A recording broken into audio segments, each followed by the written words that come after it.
watch was telling the wrong time. Pardon me? I fixed it for you. Huh. 2007? Yeah. This is the year 2007. Is it not? She's so pretty. We believe everything can be translated into numbers. Things are made up of numbers. And mathematics is the key to opening the gate of truth. How is this possible? You use a max model to forecast the storm, and its results perfectly match what the Foundation recorded. We just worked out the patterns in the number sequences. Close your eyes, Vertin. Truth reveal itself to you. Truth. Timekeeper, watch out! Who broke the silence? Sanet is in detention. They're planning to sentence her to death. Those of you who agreed to the death sentence may remain seated. Wow, this is Who wish to intense. commute Miss Seneto's punishment? Put your pebble into the pots in the middle of the hole. The pure blood Arcanist community. The unknown Arcanum power. And the obsession with certain knowledge or identity. Sound familiar? I take not thought for needless disputes. Woo, hype. Alright. Oh, this is so exciting. Alright, so we got the main story, we got the new event. So I'm curious which one of these is the event story. There's so much going on. Oh. Event locked. Inside the truth. Outside the cave. And set sail again. Achievements. Oh, so I guess chapter... Oh, so maybe there's no event story. It's just chapter 5. Alright, I guess we might as well go through the main story. I knew you weren't doing those blasted math problems. Did you finally remember to write in your navigation log? Let me take a look. This is Captain Regulus's brand new Apple number 2. Ha, true rock and roll pirates laugh in the face of tedious tasks, like writing logs. In other words, Captain has entrusted most of the work related to training summaries to this Apple. This Captain has more things to focus her energy on. Sotheby and Druvis are unable to travel with us. I'm sure they'll be curious to hear all about our experiences. As a considerate and approachable friend to all, it's absolutely crucial that this Captain fulfills their expectations. Oh, so you're writing a sincere account for your investor, eh? So she can use the miracle solution for you again next time? This is where you can view Regulus's exploration notes. Complete tasks in rest list floating points to unearth clues and write notebook entries. Oh, we gained Eureka. Okay. Clue. Thank you for your sponsorship, Miss Sotheby. Unfortunately, the sinking of the Apple II was far beyond my expectation. To show my appreciation for you... Okay, I painted your doll in the cabin. Okay. School of Apparel. Clue 16. She's 37 and ignorant, ill-mannered, stupid little brat. So you really think that? Very cool. Okay, yeah, the main story, that's basically the event story. Okay. And then what is this? Ooh, okay. Clay materials. Apple coins. Lots of different currencies here. Don't know what these do yet.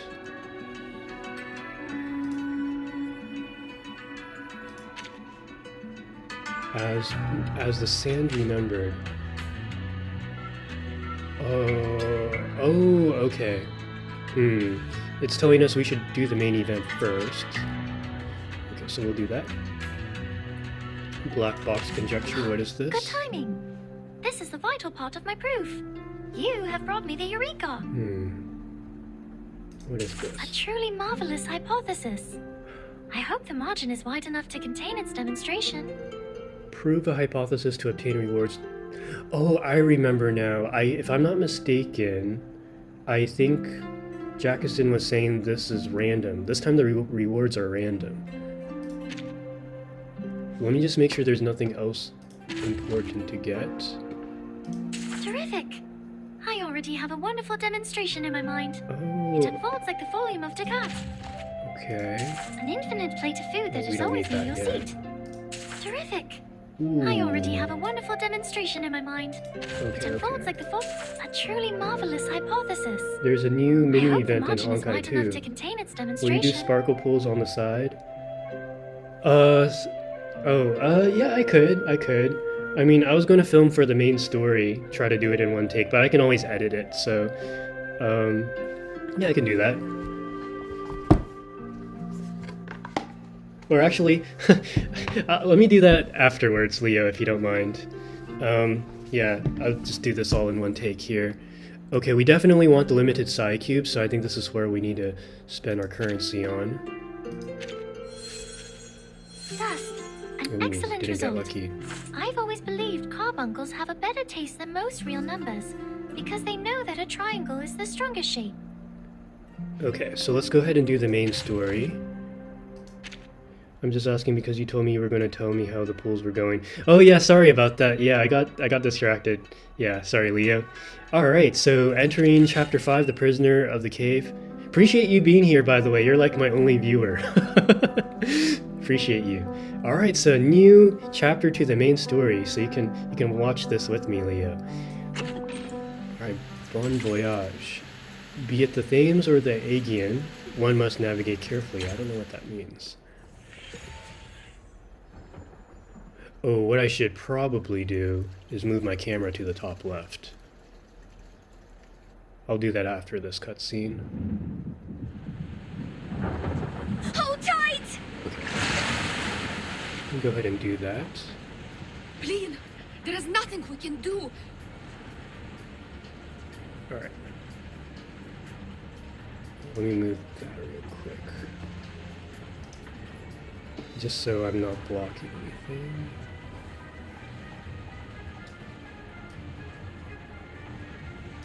Alright.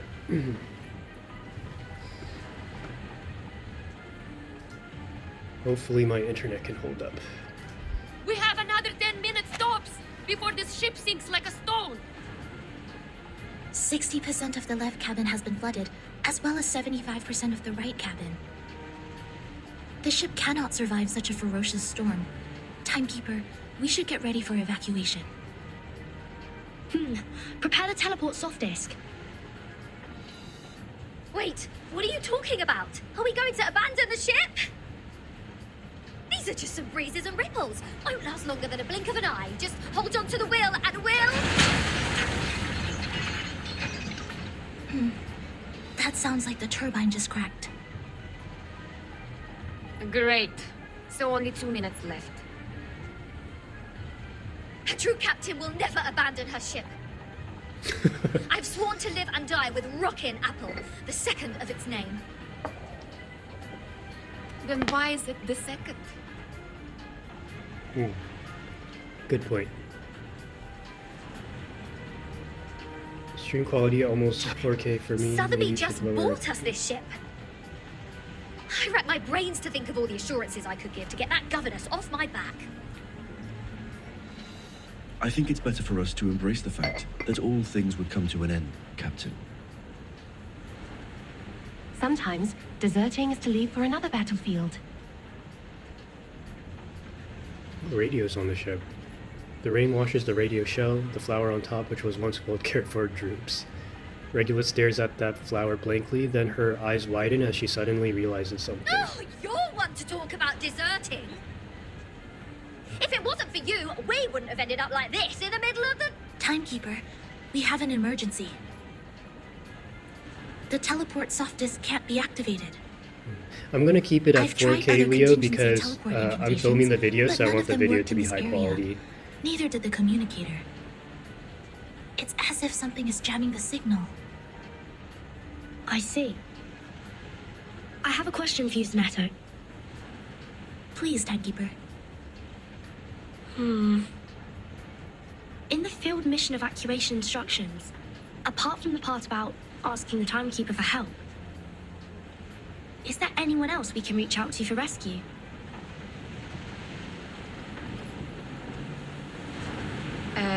Seriously, Vertin.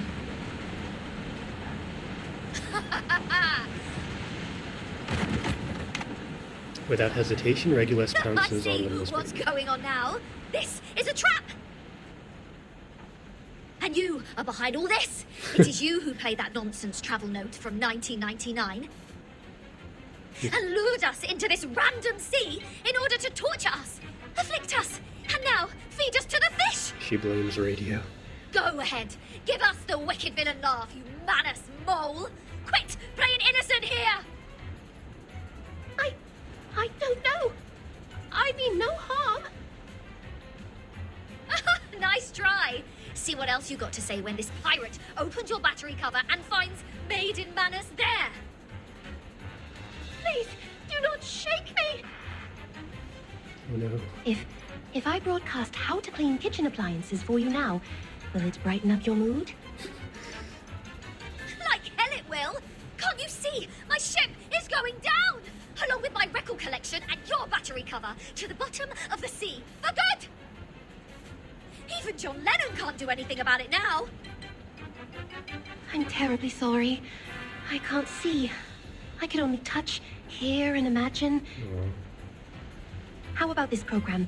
Lesson 101, the express route to heaven one shouldn't miss. I think it would serve you better. Ah! I can't stand this anymore. My records, my Dr. Pepper's, my pirate radio, my Rockin' Apple II. For crying out loud, what have I done to deserve this? A soothing song comes on the radio.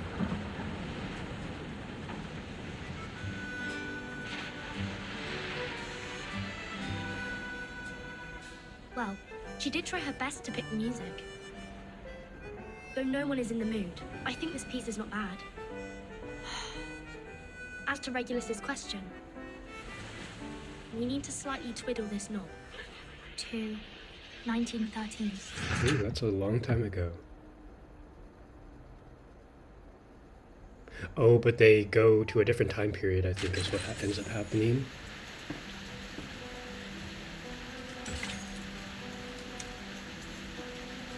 Okay. Let me just put some eye drops in and we'll keep going.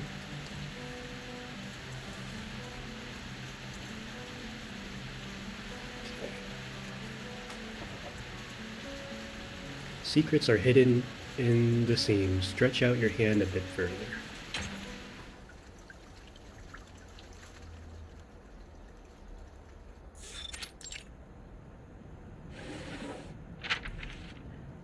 This is... the official letter of appointment from the Foundation. Congratulations, Burton.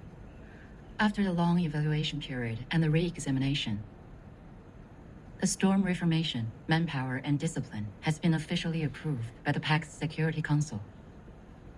Team Timekeeper is now a legitimate, independent department. You are now granted a more flexible autonomy and independent budget. They've been waiting in the suitcase for this document for far too long. What was that? Did you say budget? Does that mean the Foundation will buy, assign me a new ship? Unfortunately, independent means doesn't rely on others. I can apply for a ship for you, but it's not guaranteed. Misers. Fine. Not that I wanted an obsolete ship painted in greyish shepherd check. Regulus mumbles and walks away. She has entirely lost interest in this conversation. However, the price of passing that bill is to let the Foundation keep its authority to discipline unregistered arcanists. The arcanists who have been and will be assigned to Timekeeper's team will be put through a risk assessment procedure carried out by the Foundation. Those who are in lower risk categories only need to receive primary artificial somnambulism training, while the high risk ones will go to the School of Discipline. But I will make sure they will be registered as members of Team Timekeeper when they enroll. I see. I have only one question. Are you still our point of contact for the Foundation, Madam Z? Yes, of course. Then I have no further questions. A smile breaks on Madame Meanwhile, Z's lips. Team Timekeeper can apply for secondment from the Foundation, Laplace, and Xeno if necessary. You can check this file for more details. Miss Z hands over a supplemental clause of considerable thickness. Fortunately, there are other things in more dire need of being checked for now. What's her mission? It stays the same. Keep investigating the storm and Manus Vindictae. You can make your own plans of action. The Foundation only needs a monthly report on the result. You're the first in command, Virgin. Okay. You already have a target, I assume. That base that Manus used to keep at Zeliti House 4 years ago. It has never been reversed by the storm. I'd like to investigate that place again. So you've been there many times. Well, that'd make a good start for Team Timekeeper. I'll arrange for some people to meet you at the base. I think you'll have a great time together.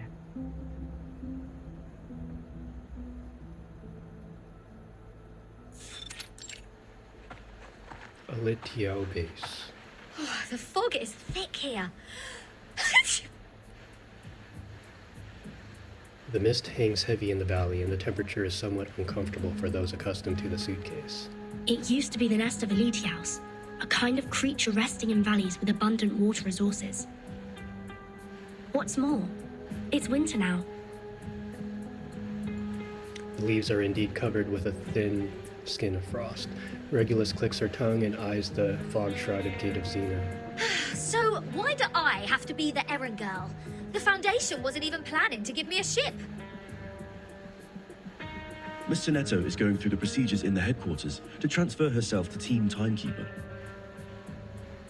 Ms. Druvis and Sotheby are on a break, for they have spent much time and energy clearing the woods and repairing the Foundation square. Ah, so we won't see them. Miss Lilia has been given an administrative penalty because she broke into the rehabilitation center not long ago. This leads us to the current situation, where only the captain and this apple are able to act freely. What? So in the end, was I, the renowned rocking pirate, the only one who didn't cause any damage to the Foundation buildings? Ugh! I have never felt so humiliated in my life! You're not planning on destroying this place now, are you, Regulus?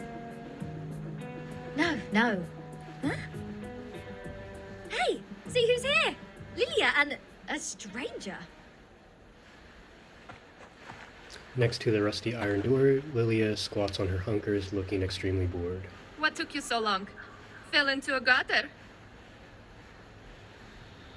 A graceful stranger is standing next to her. Hello, Timekeeper. Oh, Miss Moisson appears. My name is Moisson. Moisson. My employee ID is SF27602191908238X. I believe Madam Z has told you about me. I am now an official member of your team. Miss Morson, welcome to the team. Madam Z said you're an excellent tutor in Arcanum. She's too kind to say so. In fact, I have a lot to learn from you. Also, thank you for taking good care of Miss Sotheby. Oh yeah, that's right. She's Sotheby's teacher. Hold on, you know Sotheby? According to Madam Z, Miss Morzan used to be Sotheby's private teacher. It is a long story.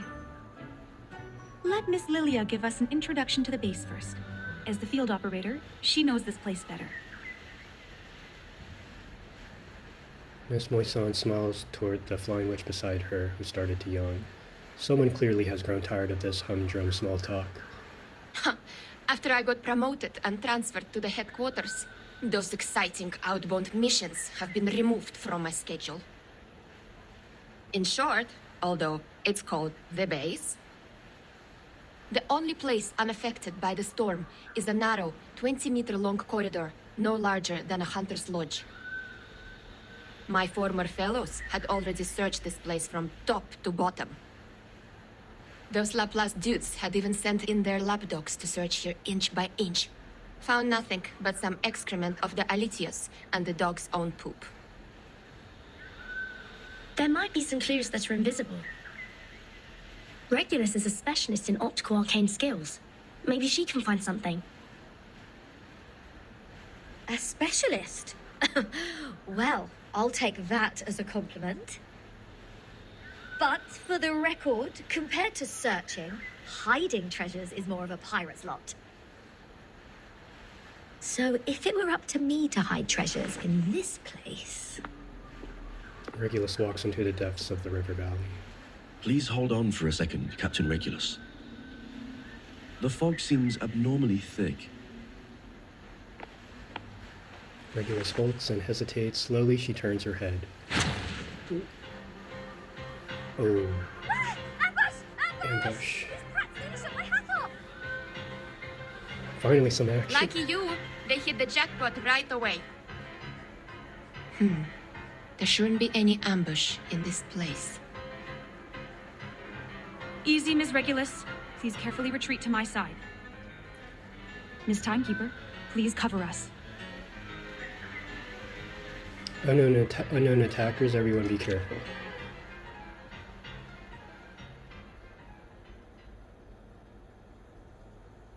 To be continued.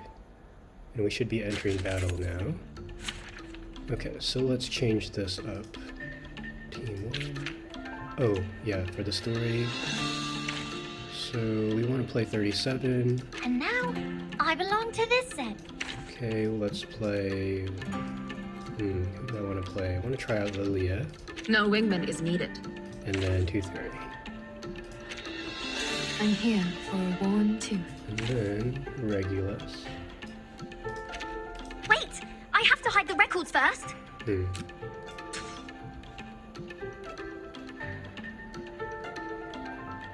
I want to do it that way? Or Charlie? Charlie. Don't look at me! I'm not the one you saw on the wanted list! Yeah. Okay, let's try. Who ate beans? Oh, I should have switched her side cube. That's alright. Alright.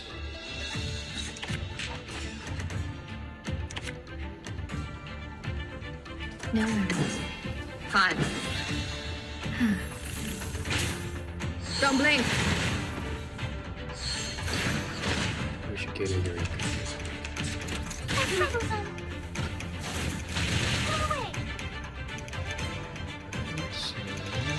It could be found. Given that... Wanna watch the aerial stunts? Intersect and divide. Uh-huh. Don't blink.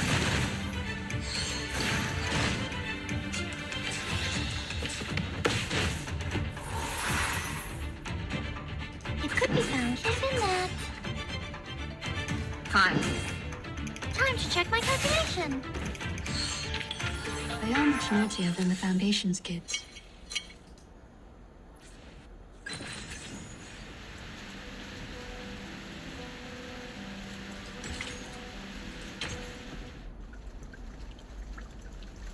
Treasure box. Hold on. It was a misunderstanding, Timekeeper. We attacked to defend ourselves. We are not the enemy. The looming figures from the other side of the fog have their hands high in the air. We are the investigators from the Foundation. These are our IDs. Miss Moisson carefully takes their IDs and nods her head. The base has been deserted long ago, right? What's the purpose of the investigation now? The outside world has been reversed to 1913. We are here to collect the lost scientific devices from the 1970s. Science and technologies are regressing rapidly due to the storm. Those old devices, which used to be outdated, have become valuable to us. I see. Do you mind us investigating this place? It won't be long. Sure. We are glad to give you a hand if you need it, Timekeeper. Good. I have some questions about the base, and I wonder if you may help. She quickly starts talking to the investigators as if they've been long acquainted. So it was just a mistake. Back to treasure hunting now? Regulus swaggers into the base, inspecting the dusty boxes one by one. Let's see what Zeno and Laplace have left here. Infrared shotgun. Oh, Magalev auto feeder. Kato calibrator. Oh my god! And a full box of Laplace's military chocolate. Bertin! Come check it out! This is all good stuff. Solid MREs. Military rations. This pirate with a heart of gold wouldn't mind tasting it for you. I don't mean to rain on your parade, but even dogs won't eat those things.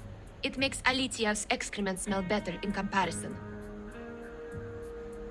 That being said, to the best of this apple's knowledge, canine animals shouldn't have consumed any food which contains theobromine anyhow.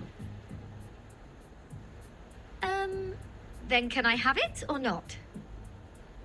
There is nothing to be worried about, since the captain is not an animal of the Canidae family.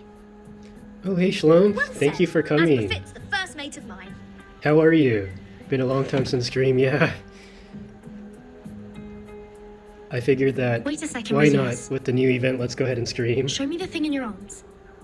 I'm filming a video too, so you'll be in it. Why? What do you want? Feel like my chocolate now? How have you been? No, the supply box. It has my name on it. My pulls went really well, Schlump. I'm actually uploading the video as we speak. True. I won all 6 50-50s, Any other and I Vertin got in the the first two Foundation? 37s within 35 pulls. As far as I know, no one is called by that name but me.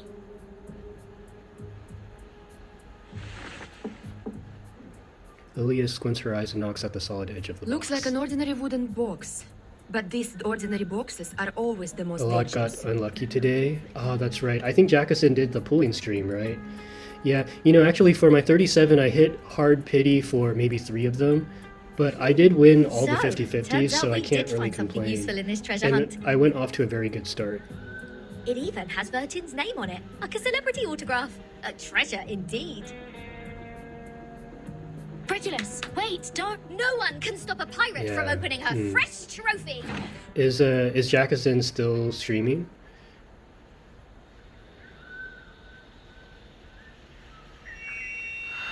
She hears a bizarre stacking noise. Lost 50 at 20 pulls myself, so I stopped News there. of the day. Ah, gotcha. He is, yeah. Oh, got it. The Outcasts held the 11,231st pep rally in the Mammoth Cave, Kentucky. They eventually unanimously passed the principle of dozing in spring, relaxing in summer, slacking off in autumn, and hibernating in winter. Practical Modern Incantations has now been reissued for the 77th time. We are now at the end of the 20th century. This book still remains the #1 book on the list of most regretful purchase on Classic Score by The New Yorker. It's so nice to finally have a main event. Biographer Erd has recently published her latest travel notes, Roaming in a Peyron, which has started a new round of craze for traveling in the Aegean Sea region. The chief editor of The Voice of the Millennium strongly recommends this book, praising it to be the literary reproduction of the romantic, elegant, and classical dreams. Did a lot of that glimpse the people golden era. pull on 37, or did a lot of people Among skip them, her? criticisms abound. The Babylonian Review issued a warning that the author's observation of the Apollo star was fatally inaccurate. Self-driving tourists can easily get lost in the Gorgon Current backwash if they do not correct their direction by 3.14 degrees on the Ford Sextant Model T. Pretty even split, to be Time honest. for Yeah. late-night news. What? I think after Isolde End of came the out, a lot 20th of people century. decided to skip 37 Voice of the Millennium. because the burn archetype looks really Is this radio strong. broadcast Like, I'm in the actually news in pretty excited for it. 1999?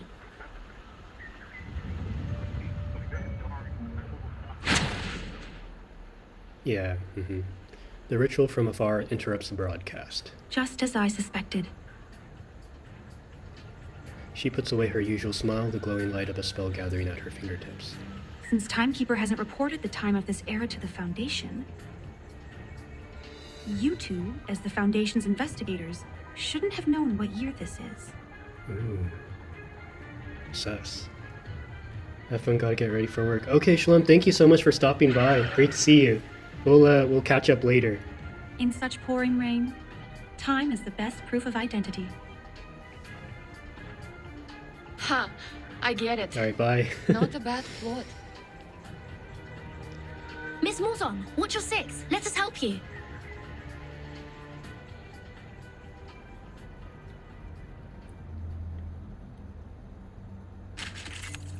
Alright, another battle. Here we go. Look at my back.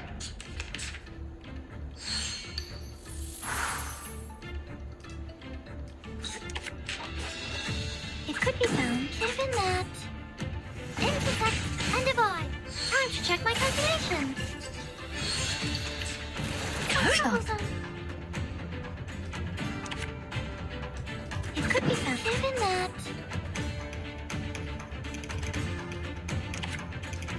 Fine. Intersect and divide. Are you a rational numbers? Don't blink.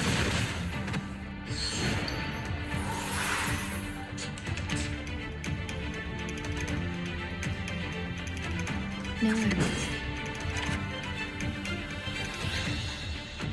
The final demonstration. Given that. Welcome to the world of numbers. Oh, I love her ultimate. There we go. That's the follow-up attack. Ooh. Red 38 is about to return. Nice.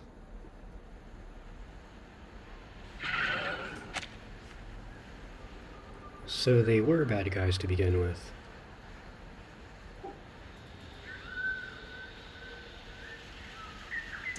Didn't expect them to be clever enough to disguise themselves as the Foundation's investigators. They sure have learnt a thing or two. The era of 1929 only lasted for 2 days. The frequent change of time muddles work and responsibilities in the Foundation, which in turn caused some chaos within it. Luckily, Miss Morzon noticed the signs of it at the beginning. Timekeeper, please take a look at this box. I'm afraid this is what they came here for. Oh no. Miss Moisson turns aside, revealing the newly opened supply box in front of her. Unlike the long-abandoned Laplace instruments, it is not yet soaked by the rain This is- and mist here. The Manus Master used to stay immune to the storm.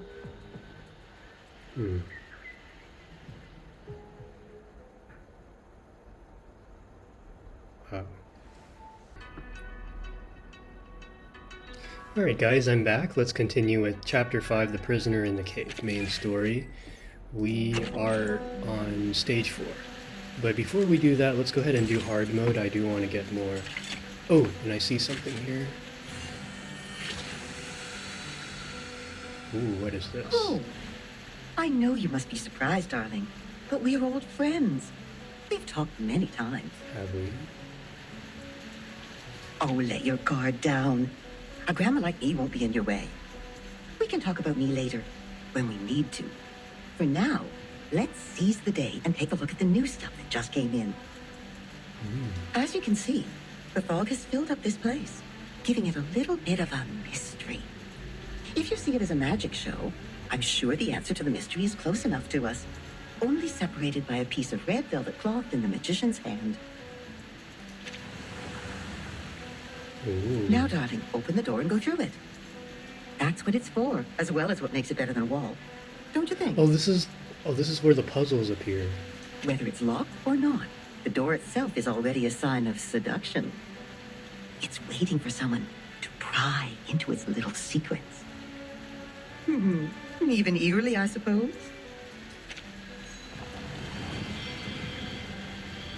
Unlock.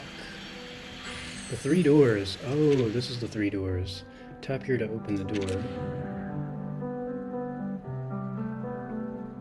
Okay. We'll come back to this. Let's continue with the main story.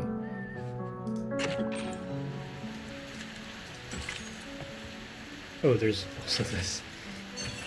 A notebook with elegant handwriting, accidentally left behind by someone. Let's pick it up. Miss Sotheby seems to have lost some weight. The Foundation's diet is perhaps a bit monotonous. Raspberry protein crisp pudding. Germany branch. Miss Mary Smith, new identity Nola Ward. Arrived at the branch, is the number wrong? There were some problems getting on board. Miss Smith is missing and my name is not in their headquarter contact book. A letter of introduction allayed some of their suspicions, but I still need to wait for the contact to confirm my identity with headquarters. A letter clipped to the logbook. Miss Moisson, the list and reports have been received. Thank you for your efforts. The number of missing persons is 15% higher than we expect. I will report this and might need your assistance in investigating this matter with headquarters. I notice Martin Moore is not on the list sent back this time. He is a top talent in the Germany branch's drug research project, and I'm afraid we will need you to travel to Bavaria to find out the situation. The German branch can no longer provide aerial vehicles, ceramic workshop. I was probably only a few years old when I moved away, but I still remember the spruce tree. They didn't recognize me. And there's a hard mode here too. Okay, let's go ahead and tackle this. And I'm actually going to change this up. I think Regulus is a little bit more fun. Wait! I have to hide the records first! And then this one here, let's go with when the round ends, if the carrier gained at least 3 moxie in a round. Let's just go ahead and do Carrot of the Heart for now. Curious about her crit rate.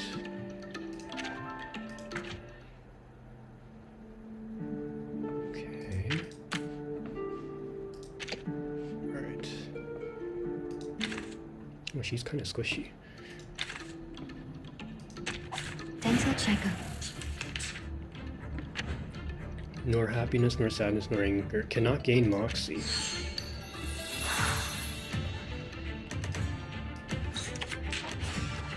Given that, it could be found. Intersect and divide. Time to check my calculation.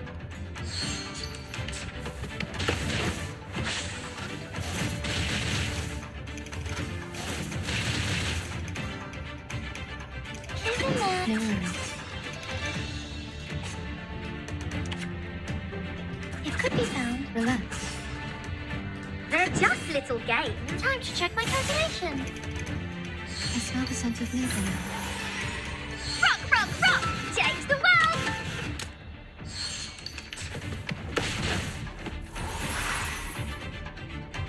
Given that, it could be found. Start me up! Uh-huh. Oh, there's a bubble. They are much naughtier than the Foundation's kids.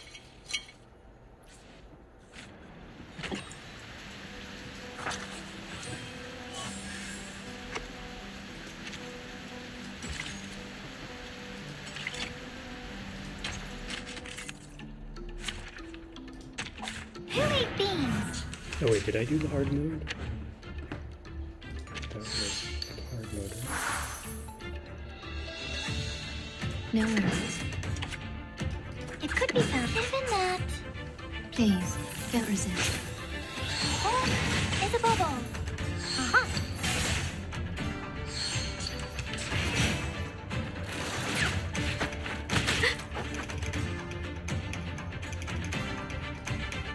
Relax. They're just little games. Start me up. Please, don't resist. Woohoo! Release! Left hands up. Now right hands up.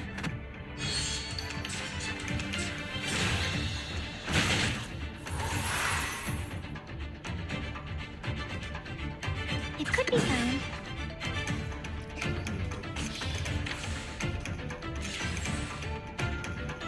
Given that, it could be found.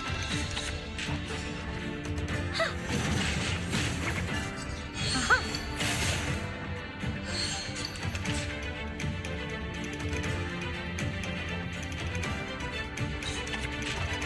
No worries.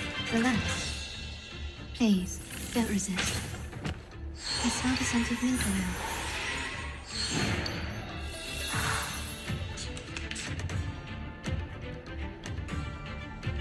The final demonstration. We need some peaceful Are you moments. ready to be blinded? Welcome to the world of numbers.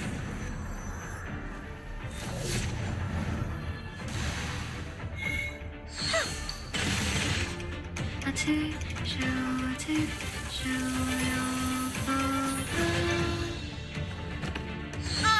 ready to shake? Woohoo! Release! Victory? Okay, but what does it mean to us? Good I question. mean, what does it prove?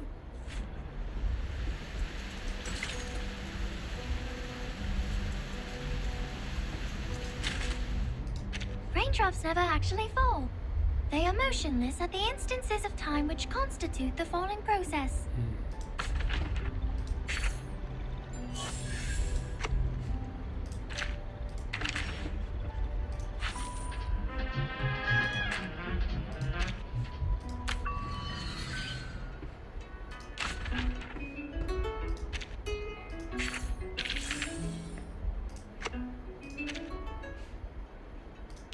Welcome. Don't worry. There is no sign stating let no one ignorant of geometry or the irrational numbers enter here. A truly marvelous hypothesis. I hope the margin is wide enough to contain its demonstration. Oh, you got a fragment of the world of matters. Alright. I have no idea what it is, actually.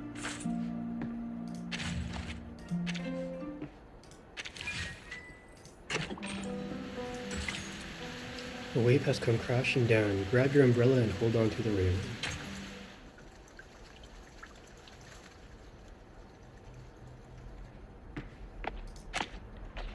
I will explain all of these as briefly as possible. Good news. The analysis report on the mask you submitted to the Scientific Computing Center is now available, Timekeeper. We found the same component in it as the raindrop from the storm. This is a component named asymmetrical nuclide R by the Scientific Computing Center. Its name comes from the bifurcation structure it presents under the Arcanum imaging. The Scientific Computing Center has also run some tests on the samples of the raindrops you previously submitted. After removing all water, mud, human hair, and dandruff within, the remaining unanalyzable component is what we called asymmetrical nuclide R. What a familiar name. Yes, as an expedient, she borrowed the first half of it to make up the answer to the 3 questions. Mesmer Jr. doesn't pay attention to But it her disappeared right away, and we only have a photo of it. Fortunately, we extracted the stable form of it from the Manus mask. It might be the key to staying immune to the storm. Does that mean it'll be possible for the Scientific Computing Center to develop protective gears which are immune to the storm? Like the Manus does? Seems to be so. A credit to you. The whole center is crazy about it, and I am responsible for passing along the good news on behalf of my fatigued colleagues, who stayed up all night and suffered from neurasthenia. Mesmer passes them a heavy leather box. We need more samples. This is a sampling device for asymmetrical nuclide R. It's the one and only. The manual is in the interlayer. I'll be careful. Thank you, Mesmer. Don't be. I'm just delivering this for someone else.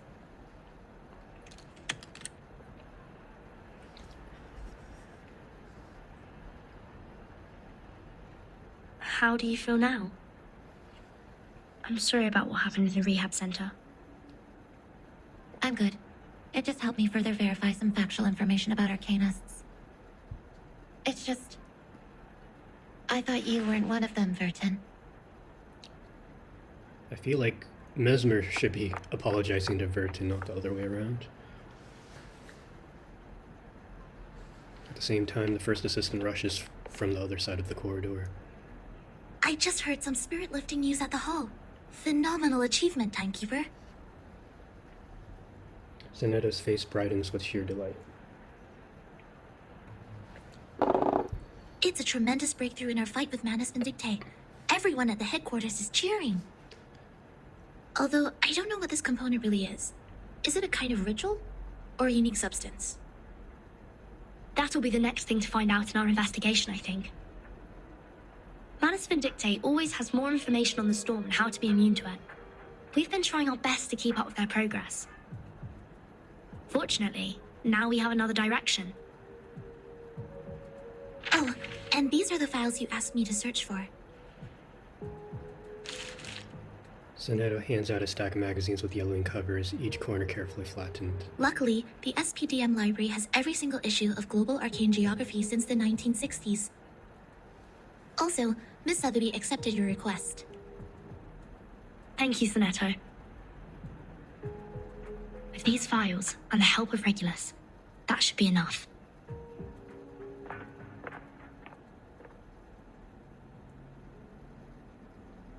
The figures of the big names are moving between piles of paperwork.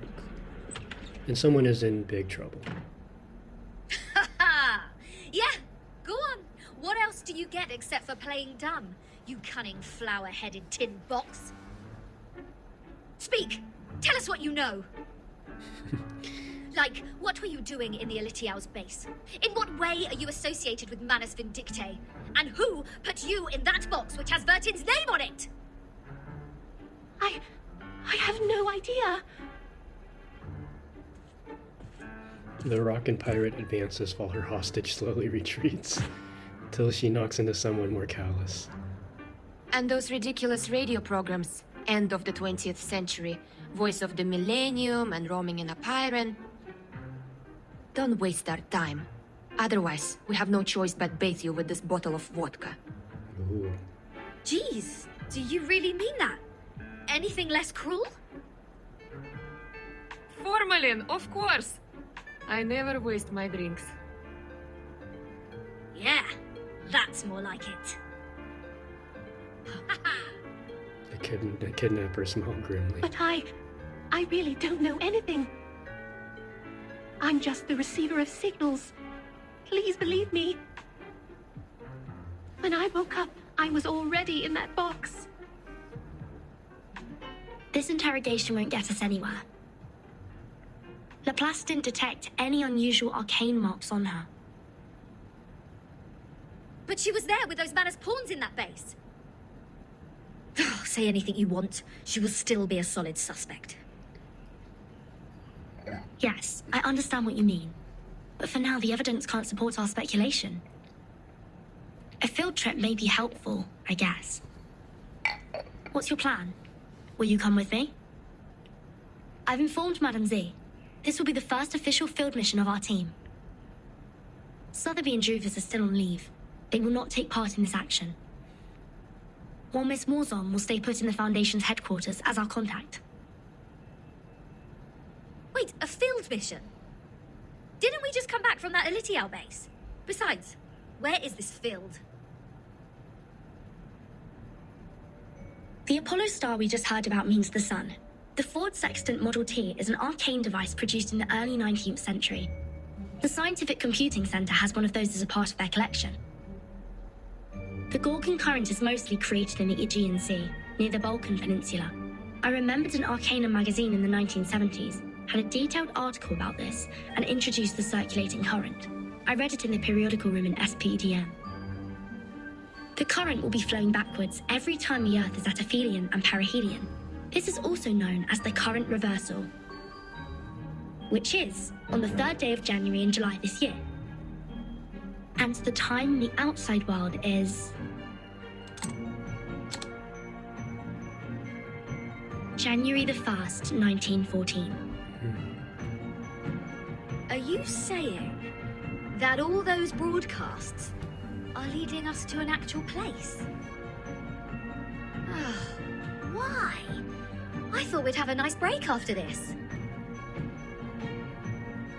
Regulus, you've been longing for a ship, haven't you? What if I tell you that I've got you one? Ooh. Now, hold on a second. Come to think of it, it wasn't the flower-headed radio thingy who tricked me into the Aegean Sea. It was Vertin. Ooh. Watch out! The big wave! Let! This is enough! S.U. no le din veie! Wait, Lilia! Are you sure about taking off in such stormy weather? This isn't a normal storm. Something is attacking us from the ocean! Is this a I need to pull replay? it out! You guys go study that whatever instruction right now. Oh, they're back out in sea. The Red 38 rocket takes off and speeds across the sky like a shooting star. Aha! I finally got you, damn bastard. It's my turn! I wonder what we'll fight.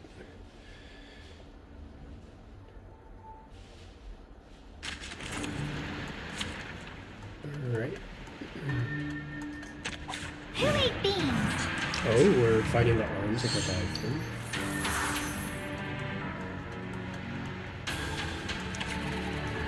What are these guys capable of?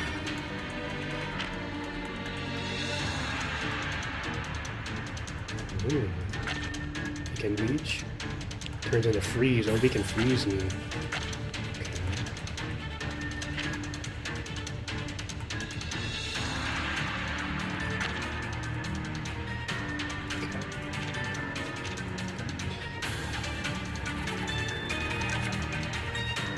Isn't that? It could be found. Intersect and divide. Aha.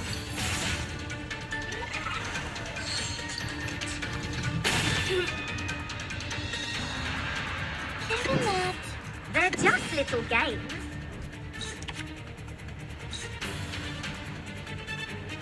Start me up. Uh-huh.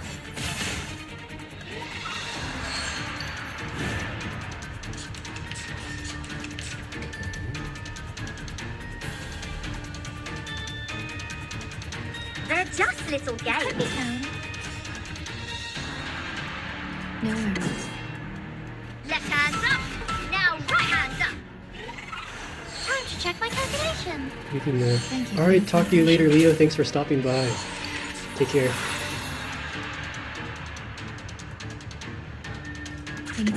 Are you ready to be booted?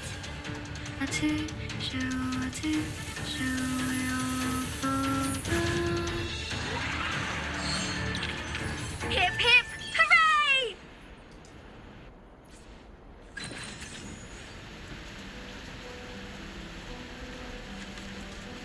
Let's do the hard mode first.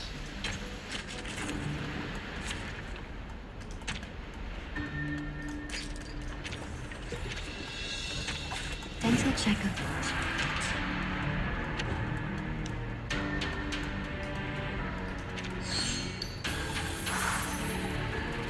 It could be found. Isn't that? Uh-huh. Intersect and divide.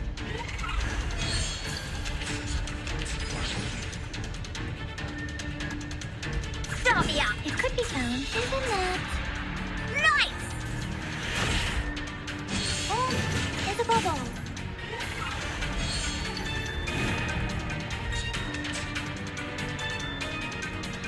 No worries. The final demonstration could be found. Welcome to the world of numbers.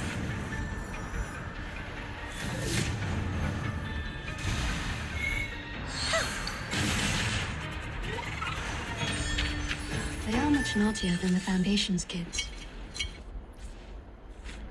Guys, I'm back. Let's continue. In the storm, no one is spared from the scourge of time, yet some still dare to try. How many years has Vertin been walking in the storm? Ooh, I have no idea. Okay, let's keep going. Now, let's set the watch back to the right time. The watch losing time. Ed subito sera. A glow cuts through the air. The mainsail halyard breaks in a snap. Well done, Sinetto. Now cut the other halyard. We need to reduce the angle of attack and depower the ship. Roger that. But we can't stay like this for long. Vertin, have you thought of anything? It's not working. I've tried different ways, but the Tempest blocked every signal I sent for help. So is that it? We are as good as dead? Oh, they're in the storm right now, so Wait, they're going to time there travel. might be another way. I'm sorry, Miss Radio. I need to borrow you for a second. Poor radio. The radio whimpers hopelessly, but that voice is soon drowned in the fierce storm. Field mission evacuation instructions. Article 21. There's another way just ahead.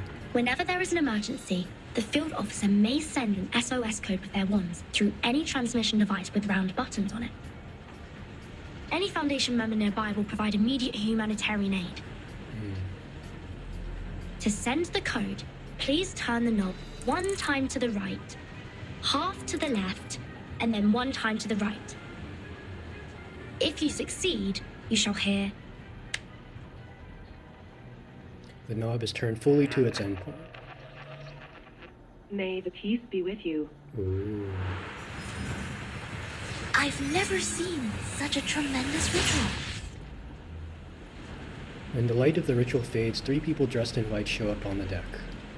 They are wearing uniforms that look completely different from those of the usual investigators or Foundation staff. We are the Special Mission Squad Razor. Please show me your ID. Thank you so much. We are... Oh, we know you, Timekeeper. Good. Even in our Special Operations Squad, you have quite a name. It seems you were in big trouble, huh?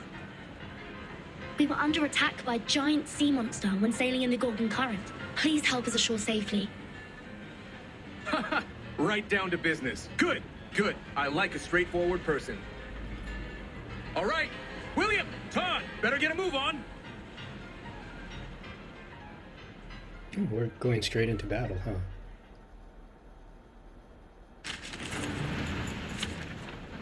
Alright. Defeat Gorgon Corps. Clear the stage within 10 rounds. Oh, cool. That boss looks awesome. Oh, 4 characters. Sweet. The Wheel of the Cold Sea Breeze. The enemy purifies all stat down effects at the start of each round.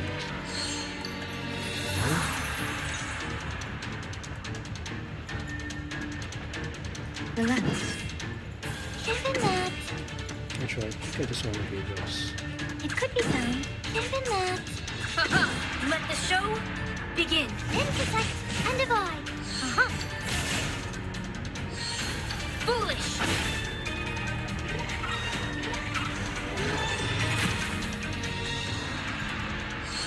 Ye provoked me. Interesting.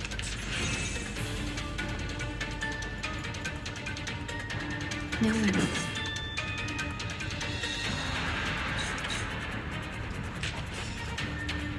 They're just little games. Thank you for your cooperation. Rock, change the world. Oh, I need to kill that first. Enough.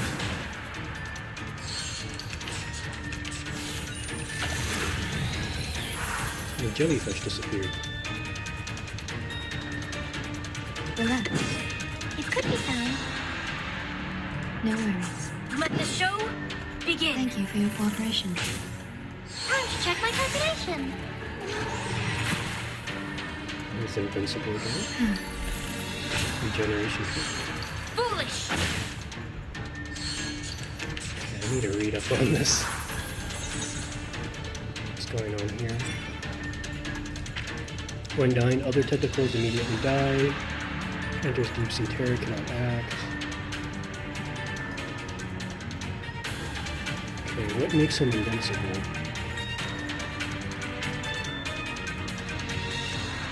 Immune to control. AP +1. Okay. So I think what we'll do.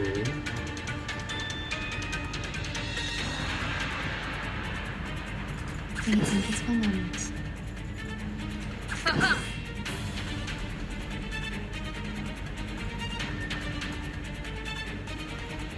Are you ready to be blinded?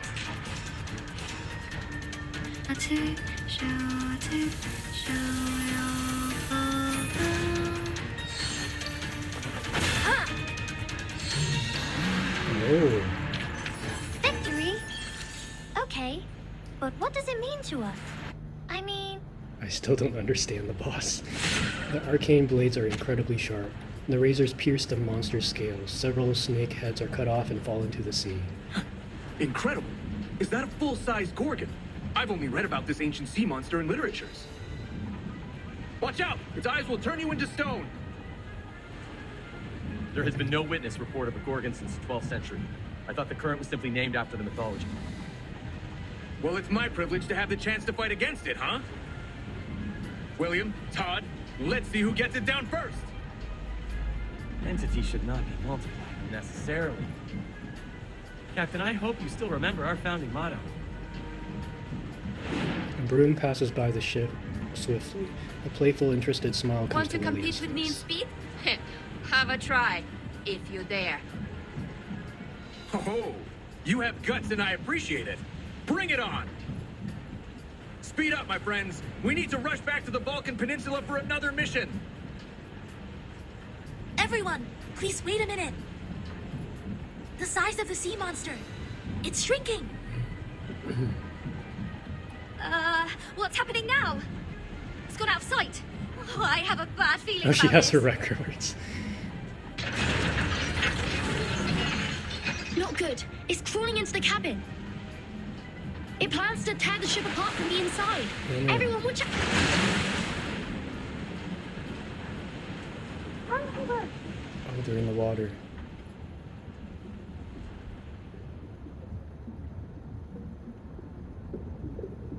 Before passing out, the only thing we can hear is the screaming. Ooh, and the hands reaching out.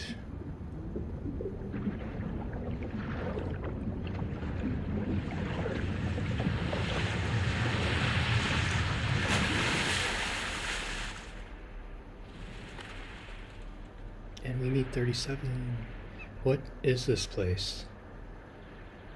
Blue sky, white clouds, and the beach, a strange island. The waves are gently washing over the body. And someone is staring at us. So pretty. Your watch was wrong. Pardon me? Your watch was wrong. She repeats as if this is the only thing worth saying. Are you talking about my pocket watch? The numbers are now entirely different from the previous display. Your watch was losing time, so I fixed it for you. I don't understand.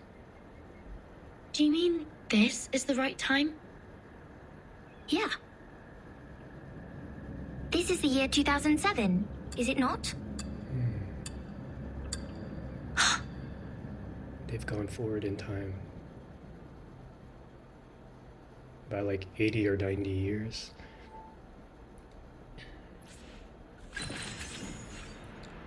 Great, so let's go ahead and tackle the hard mode real quick. We're trying to get the signature, the event side cube as quick as possible.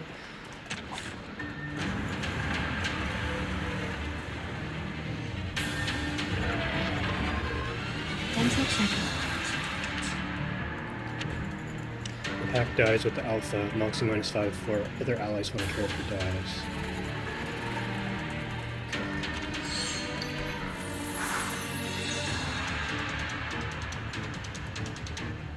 Let the show? Haha!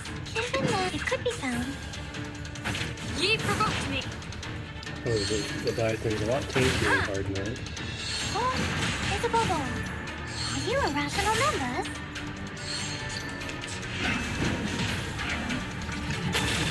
Peace and love! Peace and love!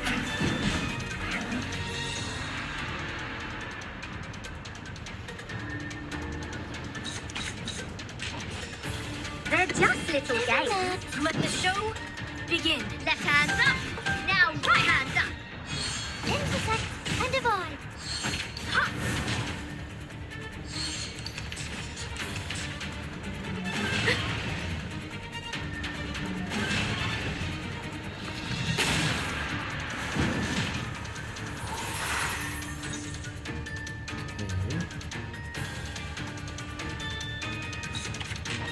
It could be found.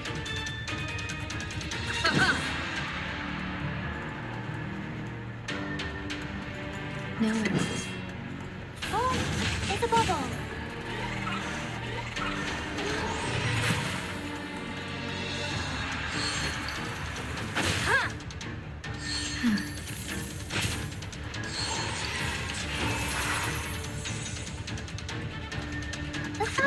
demonstration. This shall be my only act. It could be found. Start me up. Oh, I probably should have Welcome leveled to the that. world of numbers.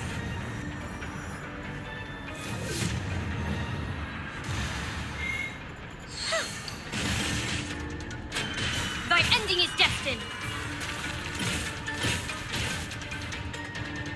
Are you irrational numbers? Nice!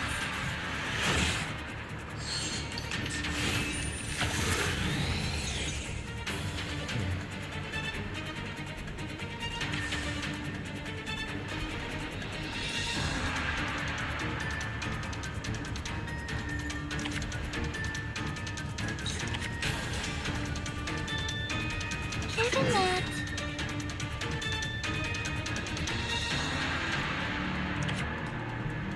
Let the show begin.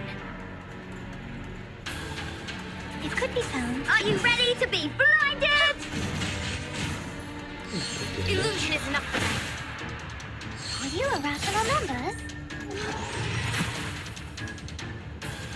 Are you ready to shake? Woohoo! Release! They are much naughtier than the Foundation's kids. Nice. Raindrops never actually fall. They are motionless at the instances of time which constitute the falling process.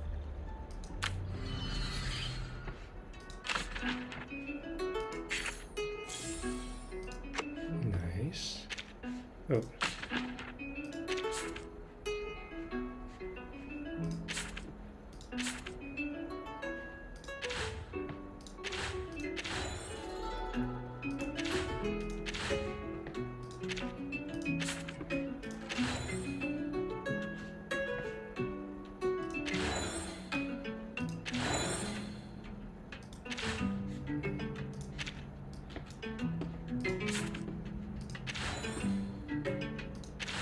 I wonder what happens if we unlock everything.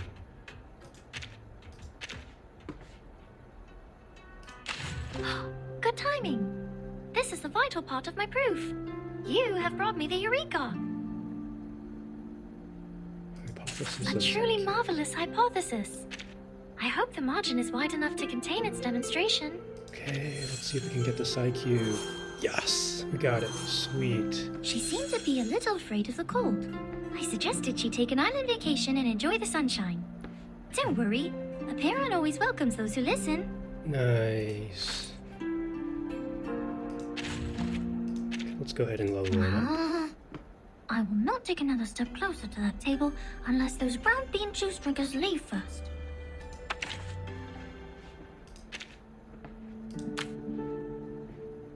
Sweet. So attack, and then when the carrier takes extra action, Genesis damage plus, or damage dealt plus 12%, Genesis damage through extra actions plus 10%.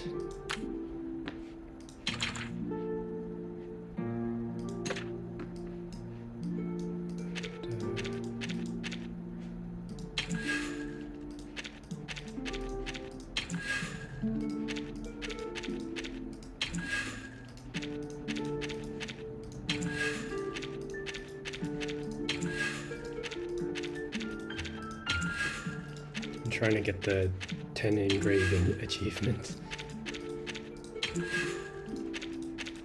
6, 7, 8, 9.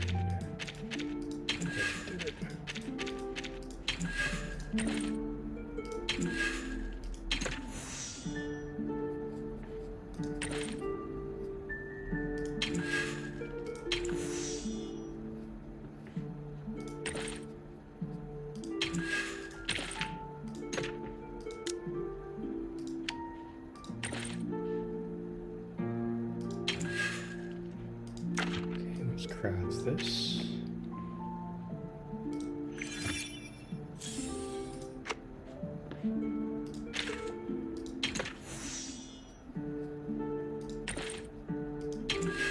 Nice.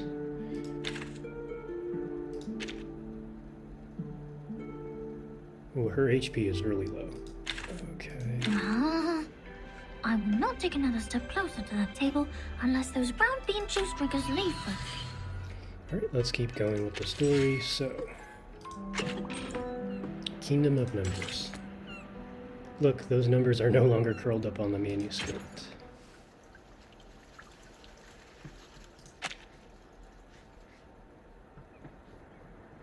You're saying we're in 2007? The heart is pounding fast in the chest. Perhaps it's the only chance. She nods her head. Do you know the storm? Is that how you call it? We call it the emanation. The tide of Numa is pouring down from above and converging. It would raise as a tsunami and break the world of matters where darkness abounds. I don't understand. She tilts her head and seems equally confused. This shouldn't be hard for you to understand. You are also a real number. Ooh. I am 37. What's your number? I'm Vertin. No. I'm asking your number. The scripture says only the people who are still in search of their essences would identify themselves by a combination of meaningless phonetic symbols. Well, so you don't know your number yet. Just like Sophia. None of her words make any sense. But this is not the most urgent matter one needs to worry about. Sonetto, Regulus, Lilia, Miss Radio, and the Razor Squad, where are they? Have you seen my companions? Yes. Are you looking for the integer or the fraction? Or the irrational number? Or the imaginary number? Ooh, I forgot What? what imaginary numbers are. Integers are the living example of virtues. Fractions can be understood through specific means. Irrational numbers are the free spirits, while imaginary numbers are the existence which doesn't belong to this dimension of the number axis. Which one are you looking for? I'll ask something else instead. What is this place? Island. What island? Have you seen another island?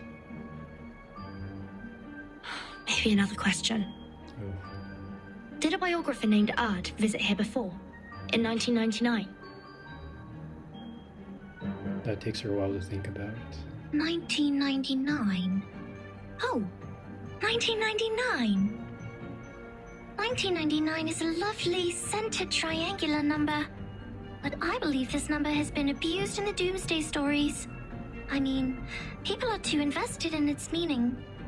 In fact, 1999 is nothing special compared to 1991 and 1993. However, 999 is a brilliant number. It is a Capricorn number, a palindromic number, and the largest three-digit natural number. Sorry to interrupt, but I only meant to ask about Erd the biographer. She'd been here on this island and written a travel note called Roaming in Aperon. Does the name or the book ring a bell? I am sorry. Once again, she shakes her head. I have no idea about the fragments of matters you're talking about. Fragments of matters? Oh, Regulus is here. Thank God. A scream comes from behind. Captain, Oh, Apple. you should go. This Apple's arm has... Oh no. No! Mr. Apple, stay with me for a little longer. Oh no, he's dying. Piss off! Shush, you wicked dolphins! Mr. Apple is not your breakfast, nor are my records. Huh? Isn't that Vertin? Vertin! Are you done with the standing and staring? Come give us a hand!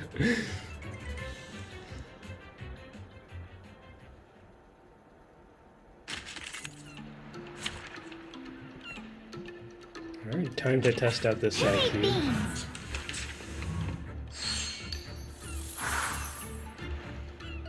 Ooh, what is this buff? Self-buff increases attack, grants 2 stacks of sturdiness and cold current. After attacking, applies 1 stack of cold. When there are 2 stacks, turn into freeze. Oh, we don't want that. Okay. It could be found given that form is above all. Time to check my calculation.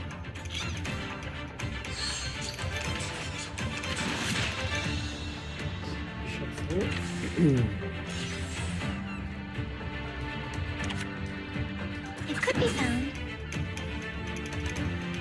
They're just little games.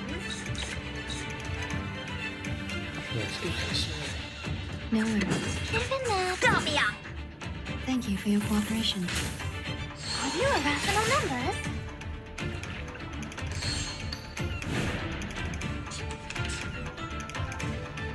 Okay. The final demonstration. Relax. No worries. The final demonstration. They're just little games. Please, don't resist. Welcome to the world of numbers.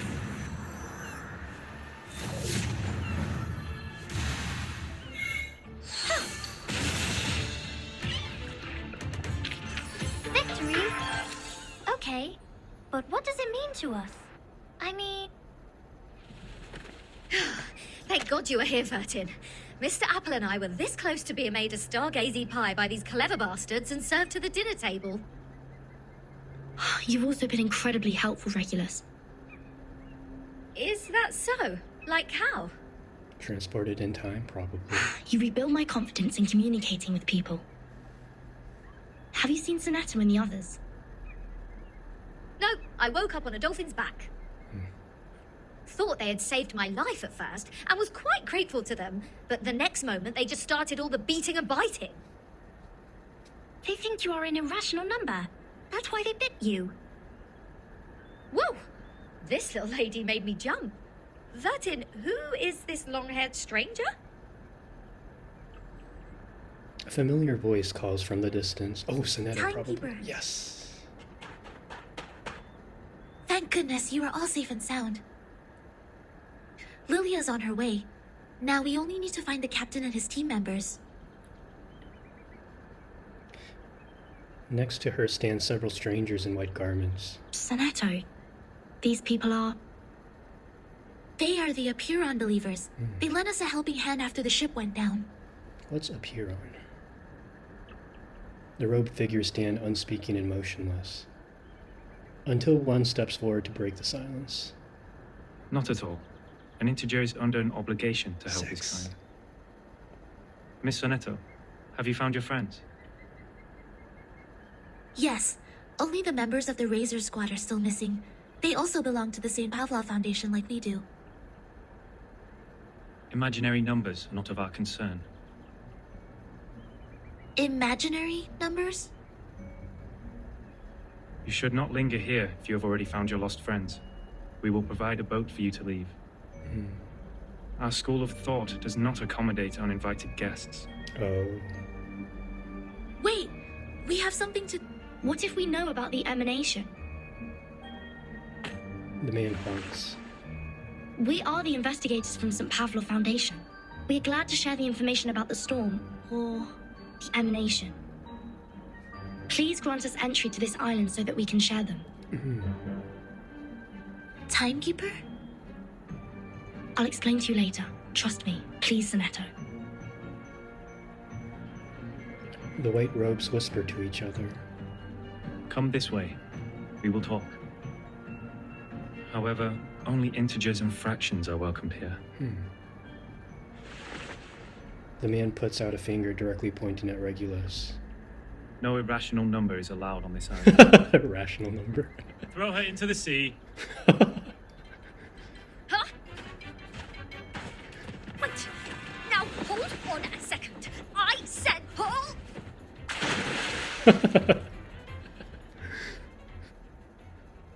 How can they tell just by looking at her? To be continued. Oh, that's hilarious.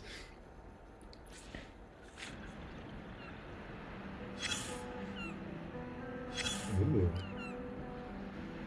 Trail when and where.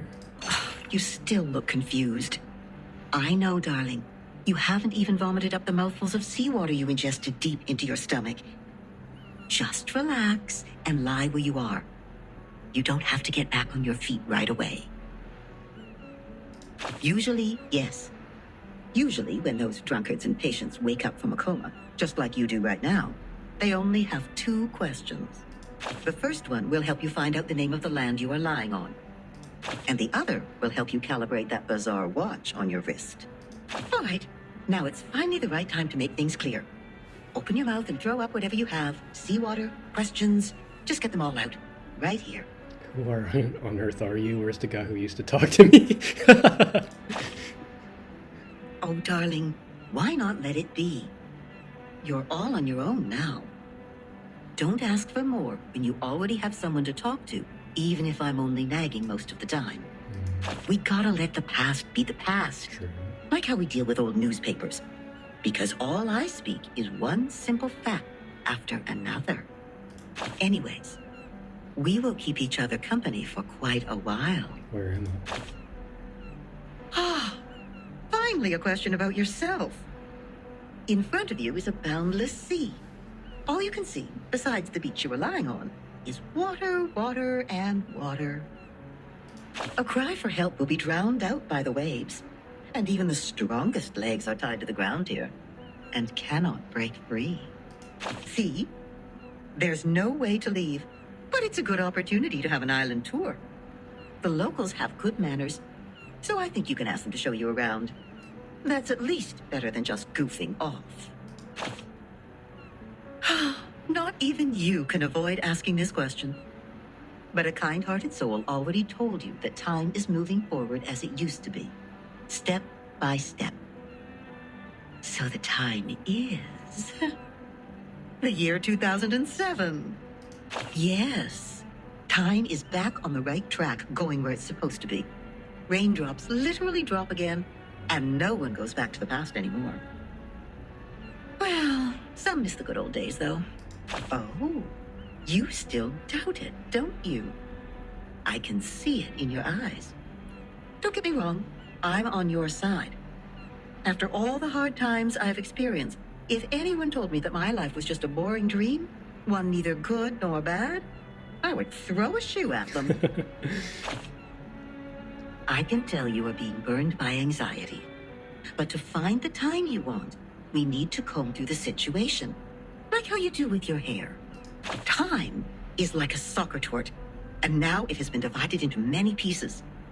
On the largest piece stands the white chocolate card. Yes, the last good days of the 20th century.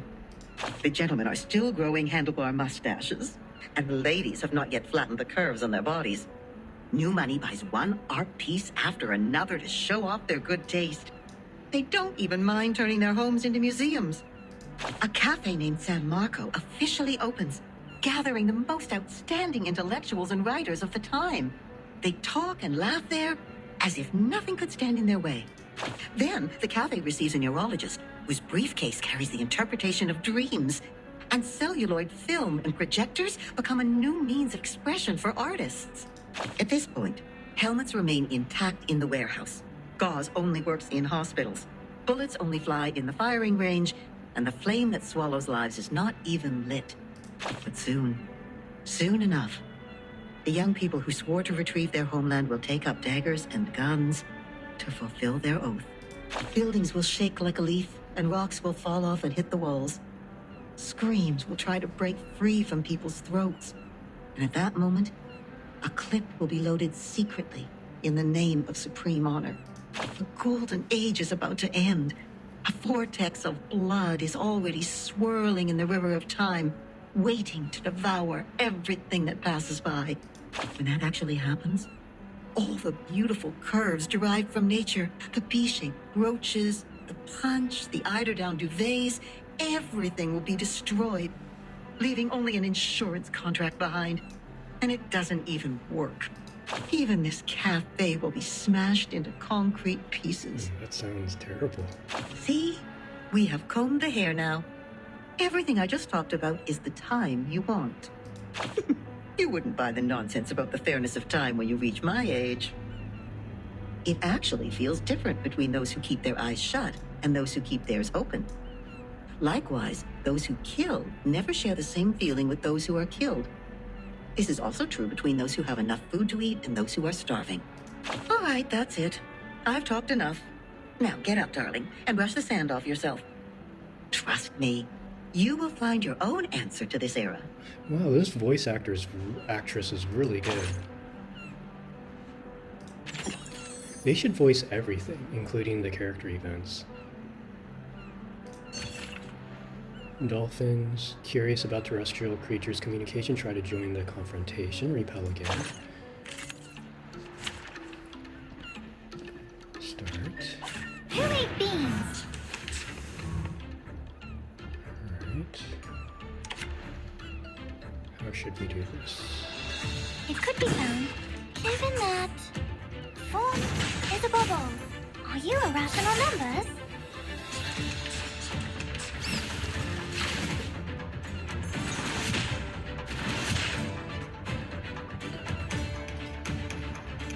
It could be found, given that intersect and divide. There you go. Irrational. The final demonstration. It could be found. Welcome to the world of numbers.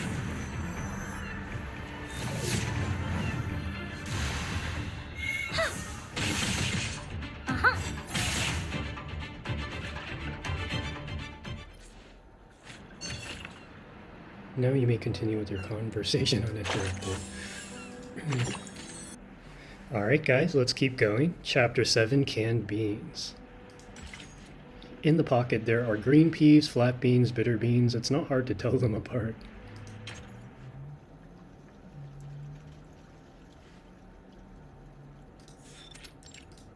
Dungeon. Oh, they're in a dungeon. Yes, all is well. Those dolphins sent us to the other side of the currents. And one more thing, Captain, and I'm asking this with no ill intention. May I know your lineage? The blue flower gently conveys the answer back to her. Thank you. I wish your next mission would be trouble-free too. Sonetto sighs softly in relief and turns the knob back to the original position. The members of the Razor Squad are all humans. It's clear then. What's Real clear? numbers refer to arcanists, and imaginary numbers mean humans. Oh. Then what is the rest of this nonsense? Sonetto, Vertin, and this apple are integers. They're arcanists. While Miss Lilia and I are fractions. What does that mean? Don't bother asking. I'm pure blood. Oh. This apple is also made of pure apple juice. Yeah, that's I only right. consume 1.5 volt DC. So it's not determined by our lineage, or Regulus would have been an integer too. Interesting. So why on earth am I the irrational number? Why only me? Unfair. I demand the ruling to be changed. Shut up. We grappled hard to get you on this island, Lily is so funny too. so you have no choice but to stay in the worst guest room. You call this a guest room? A cell, more like. The cell is left unlocked, so clearly some vestige of human rights and dignity remains on the island. Regulus shakes the railing as fiercely as if England has just lost the World Cup. Perhaps this piece of news will cheer you up. We are prisoners in the world, and our body is the cage of the soul. That's not helping. Oh, cut me a break. Might as well play us some rock music. Her chief mate appears calmer than the captain, still wrestling with her fate as much as the railing. Seems the residents on this island venerate integer numbers. And irrational numbers, or the non-terminating, non-repeating decimals, cannot be represented as the ratio of two integers. Hence, they are discriminated. No, no, no. Who are they to judge and decide me to be the irrational number? I was the only person who didn't cause any damage to the Foundation in the previous protest. Oh, why do I get to have the worst of both worlds? Good question. It's okay, it'd be like that sometimes. I've requested information from Ms. Muzzle about Apiron, but it will take some time for the files to come in. The captain of the Razor Special Operations Squad told me this might be a settlement of a group of Arcanists who have been long cut off from the world. Unlike other unregistered Arcanists, these people chose not to live alongside the humans. They still lead an ancient Arcanist way of life and follow the old customs. We must be meticulous when getting in touch with them. But they used modern mathematical terms. And that girl talked about Caprica. He was an Indian mathematician active in the first half of the 20th century. I think they are not living in complete isolation. They are still in contact with the outside world. This place wouldn't be affected by the storm, just like the Elitiao base, Foundation headquarters, and my suitcase. Interesting. The travel notes in 1999, minus Vindicte showing up in Elitiao's base. The storm, or emanation, they must be somehow connected. And we'll find our answer here, I think. Very energetic, Capitan. By the way, how come nobody's here to welcome us? They wouldn't suddenly decide to detain us all just because we have an irrational number here, right? I'm with you all the time. A reluctant figure walks out of the shadow in the corner. Six asked me to welcome you. Oh, scared me again. What were you doing hiding in the corner? Because it seemed you were in the middle of proving a conjecture. According to the scripture, disturbing others when they are giving proof of their arguments is as sinful as eating beans. I don't want to be bound to the rocks of the Caucasus Mountain and have vultures eat my eyes after my death. Eating beans? Eating beans is the sin of sins. The biggest, worst, and ugliest crime. People eating beans will never transmigrate. They deserve nothing but eternal punishment. I wonder why. What? Are you serious? Is this rule only for soybeans? What about broad beans, snow peas, chickpeas? And what does it say about other bean-based products? Good point. Beans are beans. You're funny. This doesn't even make sense. By this logic, aren't the coffee drinkers going to rot in hell? Oh yeah, because those are beans too. I happen to have a box of coffee beans in my bag. The rockin' pirate produces her treasure and waves a single bean around her mouth looking for a reaction. If I put one coffee bean in my mouth, will the vulture get me right away? No way! No way. Whoa, easy, mate. Do you want to get physical? This pirate is not scared of you. The coffee beans are knocked over. Some restless small figures start to rustle in the shadows. Oh. That's not fair! The critters are coming to your aid! Oh. This is not good. We need to separate them. There's critters on this island too. Dental checker.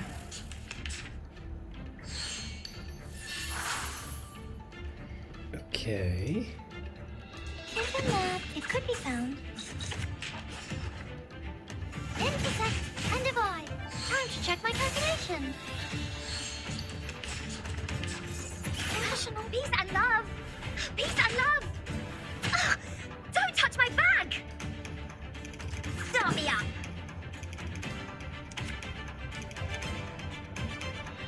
Here's a map. It could be found. Woohoo! Release! Good. Oh, there's a bubble. Time to check my calculation. Oh, they're not dying. Wow. Don't touch my bag! Go away. What's Peace going and on? love! Peace Oh, and now love! they're gone.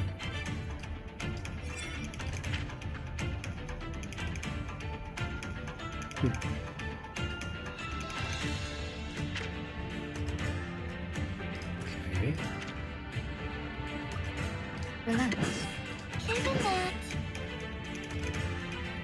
No worries. Intersect and divide. You should have just attack. Oh, follow-up attack, right? Ha! That's what you've got!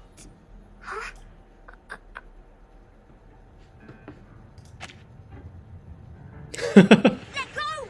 Let go! What are you, a dog? This... 13! Sunetto! Lilia! Get her off me!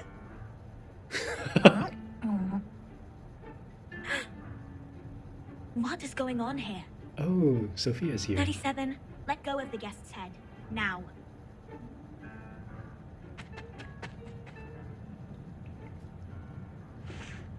"37 sticks out her tongue and lets go of Regulus reluctantly. She returns to the corner, giving the floor to the rest of them. Sorry that I'm late. Oh, she's I'm Sophia, pretty. the corrector of Apiron. I will take over from here. Oh, she's so pretty. Oh, finally! We have an ordinary person here. Yeah, about time. Please, let's talk on the way to the outside.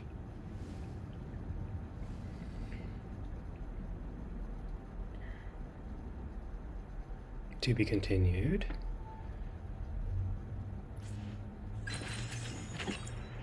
Nice.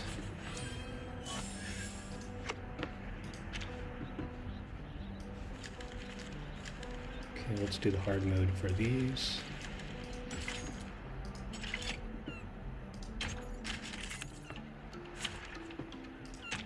Dental checkup.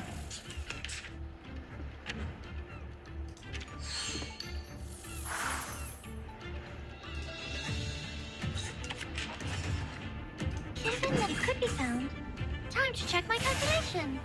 4 is a bubble.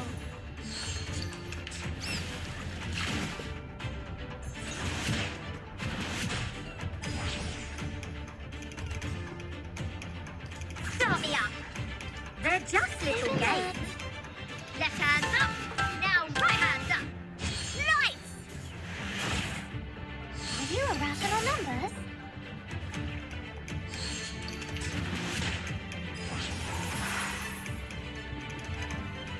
Relax. It could be found. Are you ready to be blinded? Are you irrational numbers? Are you ready to shake? Woohoo! Release!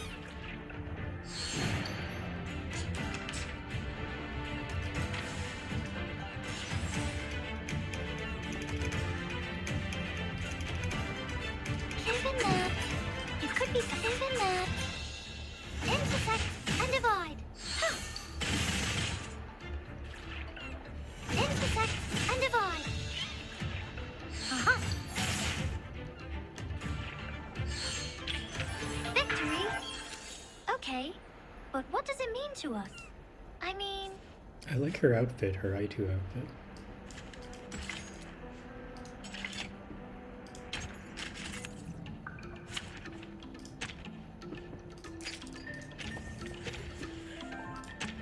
Dental checkup. Calamity always follows victory. When a character has any stats down, then damage taken minus 20%.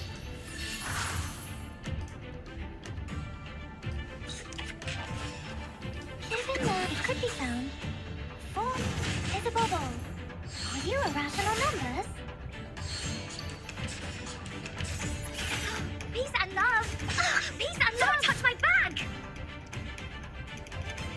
Okay, how do we want to do this?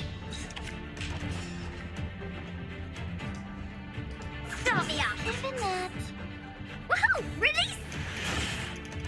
Time to check my calculation.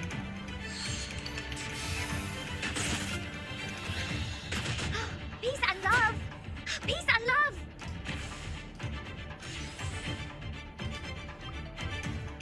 It could be found.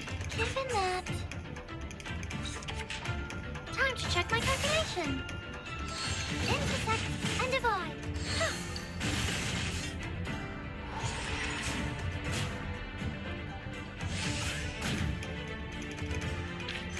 They are much naughtier than the Foundation's kids. Nice, okay. Oh.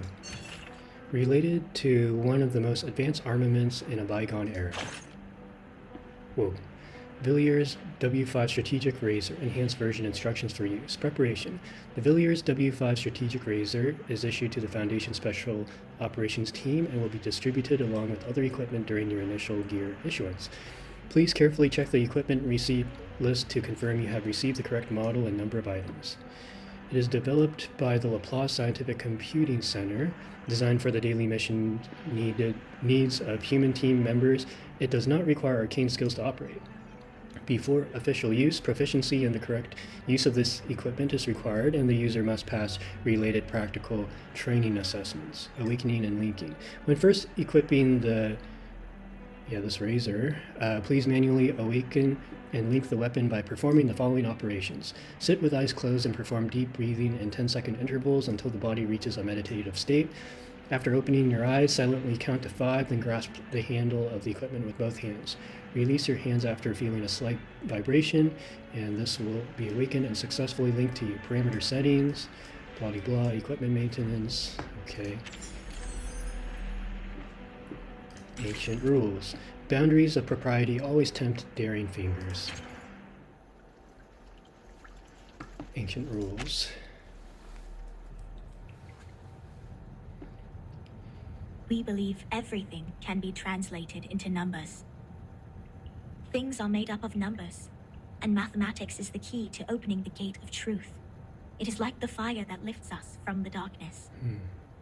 This world may decay in time, but numbers will transcend the limit placed for all other things in existence. And if one can take up the challenges and improve oneself with practice, they may clear their thoughts and find out their truth. Interesting. As they speak, at the end of the long tunnel, there comes light. That is, to find out the number of their soul. Ooh. Oh, this is more like a place for proper conversations. Broad, open, as vast as the high seas. Hold your horses, Miss Regulus. If you were to speak of consuming beans again, I will have no choice but to send you into the depths of the sea. Fine, fine. Haven't done anything yet. Miss Sophia, could you please repeat all the taboos on the island? Yeah, that would be a good thing to know. It was too dark in there. I didn't take them all down. Worry not, Miss Sonetto. I have them all recorded. The blue flower shakes in pride, showing the results of her attentiveness. 1. Abstain from beans. 2. Do not pick up what has fallen. 3. Touch not a white rooster. Huh, I wonder why. 4. Do not poke the fire with swords. 5. Do not jump over a crossbar. 6. Do not cut wood on a main road. These are so random. 7. Do not enter the hall in new garments. Enter the hall from the right, and leave from the left. 8. Do not keep swallows around your house. 9. Do not sleep on a grave. 10. Make the bed as soon as you wake up, leaving no imprint of your body.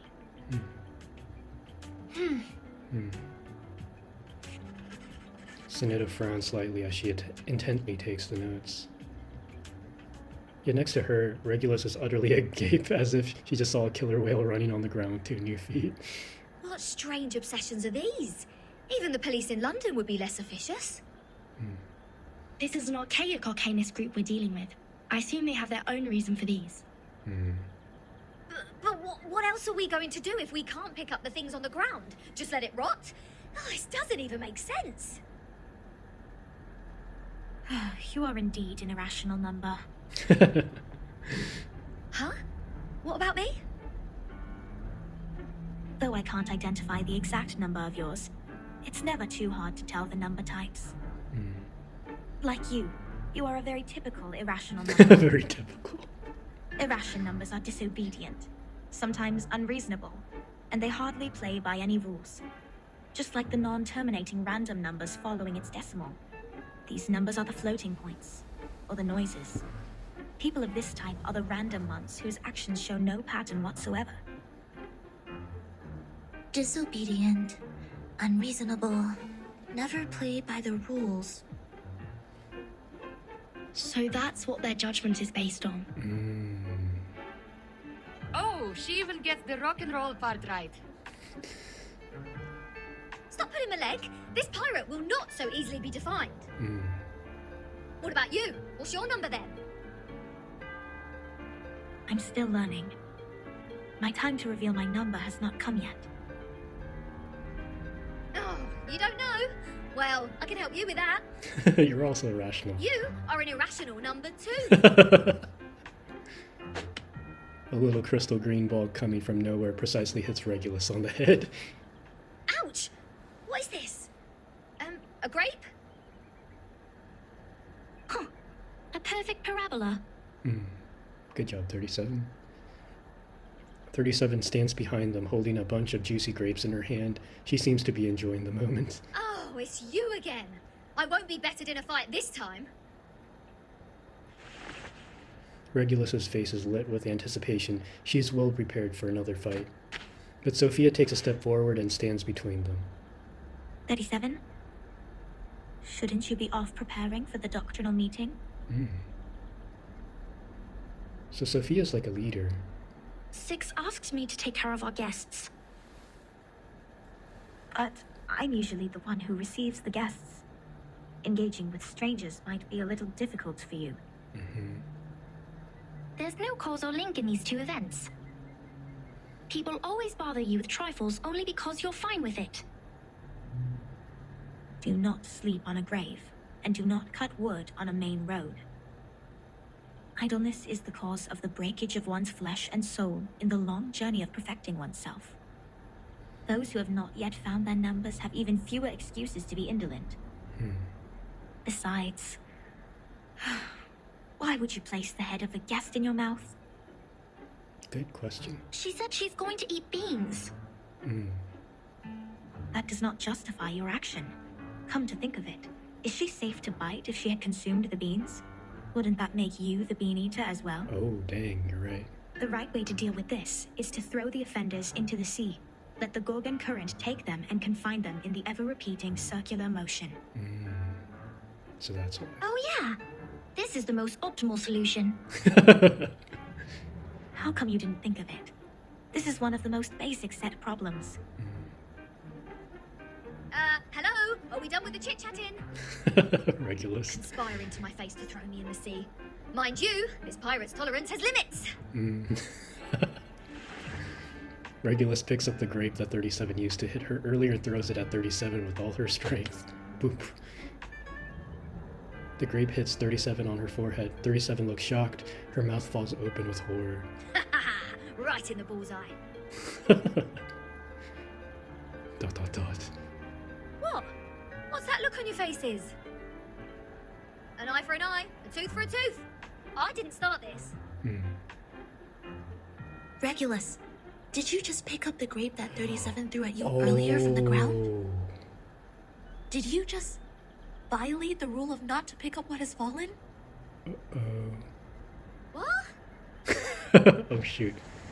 The sound of wings suddenly comes down from above. A few stiff feathers with golden trim drift down like falling leaves. Sophia's expression freezes. Get down! Abraxas incoming! Oh my god. It will take the offenders with it. A chicken's head and 2 snakes as a feet. What? What on earth is that? Oh dang. This is not good. They seem dangerous. Regulus, come to my side. We got another fight on our hands. That's really clever how they did the story. Dental checkup.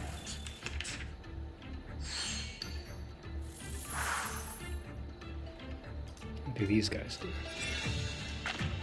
Inflicts poison, we can handle that. Disarm, that's a little more annoying.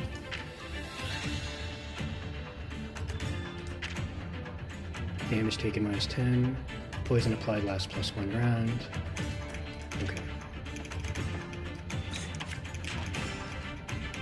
Different that could be found. Intersect and divide. Aha.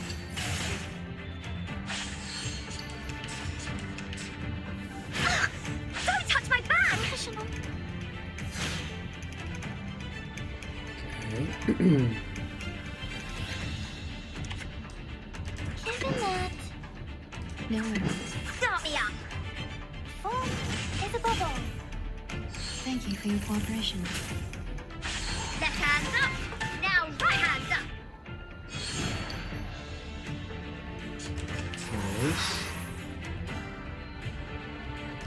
could be found. Given that. Ooh, how do I want to do this?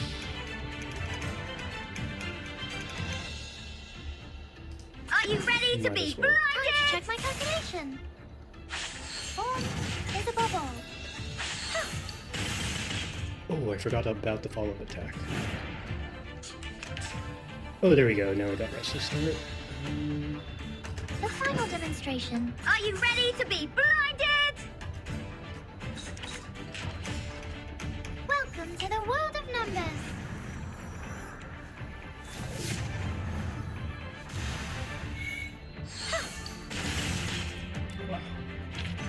They are much naughtier than the Foundation's kids.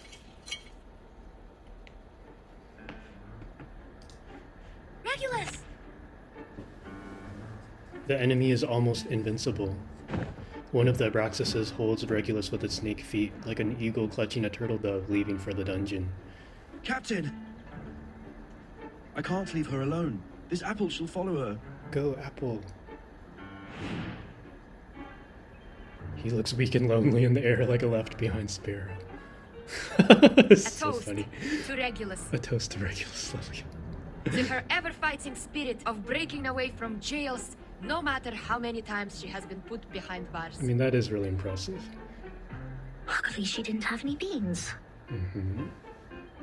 May her soul be cleansed in the dungeon. They're assuming she's gonna die. What a mess. Ena eftegramot mima. Schematizate otan enosume dios semia. Sophia gently touches the brass ruler on her wrist as the glow fades.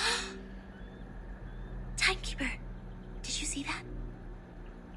The arcane skills cast by the congregation on this island are very different from those we have seen. Mr. Apple is with Regulus. She won't be in danger for now. Let's follow Sophia. As they walk, the woods become less dense. At the end of their path, there is a triangular stone statue standing among the trees. We have wasted too much time on unnecessary matters. Yes. Miss Vertin, this is the place you've journeyed to visit. The Hall of Apiron. This is where we share our knowledge of Numa, which is also the storm you've been referring to. Numa's a storm.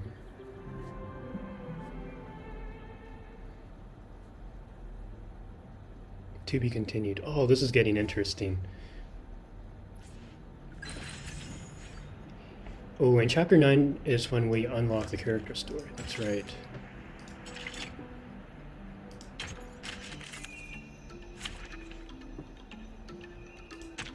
Who ate beans? Who ate beans?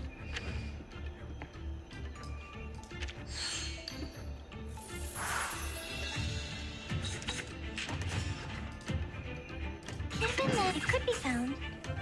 Intersect and divide. Uh-huh.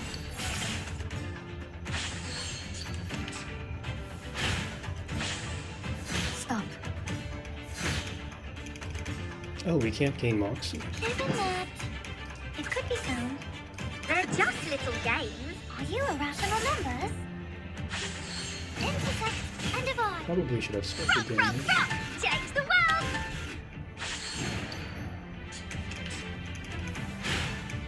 Oh, actually, that was a good move. Okay. Given that.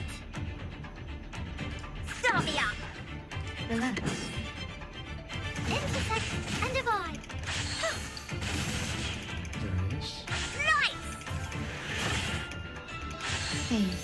Get resist. Oh, I need to heal. Okay. It will all be fine. It could be found. Come back to me. Intersect and divide. Rational. Let's reshuffle.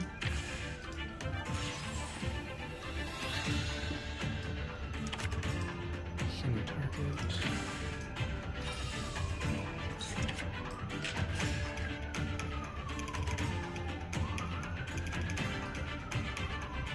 Given that it could be found.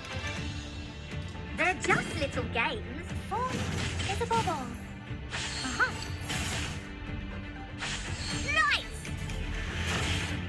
Good damage. Wow, poison does a lot. Then we can wrap this up. Relax. No worries. Are you irrational members? They are much naughtier than the Foundation's kids. Okay, silent meeting. Silence is golden. We do well to possess this virtue.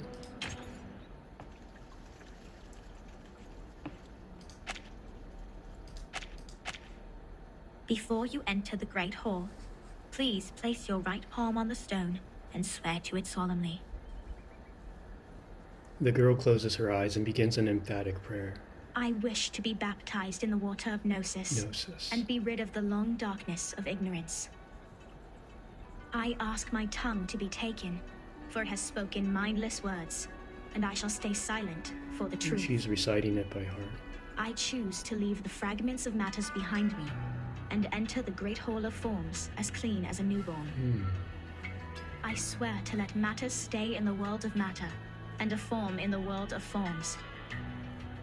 I swear to reveal no secrets, or my heart shall be taken by the vulture, my body consumed in flames, my soul trapped in the endless wheel of birth.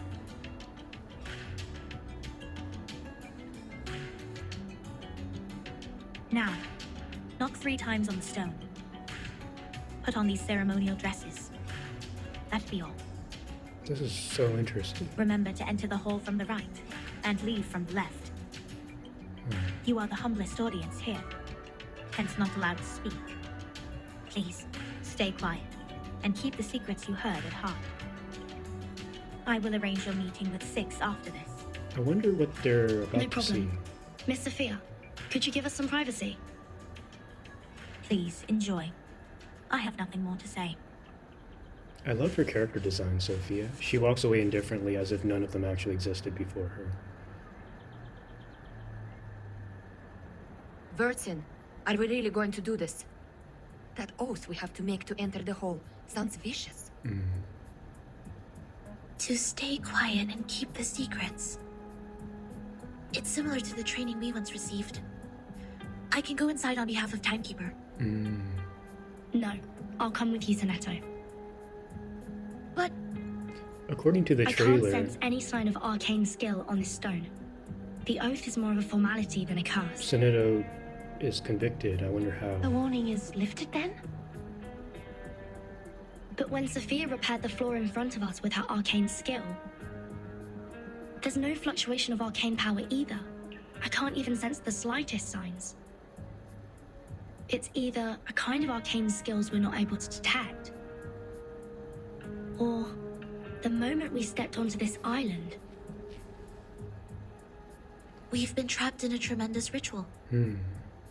That's to say, any arcanum used on this island is only a part of this giant flow. We don't know where this flow is leading us. We know nothing about it. It's too perilous, Timekeeper. I know, Zanetto. But as long as we obey their rules, we won't get into other trouble. The doctrine of the Aperon is to live in solitude and seek nothing but the truth. In fact, they've never been aggressive towards us. I think of this differently. Think. The pure blood arcanist community, the unknown arcanum power, and the obsession with certain knowledge or identity. Sound familiar? Yet, we haven't spotted any traces of the Manus here. Manus Vindictae is like the rat living in the gutter. I don't think they will let go such a favorable chance. They're in control of all the people in there, probably. Which means we need to find out the truth. I believe in Timekeeper. Lilia shakes her hands. I have 0 interest in this meeting. I'll stay outside to keep a lookout. Take care. Yeah, probably a good idea. There is no time to hesitate. The door already lies before them. This is going to be interesting.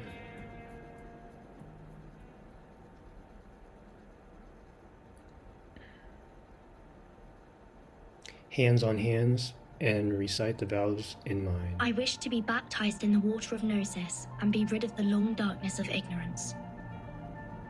I ask my tongue to be taken, for it has spoken mindless words, and I shall stay silent for the truth. I choose to leave the fragments of matters behind me and enter the great hall of forms as clean as a newborn. I swear to let matter stay in the world of matter, and a form in the world of forms. I swear to reveal no secrets. All my heart shall be taken by the vulture, my body consumed in flames, my soul trapped in the endless wheel of birth. So dramatic. The Hall of Apeiron. All seats in the hall have been taken. Fellow brothers, sisters, our quest for Gnosis had suffered 3 unprecedented crises. First was the discovery of irrational numbers, and then the creation of imaginary numbers. Last was the loss of the grand unification of different lineages. The truth was buried, and history was rewritten. But the emanation is not a crisis. Instead, it's our last salvation. Oh, he's evil. The supreme existence has once again shown itself to us. The door to the everlasting transcendent world of forms has opened once again. As Numa pours down, things are rewound to the world of light. Everything in the world of matter breaks into pieces, for they are as delicate as a petal before it. We, who have the honor to witness the emanation of Numa, have the privilege to survive the turning of the Wheel of Birth. Because we know the truth. Our survival is destined. It is the beginning of a mission to bring the unseen truth into this world. His audience responds with a round of applause, but nobody says a word. The speaker bows in thanks and gestures towards the hall. The next orator is 37, our smallest irregular prime, and the brightest star of Hermes. I wonder what this meeting's about. The applause stops. A moment of silent reverence passes, a dedication to truth. The emanation in 1929 only lasted for 2 days. All methods to calculate the Numa emanation failed. We found no pattern in the occurrence of time reversal. All our efforts in the past 4 years have gone completely wasted. Ooh, that's not good. That's the end of my speech. Silence. Long and dead silence. Abruptly, someone starts to clap.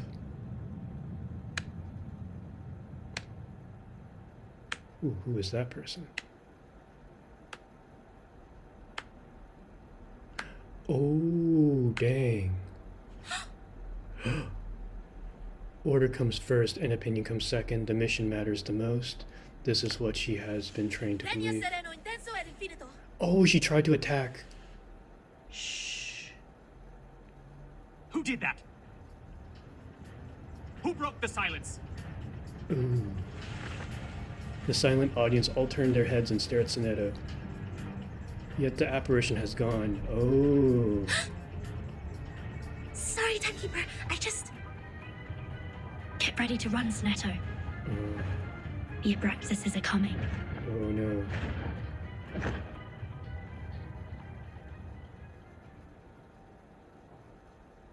I mean, it's understandable why Sonetto did that. Ooh, I like this music. Dental checkup.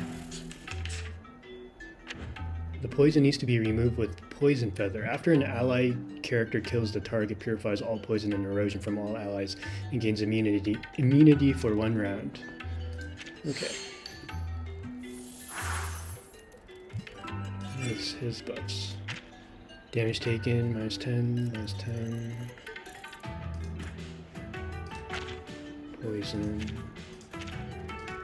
Poison. Poison. Disarm. And what does this guy do? Paralyze. Okay. Gains 2 stacks of Poison Feather. Marks the enemy.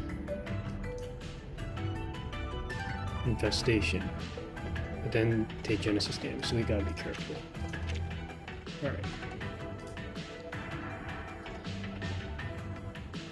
Relax. It could be given that. Thank you for your cooperation. Uh-huh. Form is a bubble. Almost. How troublesome.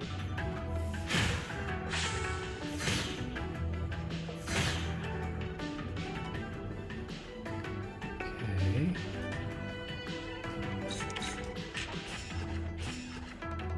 They're just little games. Start me up. Left hand up. Now right hand up.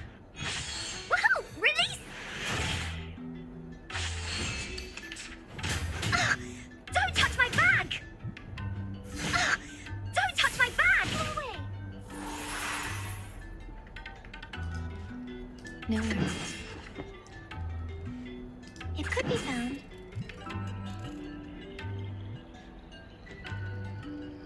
Relax.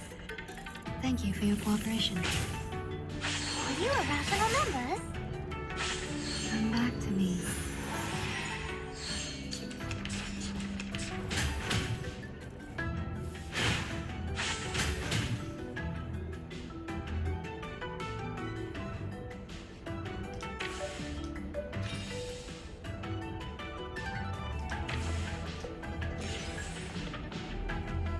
Okay.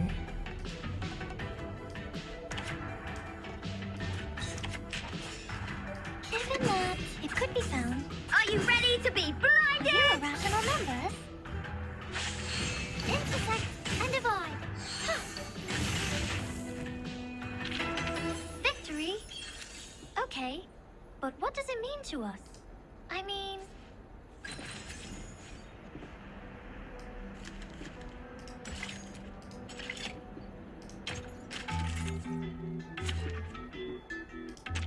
Dental checkup.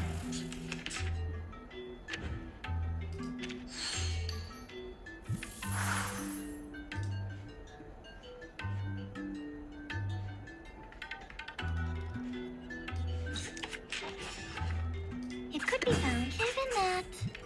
Form is a bubble. Time to check my calculation. Huh? Oh, I'm doing way more damage. Ah, don't touch my bag! Okay, let's reshuffle. It could be found. Given that... Start me up! Uh-huh. Intersect and divide. Left hand up. Now right hand up. Ah, don't touch my bag! Huh? Probably. It could be found.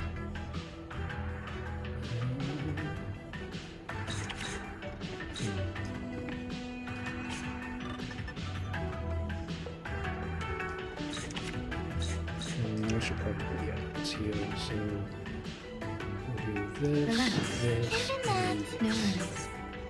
Please, don't resist.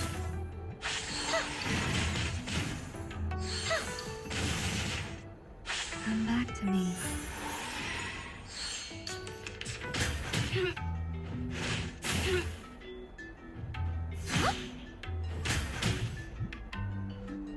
okay. The final demonstration. We need some peaceful moments. Oh, actually, I have an idea. The final demonstration. No worries. We need some peaceful moments. Welcome to the world of numbers.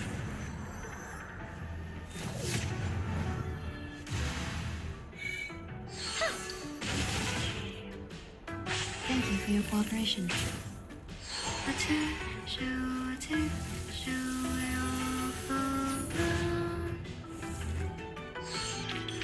Hip hip hooray! Nice. Ooh. Okay. Raindrops never actually fall. They are motionless at the instances of time which Nice.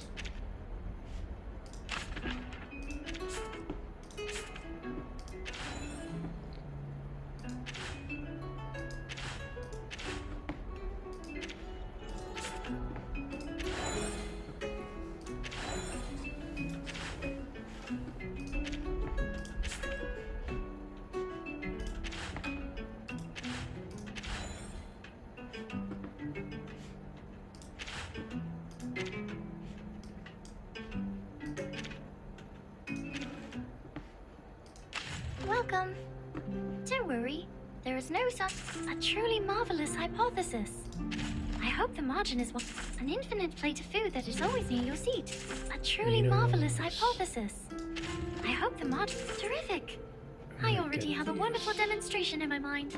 It unfolds like the volume of Descartes. Terrific. Oh, I want to get I already these. have a wonderful demonstration in my mind. It unfolds like the volume of Descartes.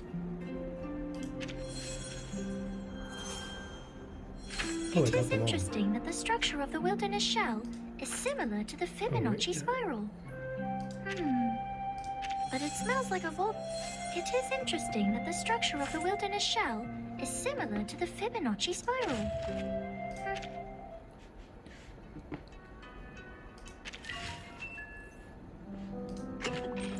The Pirate's Proof. Crossword King. Ha, lucky for once.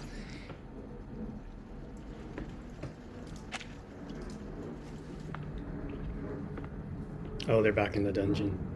Can somebody tell me And this time the door's why I closed. constantly get locked up ever since I've known Vertin? There's chains on it. In a now neglected corner, the Rockin' Pirate is deep in thought.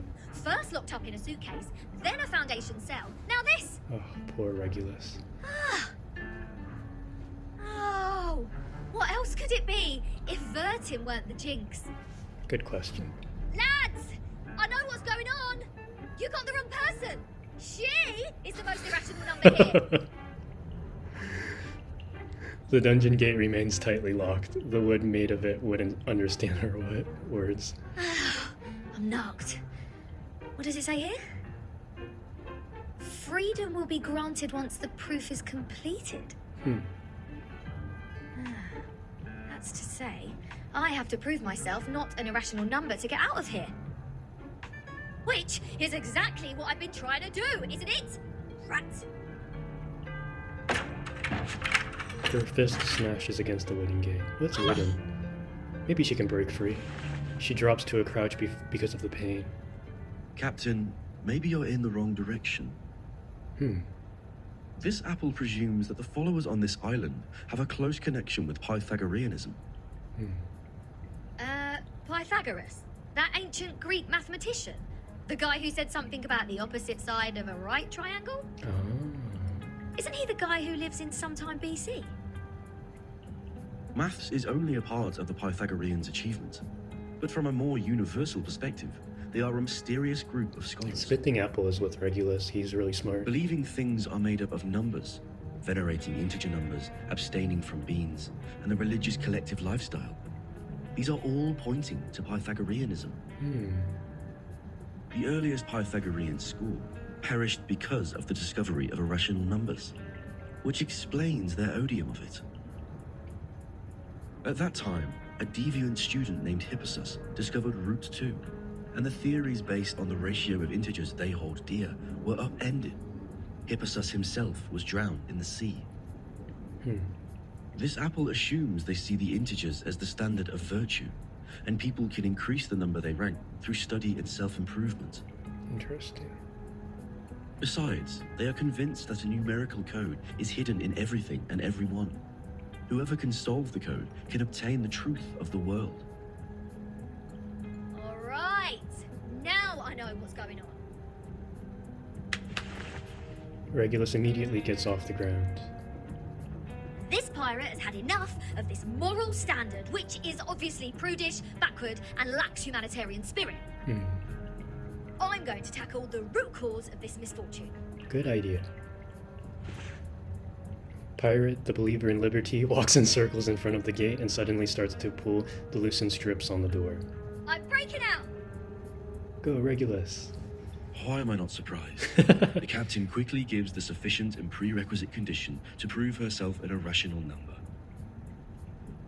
This apple may be able to offer some help. Let's hear.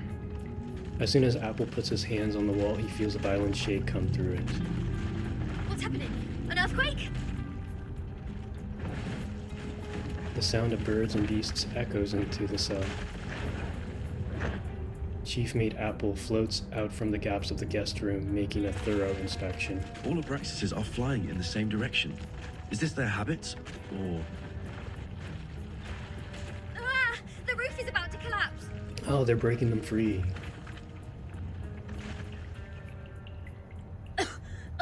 So far, this place has made the London Juvenile Detention Centre heaven on earth. She has experience. Fortunately, the scattered rocks were not enough to... Okay, Regulus pulls herself together and resumes her prison break once again. Perhaps the collapse made the cell drafty. A cold, gloomy fog descends to the room. The wooden gate, however, stands still. Oh no. Oh, is there a piece of paper? Oh. Did one of the Abraxases drop this? Strange.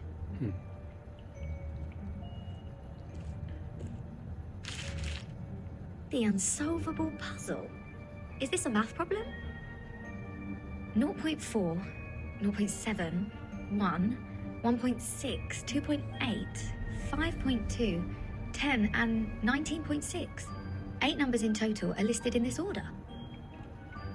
There are 8 symbols below, respectively representing the Sun, Mercury, Venus, Earth, Mars, Jupiter, Saturn, and Uranus. How does Apple know this? Maybe it is a hint that we should fill the symbols in the blank box after the numbers. That sign says to complete the proof. Does it mean to solve this puzzle? Ha! How unsolvable can it be? Clearly, each of these 8 numbers should represent one planet. We can easily find the missing planet by trying them one by one. And our Mr. Apple here is the king of the Times crossword. Yes? Regulus. I think there is a difference between this and a crossword. The mellow red fruit rubs his chin, contemplating the crossword.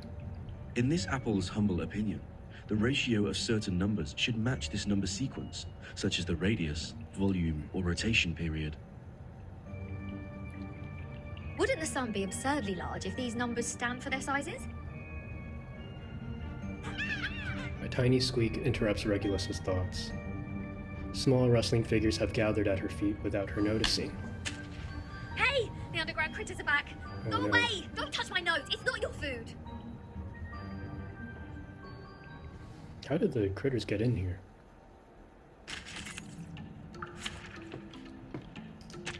I can't wait anymore!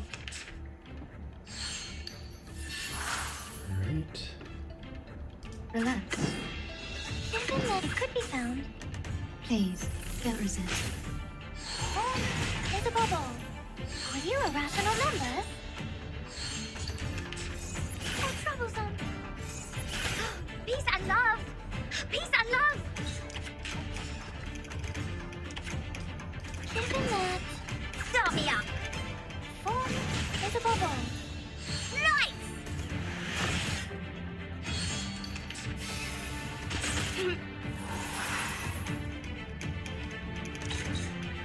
Change the probability. It could be found.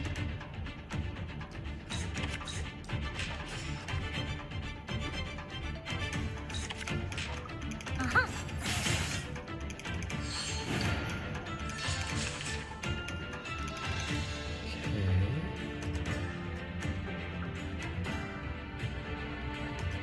Isn't that the final demonstration? Are you ready to be blinded?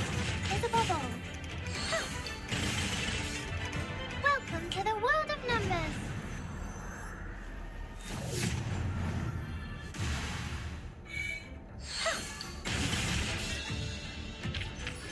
Ha! That's what you've got!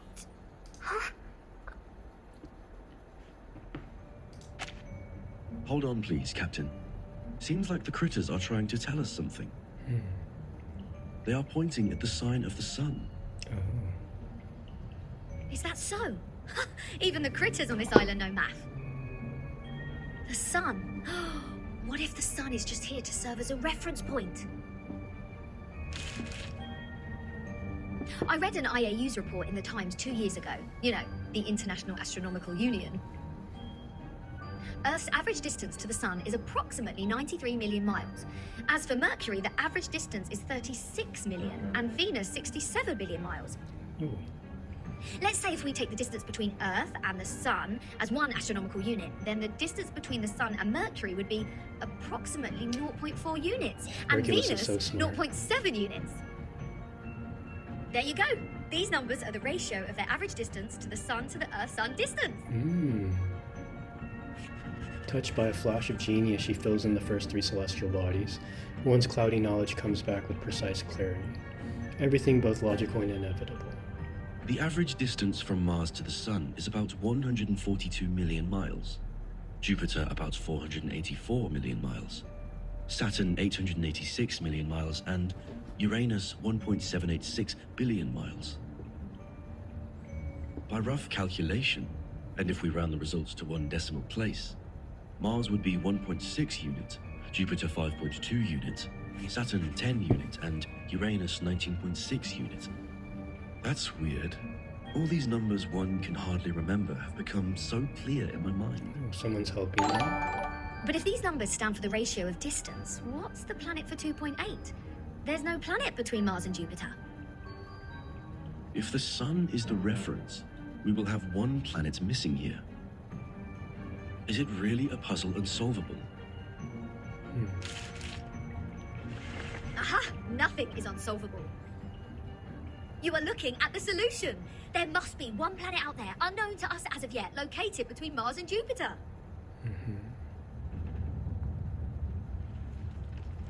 A massive vibration shakes beneath the ground. What now? They solved the puzzle. Probably.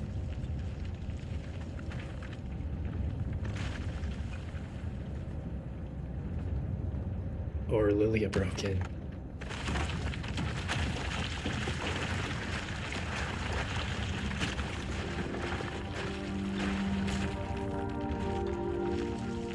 A planet emerges from the darkness. Oh, a planet? It rises in the air with little warning, shedding a cold gray light in this damp and dark cave. Whoa. It's bright, gigantic, and noticeable. What is this? It's like, I exist too. A celestial body, which I have never seen before.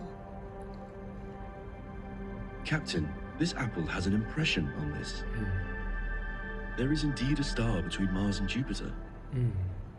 It is called the Ceres, discovered by Piazzi Giuseppe, an Italian priest in 1801. Ceres? Did we just validate its existence? Is the universe truly arranged according to this sequence? Could this be the ultimate key of everything? Regulus! Oh, yeah. Regulus!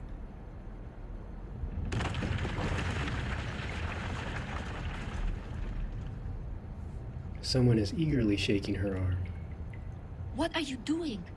Good food poisoning after accidentally eating one of those critters?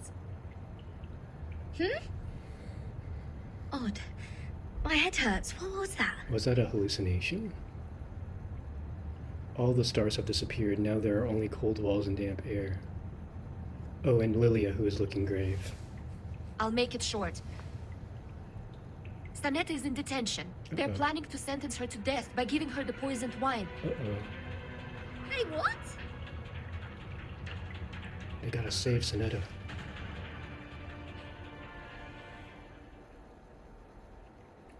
Wow.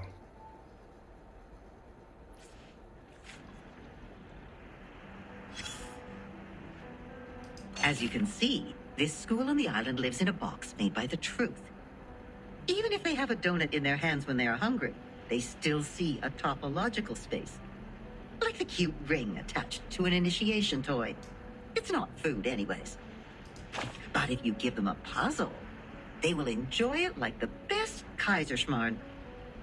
Oh, my apologies. I was not talking about the one you are holding. No. With all due respect, that thing in your hand is pretty old. The mold on it seems to come from the 18th century, judging from the smell.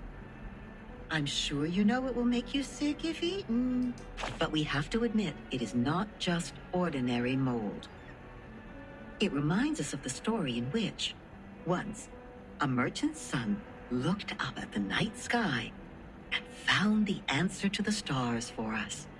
The young man firmly believed that the movement of the stars and the sun follows certain laws. Just like how the delicate gears in a watch work together. And his point was even proven correct by Zeus's grandfather. When another gentleman observed the sky through the reflecting telescope he took great pains to make, a celestial body was exactly there. What was it called? 19.6. The 8th number in the sequence, the 7th planet in the solar system, and the legendary God of the Sky. If the world was not created by God, are there any theories we can use to explain such a beautiful law? Yes, the one that says it never actually exists. Anyone can see the breach in this number sequence. That is the planet, which is supposed to be the 5th number in the sequence.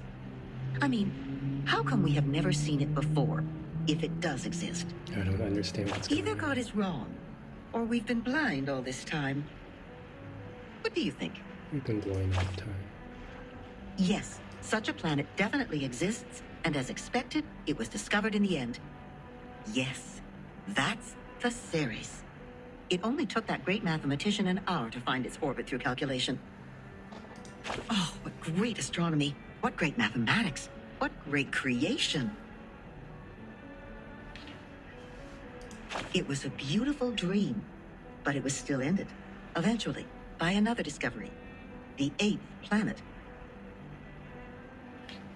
8th planet. Not the Ceres, nor the Uranus, but a new planet.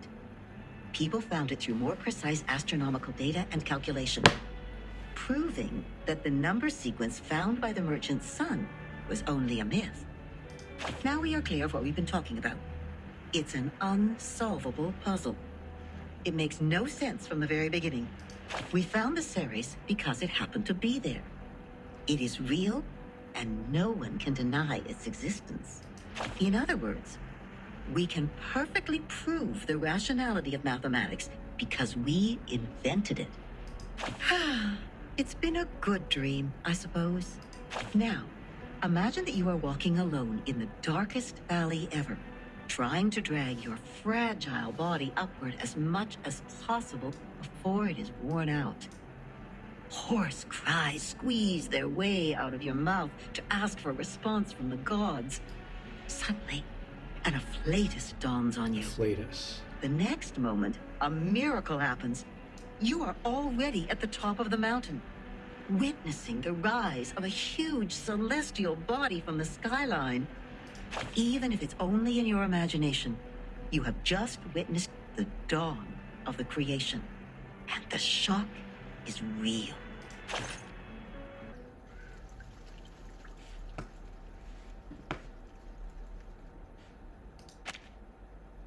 An old admonition is engraved here.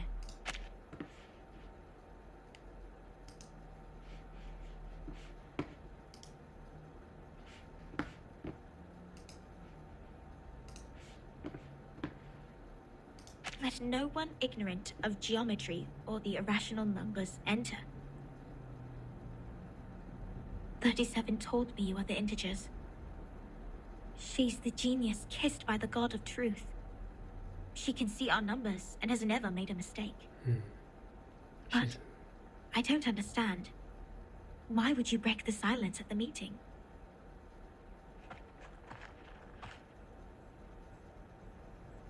I apologize, Miss Sophia. I won't defend our behavior. You may save that apology for later. If you can persuade more than half of the people to vote for your friend's commutation, perhaps she won't be sentenced to death. I have gathered some case files from the past. I hope it will be of some help. The scroll is lined with golden trim. Even without knowing what it contains, it is a significant gift. These files are... But won't you be in trouble for helping us? I have my own reasons. Sophia closes her eyes, recalling the ancient wisdom. Integers are the living example of virtues, the standard of purification. It represents a soul existing in the world of forms, a true being. It is the floating points behind the decimal which dent the process of our overall purification. The evil. The ones who violate rules knowingly. The ones who turn a positive number into negatives. And a civil person a criminal. The corrector, who has no number, sighs and looks away. If integers like you would lose your life over some unintentional mistakes, wouldn't it be a great shame? Besides, I can't stand the idea of you being killed in front of me. Not rigorous. 37 suddenly shows up behind Sophia like an apparition. Her friend is quietly startled. She speaks no words, only moving a little away from her. For one thing, we still don't know Vertin and Sonetto's numbers. For another, the fact that every crow we've seen is black doesn't necessarily entail that the next crow will also be black. Even if every virtuous person we met has been an integer, we can't be certain that the next one will still be an integer. True. Same case for irrational numbers. You're right, 37. But people always tend to believe that virtuous people are integers. That is what we call belief. Correct, but not entirely correct. Everyone can make mistakes. Numbers are just numbers. They are not associated with virtues. Unlike me, you're always right, 37. I don't know what differs us. Sophia sighs and shifts her gaze. Will you be at the assembly? Yes. Then I will leave them with you.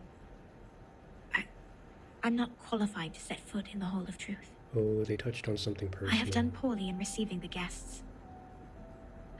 I will ask Six for my punishment after the assembly. What? Huh? So you are not coming back to my laboratory? She has a laboratory. Neither will you help me review the calculation results and get the books? The scripture shall not be challenged. What's more, any students here can help you in the laboratory. It doesn't have to be me.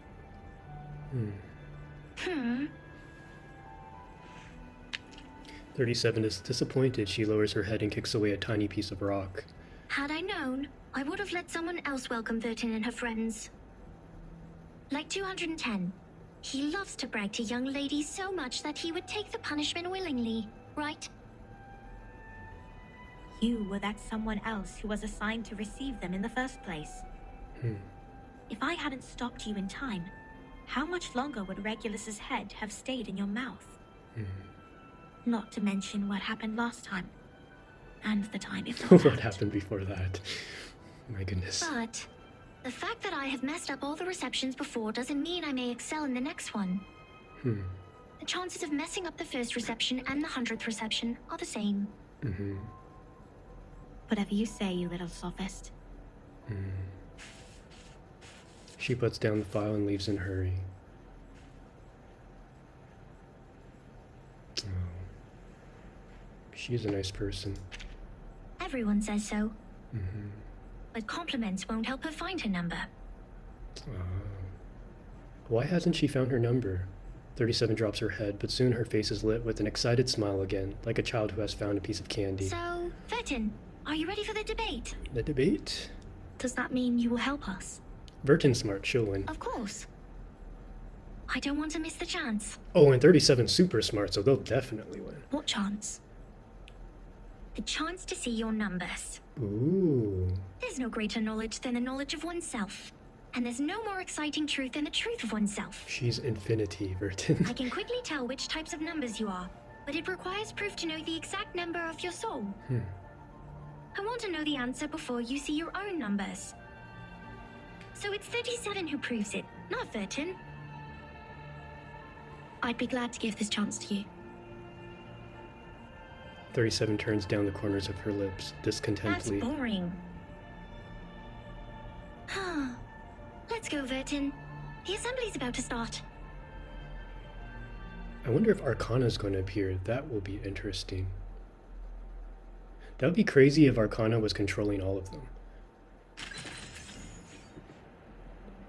Route of a bird. Between the jar and the seed, it picks up pebbles one after another.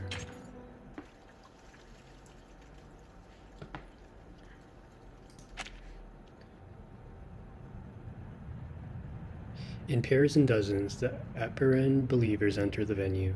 The plaintiff and the defendant are also seated.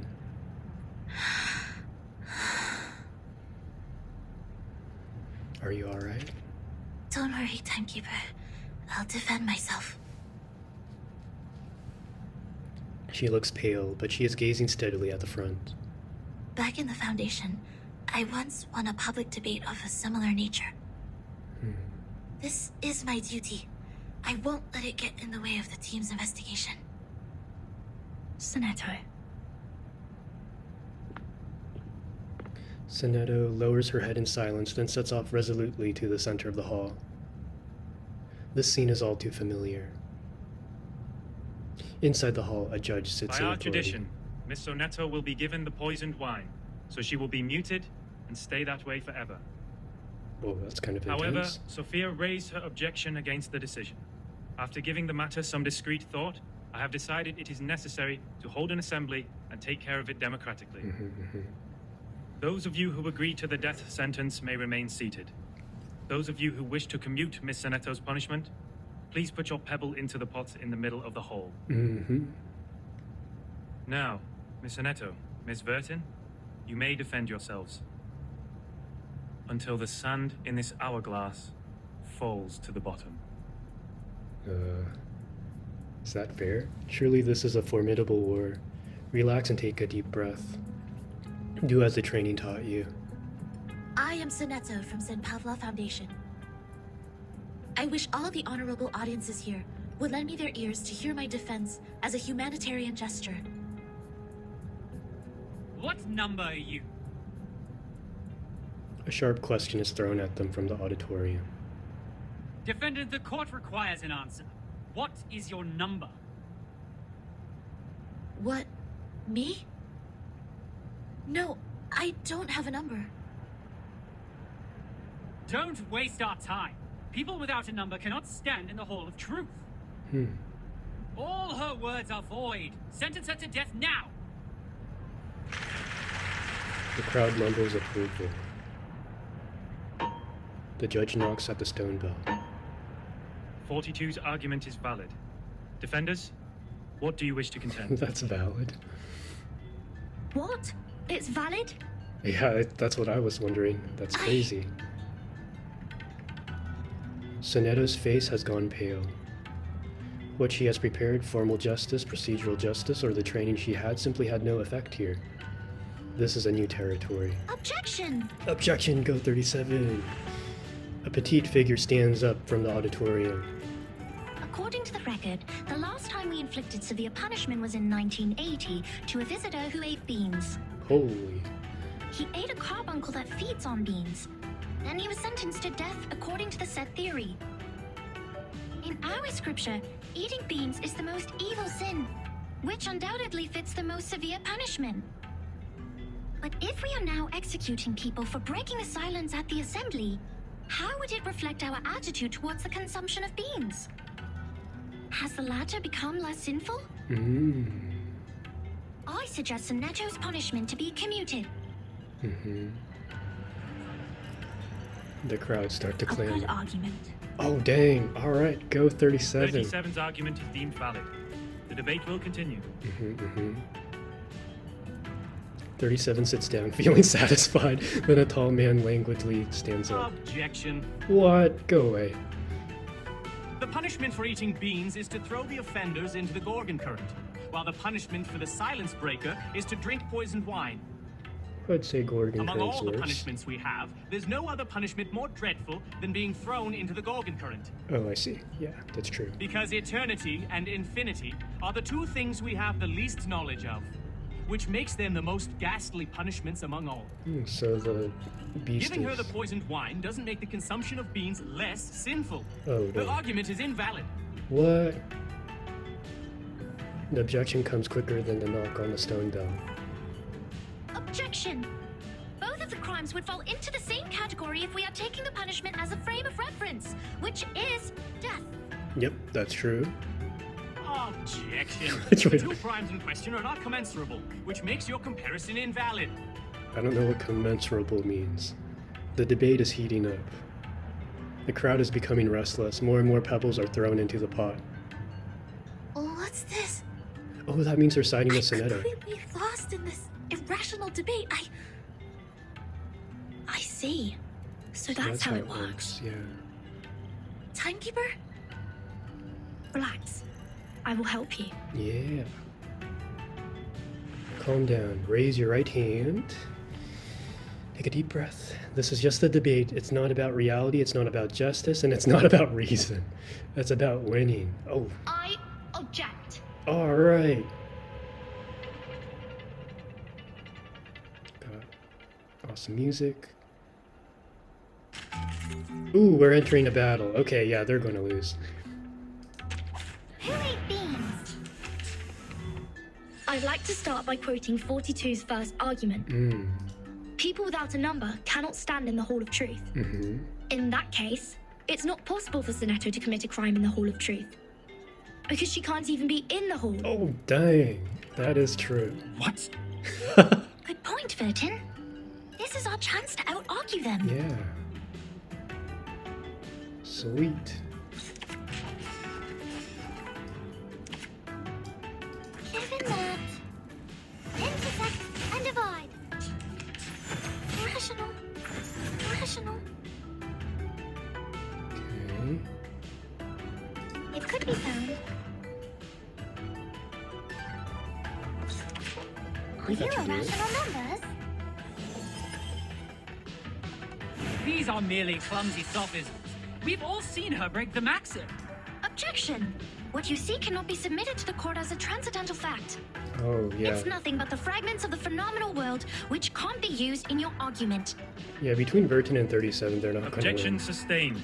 Please, ladies and gentlemen, keep the debate logically consistent. Go 6 for maintaining order. Since Sonetto has no number, and a person without a number does not exist before the truth, Sonetto thus didn't offend your truth. She didn't break any rules. The final demonstration. Given that, welcome to the world of numbers. Man, her ultimate is so cool. Yeah, take that. Objection! The rule breaker has a number. We can all tell that she is very likely an integer. Yeah, and? Therefore, she should be identified as an unknown number, not void. Your sophism has failed. 42's argument is held valid. Is there anything else you'd like to add, defendant? Tell you a secret, Vertin? Ooh. We would call criminals negative numbers. Ooh. I got it! It could be found. A perfect argument. Is a bubble. Take that. It is easy to prove Sonetto's innocence. I wonder what the solution is. According to the law of the excluded middle, Sonetto either committed a sin or committed no sin. The two statements cannot be both false at the same time. Since we consider a criminal as a negative number, and a non-criminal as a positive number, Sonetto at present is considered an unknown number. That means she doesn't belong to the criminal set, or the non-criminal set. Whoa, this is like She did not commit a calculus. sin, and did not commit no sin. It's a paradox. I hereby demand to modify the criminal sentence that has been given to Sonetto. Okay, I don't understand what happened or what she just said, but that does sound good. Hooray!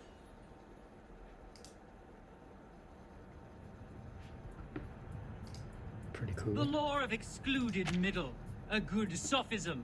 Good for you to create a paradox from one sentence of my You argument. created a paradox, wow. But pitifully, you've made a fatal mistake. What? Go away. You've taken my argument as the basis of your defense. I said people without a number should be expelled from the Hall of Truth. You don't have a number either, Miss Outsider. Based on my argument, which has also been approved by you, I argue that all your arguments are invalid. Okay, we need 37. There's no time left. 13 has a number. I saw it. Oh, yes, she does have a number, I think. Yeah. What? 37, do you know what you're saying? Yep. Yeah. I read her number. Just now. Yeah. 13's number is 0. Ooh, how? That's pretty cool. Oh, leaving us in suspense. Okay, we had to proceed with the next chapter. That was so cool, guys. Okay. Ooh, a lot more rewards. Okay. Let's listen to what this has Come to say. closer. That's right. Take a few more steps and immerse yourself in the shadow, including that hat. You don't want those good ears to hear this private conversation. That pad of paper from the miss, yes, the one wielding the ruler, is quite valuable. I can tell it is of a certain age and records quite a lot of anecdotes. One visitor to the island took out a baguette from his luggage. To share it with others, he made an attempt to parcel it off. Another visitor fell to the ground and happened to sit on a quart measure and break it. You can learn the punishments for them from the paper. The former was thrown into the sea, while the latter into the further sea. Only God knows how this wine-dark sea holds so many visitors. Oh, the debate! That's really a pain in the neck for that logical, pragmatic assistant of yours, isn't it? People always tend to mark what they can't figure out as arcanists' doings, as if things would make sense once they do so. But it won't change the fact that the debate is only a game involving sophistry, improvisation, and strongman fallacy. So what makes it superior to beans, if the form is what they are really after? Anyways, whoever fools the others first will win the game. No arcanum at all. And that argument of hers is the best attraction for the audience. A special number. A 0. The boundary between positive and negative numbers, huh? You are neither positive nor negative, which means you don't belong to either side. Now, imagine one side as an orderly line and the other as those wandering around. The wanderers can smell the abnormality in you, and of course, no one in that line sees you as one of them. In a restaurant, fruits are served without the seeds, but in a farm, the seeds are retained for the next harvest. Is there any value in the seeds? It depends on what you see when you look at them. That's an interesting way to look at things. The moment you realize that, you have come to the crossroad of fate. Now, back to the number we just talked about. Oh my! It's the prediction of your whole life. Can you believe that? You owe that spirited little genius a thank you. By the way, what do you see in her number? A clever trick. Yes, of course. 37 is larger than 0. But it's not so stable as 0.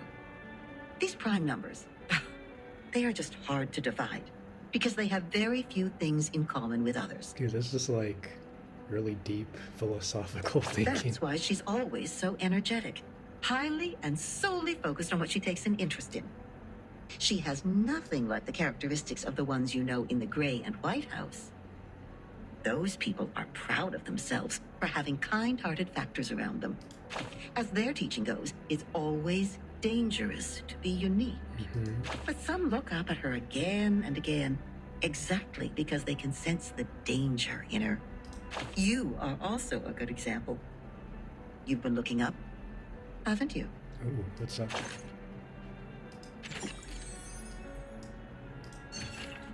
Splendid debate between numbers. Think back. Ooh, okay. What's going to happen? Who ate beans?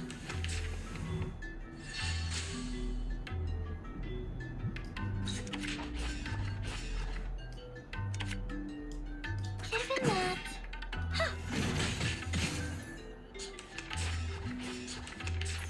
That's troublesome. The final demonstration. It could be found. Welcome to the world of numbers.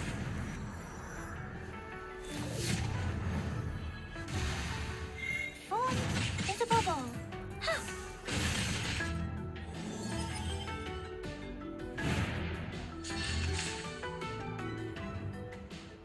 A perfect argument. Given that. Time to check my calculation. Form is a bubble. Rational. It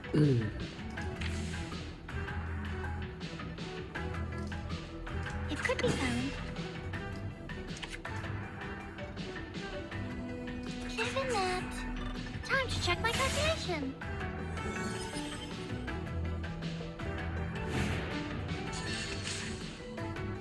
The final demonstration.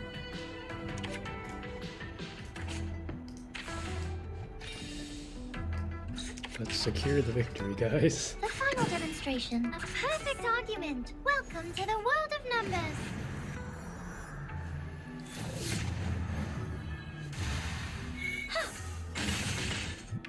Intersect and divide. Yes. Yes, yes, the deserved victor. Uh-huh. Cool, we're on 13. Let's clear hard mode for this first.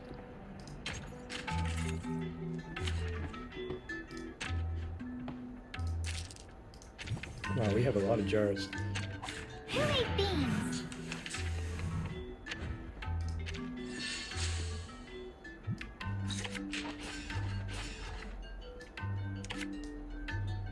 Oh wait, okay, we can't gain Moxie. Given that, it could be found. Intersect and divide. Uh-huh. Rational. Given that, it could be found. Uh-huh. Intersect and divide.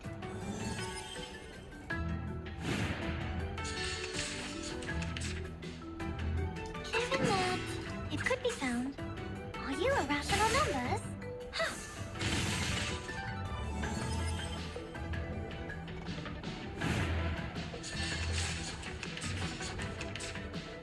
Given that, a perfect argument.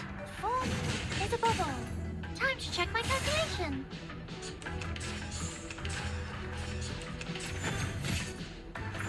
Rational. A perfect argument. Given that, intersect and divide. Victory? Okay, but what does it mean to us? Nice. Continue with the story. The middle of the axis, neither biased nor neutral, neither positive nor negative, neither excessive nor deficient.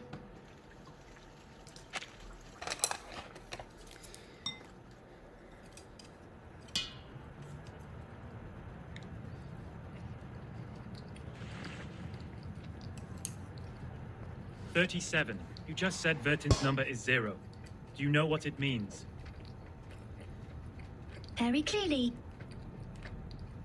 Would you be able to submit proof to Apeiron? No problem. Half of you in this hall have put in the pebbles. If 37's argument is found to be true, every argument Vertin has spoken in Sonetto's defense will be deemed valid. Sonetto will be exempt from the punishment. I will announce the result once 37's proof has been validated by Apeiron. Thank you for your time.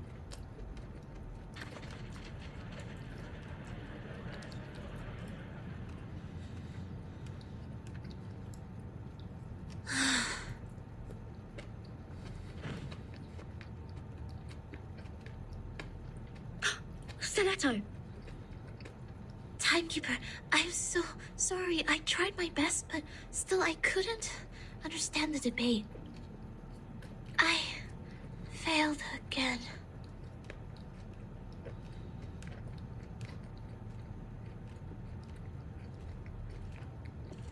What happened to her? Come here, little girl. We need to move her outside.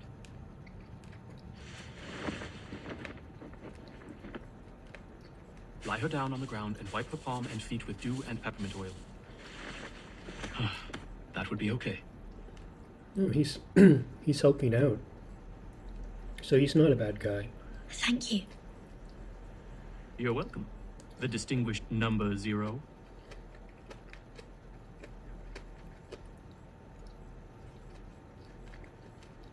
I'm kidding. I'm 210. Well, instead of the number, I prefer people call me the rhetorician. I've heard your preachment. Pretty demagogic. That's how logic works. With logic, I can prove that you'd cease to exist in the next moment, or that there are no other people in this world except me. Achilles can never outrun a tortoise, and a flying arrow is forever motionless.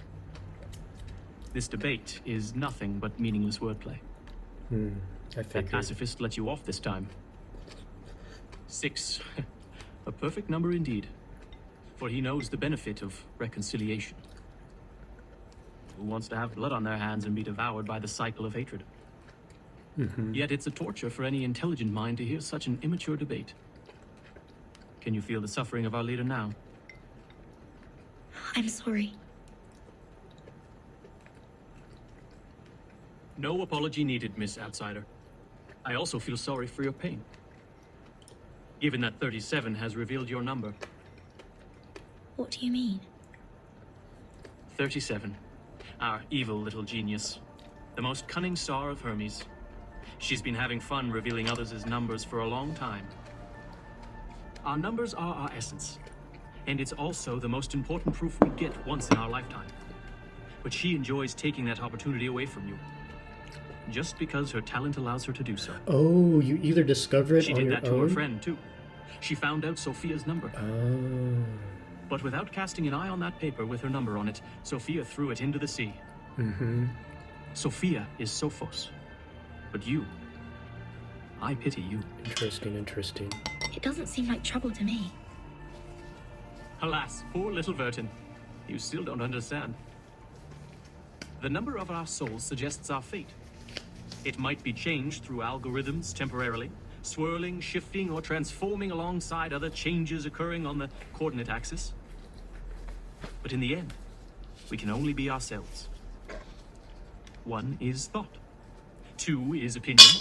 3 is wisdom. 4 is strength. 5, enthusiasm. 6, harmony. 7, order. 8, philanthropy. 9 is restraint, while 10 is completion. 0, however, is in the middle of the axis, the origin of the frame of reference. It's neither positive nor negative, neither prime nor composite. Things are ever changing, but you stay the same. Your loneliness also lasts forever. Oh no. This is your fate. Being exposed in full view of the crowd, yet you know nothing about it. 37 was acting on impulse. Yet she opened Pandora's box. Wow. She leisurely reveals your fate. That carefree behavior makes no difference to picking up a shell on a beach. How could I not pity you? Wow. That's really interesting.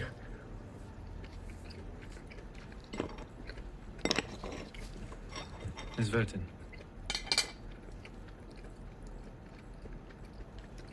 "37's proof has passed the review. Your friend will now be exempt from the punishment for violating the rules. However, she has to take some catch-up lessons on the scripture. That's fine. Please, meet me at the hall tomorrow at noon. I would have words with you."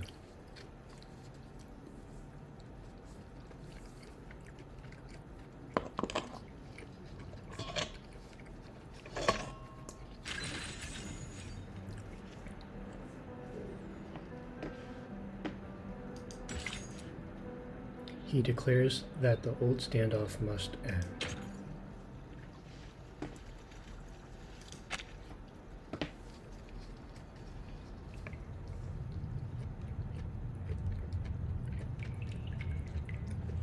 Interesting.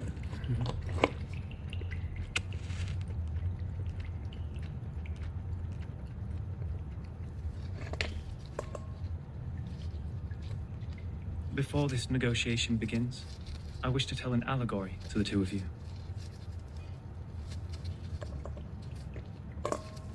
A group of people were imprisoned in a cave. Behind them, there was a fire. Before them was a tall, solid wall. Their legs and necks were chained and fixed, so they were constrained to look nowhere but to gaze at the wall in front of them. When they dropped their eyes, they saw their own body. When they looked up, the flickering light of the fire fell over them, and they only saw the shadows of what was passing behind them. No one had lived one day outside the cave. The shadows cast on the wall all there was to be perceived as reality. They had no knowledge of the real world. One day, one of them escaped from the cave, walked into the light, and saw the true world with his own eyes for the first time. Everything he saw or felt in the cave was nothing more than a mere shadow of the object's true form.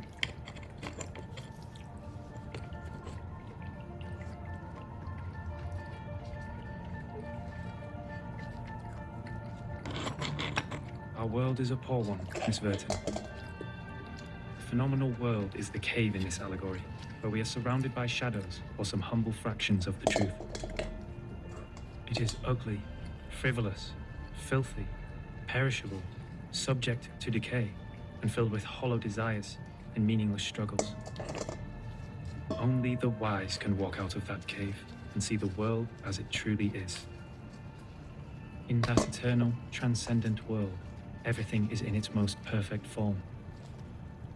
I pray that you, Miss Vertin, the representative of St. Pavlov Foundation, and you, Miss Arcana, her counterpart of Manus Vindicte, would pay heed to my words. Everything you've been fighting each other for means no more than some fragments of phenomena to us. There's only one thing worth doing. That is, to seek higher wisdom, develop one's virtue, and achieve greatness in life. We have never set foot on the soil dampened by the storm, nor have we ever been involved in the disputes brought by the torrents of time. I beg you, do not take your conflict in the phenomenal world into the realm of truth.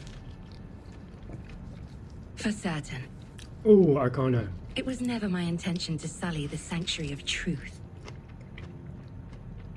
Then, to prevent a situation like this from happening again, I would like to ask you two to carve your names on these 2 stone bangles and drip a drop of your blood on each of them. Once the bracelet is put on, no one will be able to remove it. From now on, as long as you're on this island, none of your people will draw blood from one another. Or the bangle shall draw all the blood from you. The peace agreement is so decided. We need that in the real world.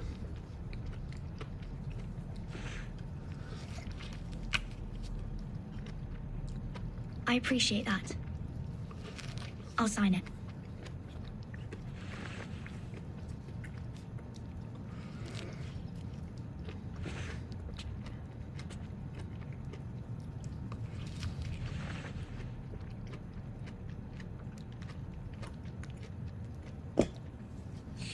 The peace agreement.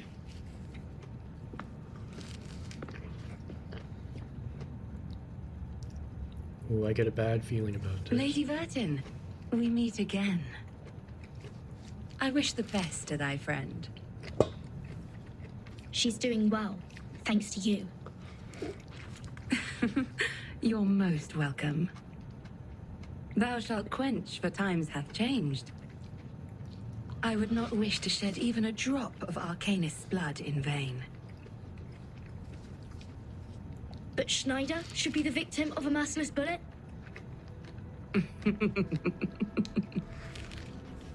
Vertin, my pitiful child. Did you forget? That merciless bullet cameth from a gun never belonging to me. What's Manus Vindicte's purpose to be here? Hearken the archaic wisdom. Just as thou doest.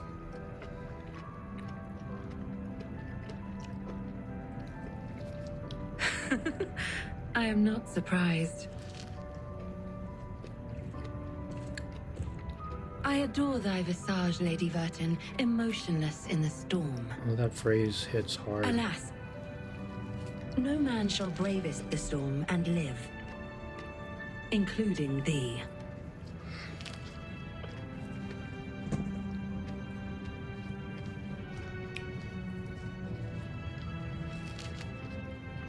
A wooden box in the Elitiao's base has my name on it. Was that your doing? Sadly, it wasn't. I hope thee findeth the answer satisfactory. I wonder if Arcana is not the villain, but just like a bystander. It's burning. Is that Miss Arcana? Miss Arcana, please, don't go! Save us! And save... Oh.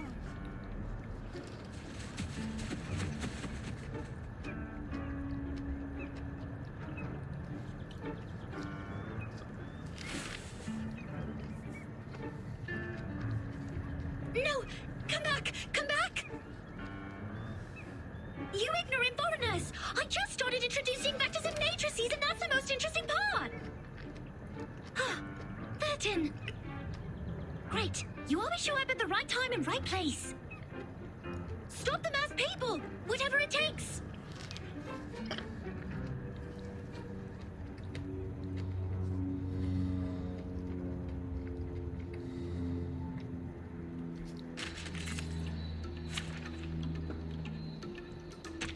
Dental checkup. Alright, I'm gonna let this autoplay go because I'm eating. Relax. Start me up. Left hands up. Now right hands up.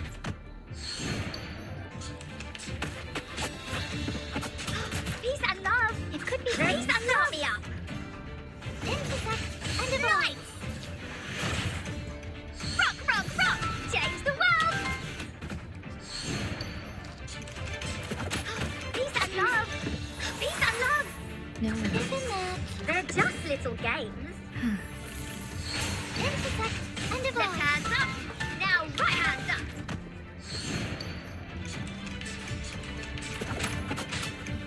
Are you ready to be blinded? Are you ready to shake? Woohoo! Release! Please, don't resist. Ha! That's what you've got! Huh? I'm sorry.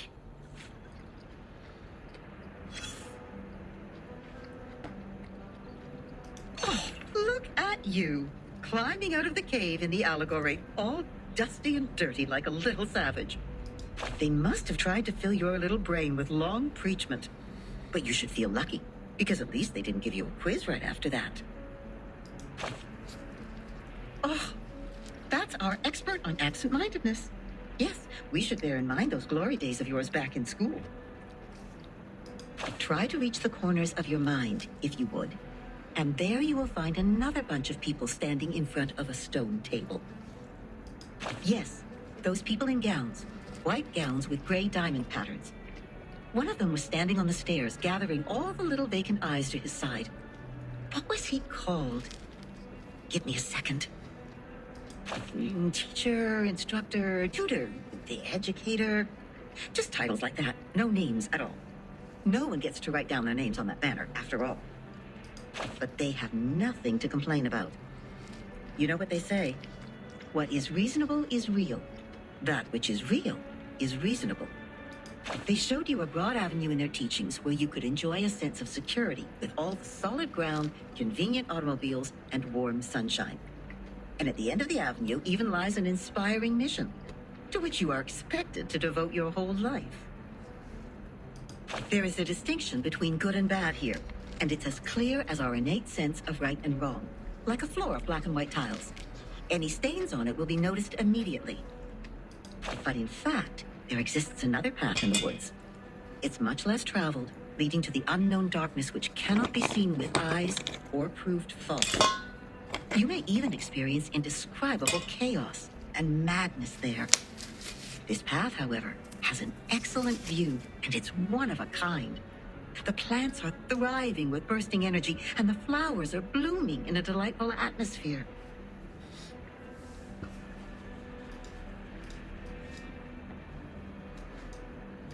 So, which will you take?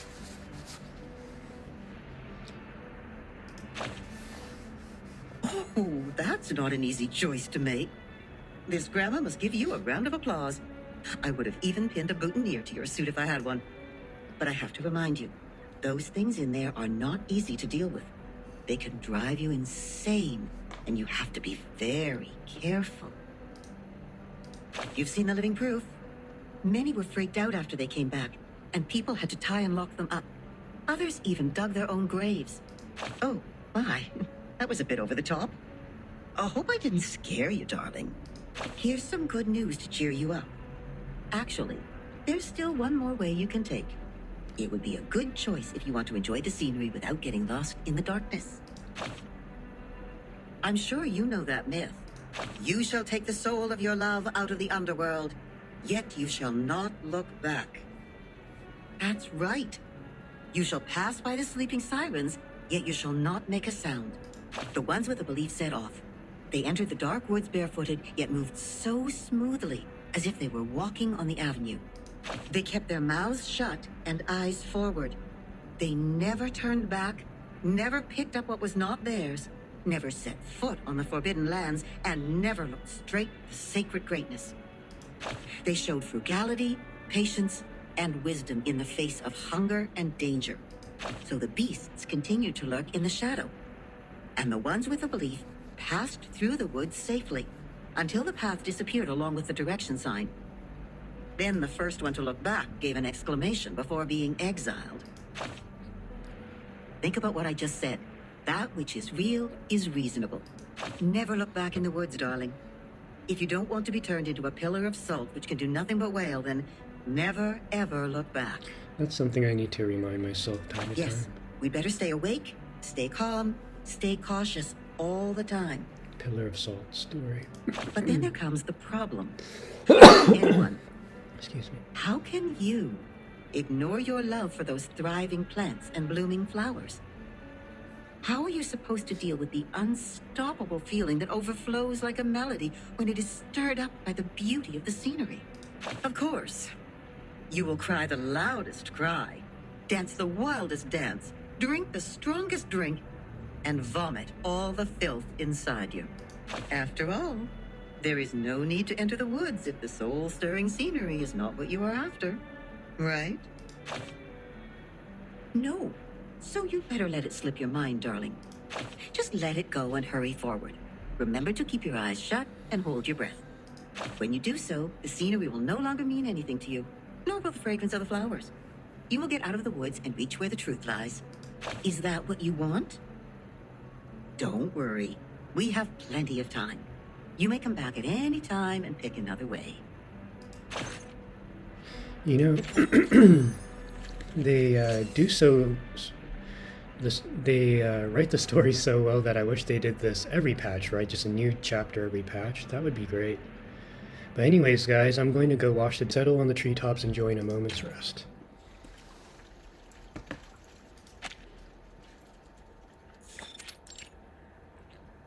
Congratulations, Miss Sonetto. You are the fastest learner of our doctrine among all the visitors in the past half-century. Wow. On behalf of all orators, I award you this laurel wreath. So now she's part of civilization. No, I wouldn't have achieved this without your guidance. No, she has a wreath on Those her head. mathematic statements are really inspiring. Oh, I like I've her learned a outfit. lot. It's pink and gray. But there's still something confusing me, such as Pythagoras and his golden thigh, his memory of the previous lifetimes as the son of Hermes, and the transmigration for every 216 years. Could you please tell me more about these? The door is violently kicked open. Two outsiders' heads dropping to their chest are dragged into the Hall of Truth. Why would people fail to see the charm of the matrices? This is not right. I need to spend more time on teaching. Anyone, save us! Thus my journey of art is doomed to fail. His diggers. I really don't want to study maths anymore. Help. Now I know. Now I know why he has his costume or skin. Timekeeper, you are here. I heard that you completed all the lessons on the scripture. This laurel wreath suits you well.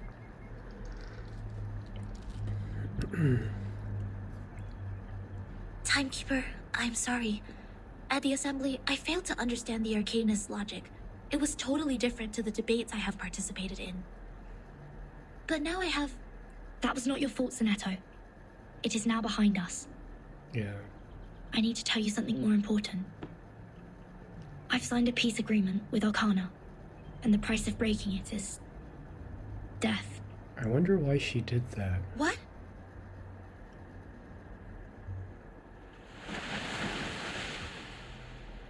So Manus Vindictae is also restrained by the stone bangle like we are.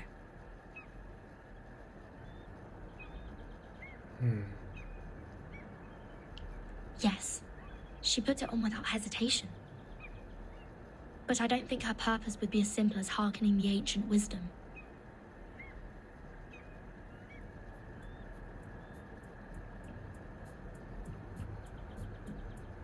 I attacked Manus' followers earlier as 37 asked me to. But I received no punishment from the bangle. Perhaps this island makes its own judgment on what to be classified as hostility. Like it has a mind of its own. Sonetto, do not report this to the headquarters before we figure out how the bangle works. After all, there are many other things to investigate on this island, other than Manus Vindictae. I see. I will contact Miss Druvis and Miss Moiselle first and keep an eye on Arcana. Timekeeper, this island, the Manus' mask, and your suitcase are all immune to the storm.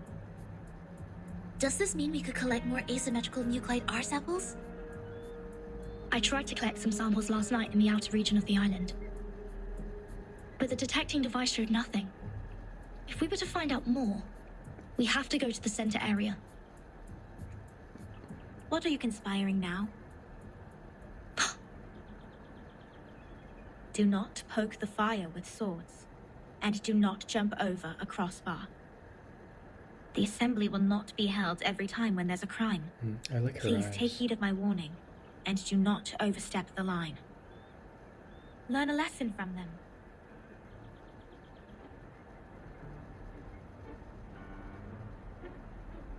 One disheveled. What happened to Regulus? Lydia, didn't you say you have Regulus with you safely? Apologies, Vertin. I was going to rescue Sonetto through a very creative underground tunnel.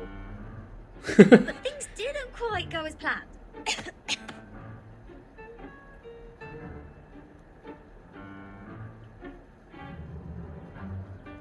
Not a bad innovation for a simple clap on the forehead. If only you didn't miscalculate the location of the explosion. This apple is grateful that it didn't get blasted into a puddle of apple jam. Warning, shell cleaning required. Warning.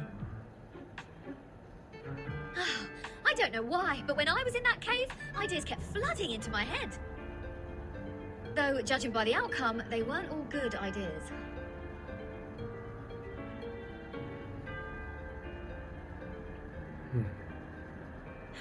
On a routine patrol, I found them trying to break into the cave. I'm not surprised that an irrational number would try to trespass on forbidden grounds. But you two, the integer and the fraction, what were you doing with her?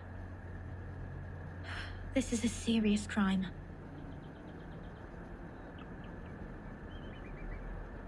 Do we have to go through this debate again? It's okay, Timekeeper. I will defend Regulus. I've thoroughly studied the scripture, and this time I'm sure I can do better. Forget it.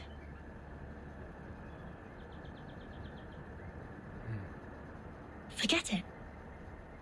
It is unwise to waste time trying to understand an irrational number's motive. Besides, we should let the reckless take care of the least important matters.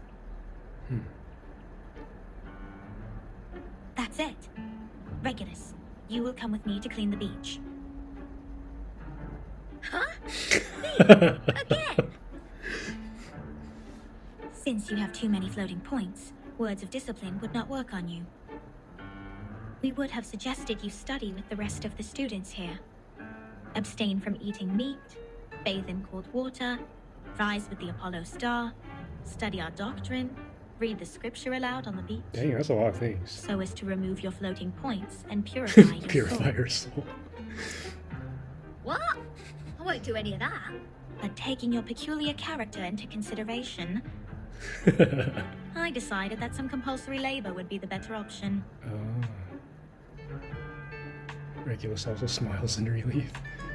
Oh, that's the best news of the day. I'd rather clean up the rubbish on the beach than be surrounded by people giving sermons all the time. At least the rubbish doesn't talk gibberish. True. I'd be dead if you didn't change your mind. Regulus, studying the scripture is not that scary. They will teach you and guide you until you take full command. Just like taking lessons at school. Huh? Is that what schools are like? Haven't you been to a school, Regulus? Oh, he skipped class. A great pirate would not remember trivial matters as such. So, where were we? Which part of the beach needs to be taken care of by the great captain? My laboratory. Ooh, we get to check out her Where did laboratory. you pop up from?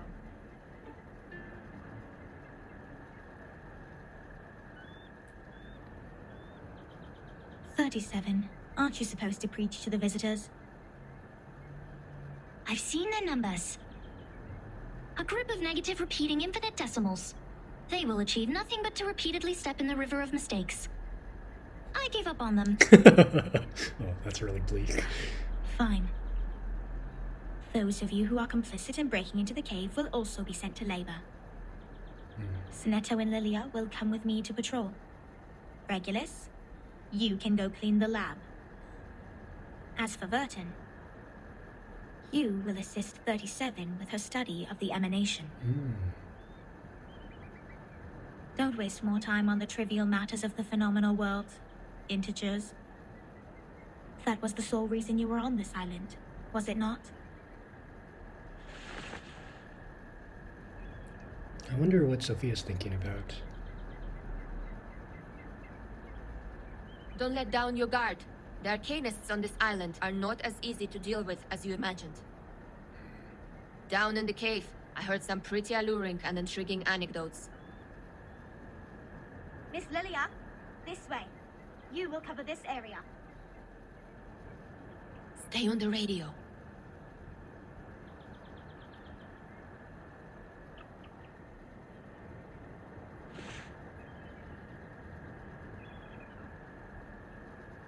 Don't worry, Timekeeper. Lilia and I will keep an eye on Manus Vindictae. We're counting on you, Sinetto. I have a feeling we are coming closer to a big secret.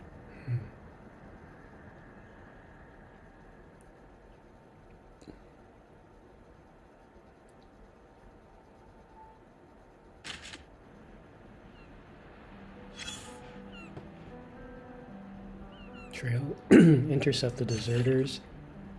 The masked heads want to escape from the classroom of truth. Again, stop them. We're disciplining them. Okay, wait a minute. Ah, Bangalore! Copy that. Easy, Lara. Stay focused. Crickets and fireworks! Thunder Talisman, scientific version! Go, go!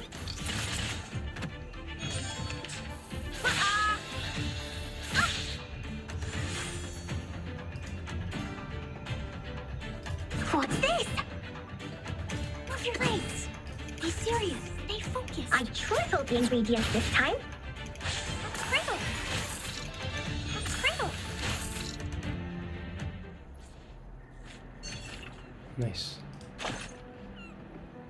Sound alarm.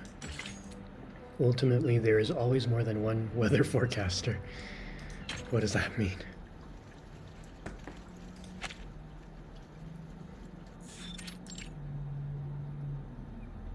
What? What am I looking at? So your so-called sacred project is this gigantic IDM computer? Regulus inspects the computer like an expert. I was curious about them during my stay in Laplace. Those later versions of the model are so much better than the 66 ones.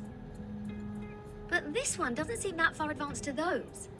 This is not a junk piece the Manor sold you, is it? Items of the phenomenal world are all a waste. This one is long broken. After the emanation, we couldn't find anyone to repair it. Why do you keep referring to the storm as the emanation? What does the emanation mean? It is the waves of Numa. We are the expellees of the world of forms. We were banished to this damp and dark cave. Everyone here is obsessed with the fake light on the wall, but forgets to look for the truth. Numa, however, will lead us to escape the cave and return to a more supreme realm. Eh? You make it sound like we're living in piles of rubbish. Aren't we? Of course not. If you ask me, I'd say you have absolutely no idea how wonderful the outside world is, because you have never left here to try it yourself. Dr. Pepper, the music festivals, Rory Storm, the Hollies, and the Rolling Stones. Oh, there are too many to count. If it weren't for this sick storm, I would still be riding a motorcycle in one of those races in London.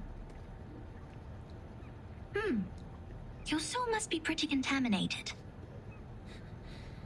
And the computer, they can calculate extremely large numbers within seconds, better than hundreds of thousands of you combined together.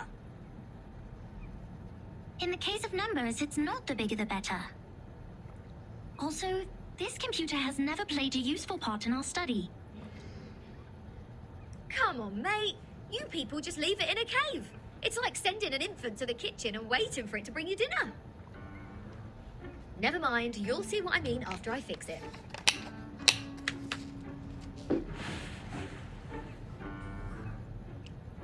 Can you fix an IDM Regulus?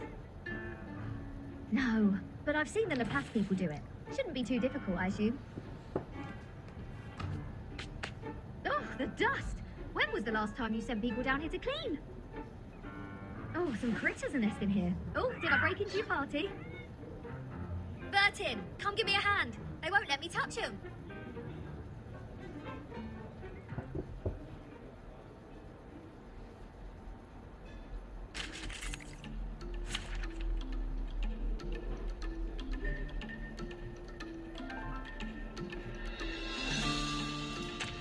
I can't wait anymore.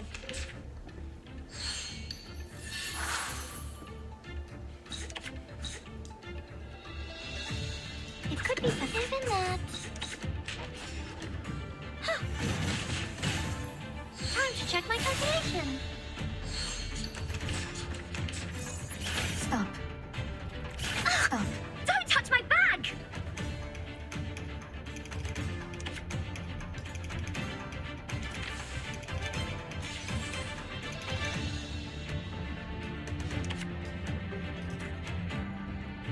It could be found if in that. Start me up! Intersect and divide. Time to check my calculation. Nice!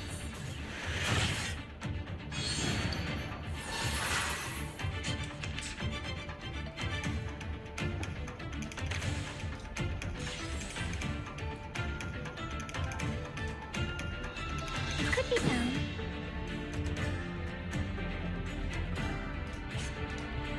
Relax. Even that. Are you ready to be blinded? Oh, it's a bubble. Are you ready to shake?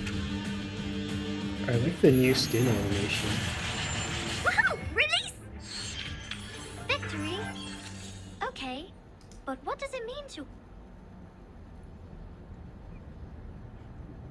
Green numbers appear on the screen. After getting rid of the parasitic pests, the dusty behemoth begins to miraculously return to life. You fixed it! It's great to have you clean the laboratory, Regulus. Your floating point immediately reduced. Oh, is that a compliment? Sounds like one to me. Thank you. It's a wordplay, Captain. Infinity minus any numbers still equals to infinity. Fine, fine. I should have given up the idea of changing your eccentric sorting system a long time ago. What's the meaning of humans inventing computers if these machines were only left here for some critters to nest in? Thanks to you, now we can have a look at the previous models, Regulus. But it's a pity since it only has the data before 2003. Everything in the past 4 years has gone missing.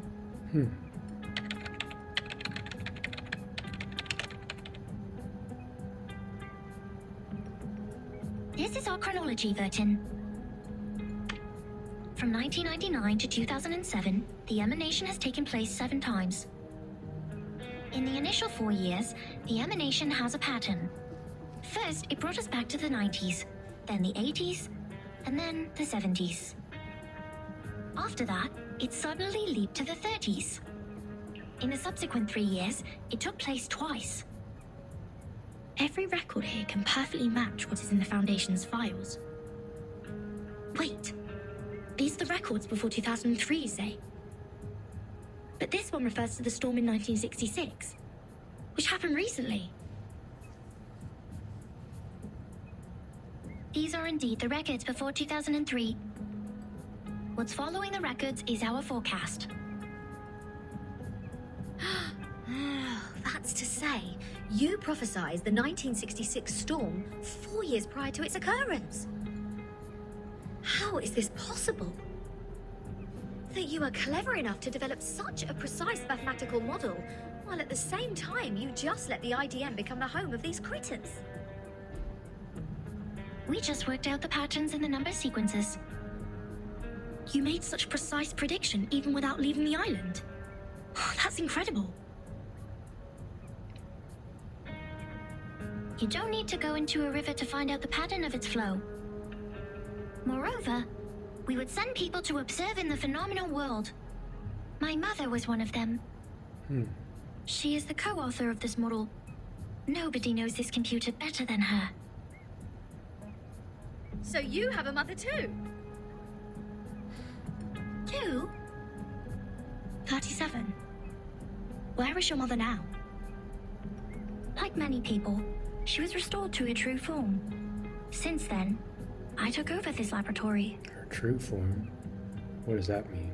The form, you said. 37? What is it? What kind of question is this? They're not human. The form, or the essence, is what's left of you after all the fakeness has been peeled off.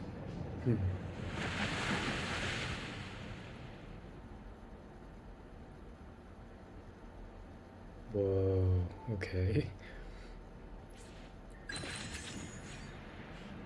The empty ship. It returned as scheduled, yet empty-handed.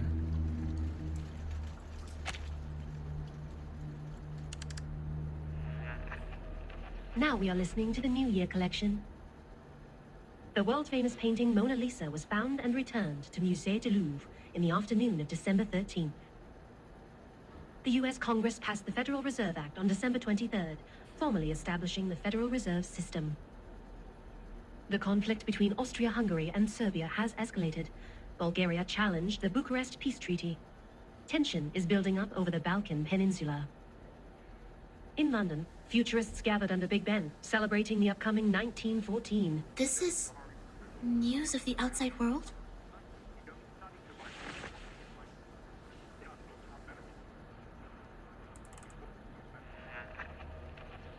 What about on your side?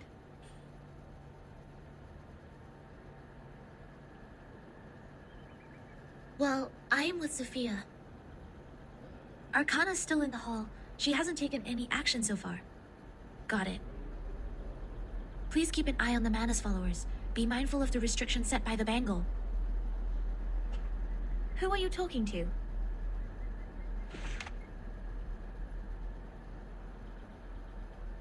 Just checking up on Lilia. Please stay vigilant during the patrol. This is the last place we need to check.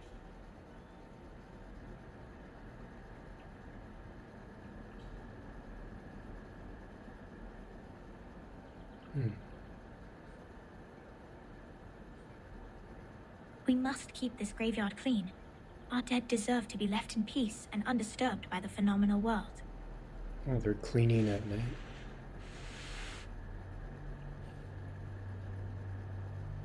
Miss Sophia, you said this is the graveyard?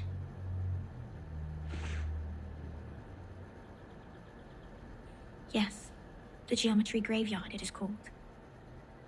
4 years ago, my father was restored to a geometric body on his way back to the island.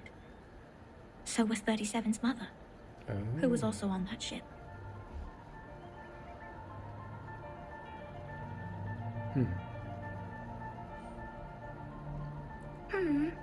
Why are you crying, Sophia? I was wrong. We calculated it wrong, 37. We miscalculated the impacted area of the emanation. We thought the ships would be safe in the Gorgon current, but the safe area is in fact 5 degrees away. When the emanation happened, the bow of their ship had just entered the safe area. But it was too late. My dad is gone. So is your mom. Oh, that's so sad. I know. But why are you crying? My mom and your dad have come back to us, right? Have come back? Do you call this coming back? Like this? In the form of geometric bodies? Cold and silent? Being pushed to the shore?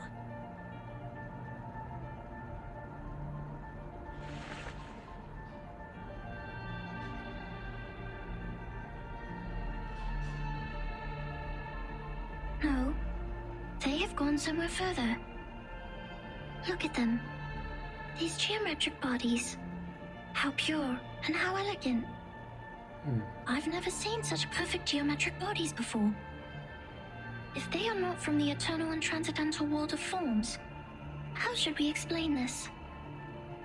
37? I'm going to study the emanation, Sophia. This is the best chance ever. The transcendental world finally opens its door to us. We will reach our hands to the forms and explore the oldest and eternal laws. Will you help me, Sophia? Next time I will definitely make a better calculation. I promise. 37 looks older than Sophia there.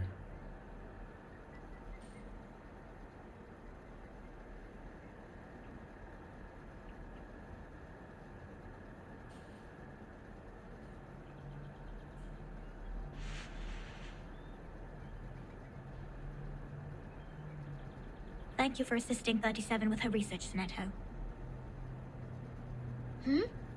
No, I didn't do anything. Timekeeper knows the storm better.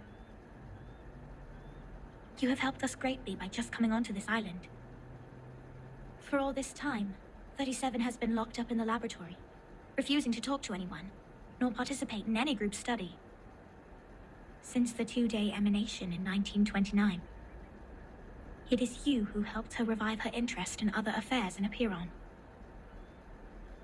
These are Timekeeper's contributions. I barely did anything.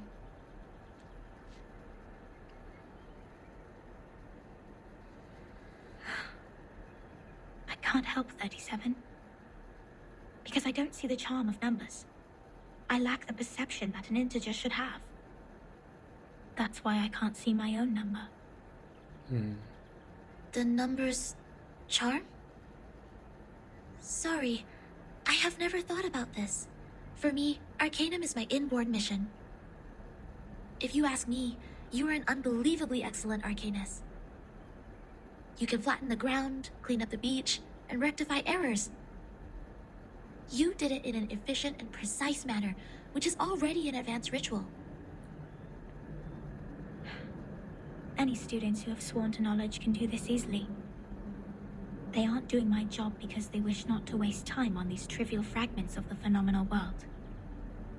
Because they have seen the truth.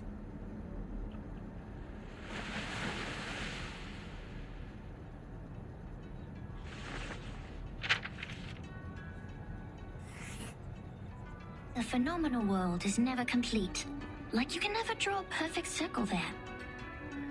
No matter how much time you spend on it or how sophisticated your device is, it is impossible to draw a perfect circle in the phenomenal world. Arrows always exist. The floating points after the decimal can be reduced, but not destroyed. The perfect circle only exists in the abstract transcendental world. Of course, anyone in the world can find out the value of pi through the most primitive method. Egyptians, Greeks, Chinese, and Babylonians, they have all tried. They made circles with twine, painted on the ground with twigs, or measured the land with cubic rods. But none of them actually drew a perfect circle. However different their practices were, they found out the sole truth, the approximate value of pi. Because the essence of the circle is hiding in the imperfect manifestation of it.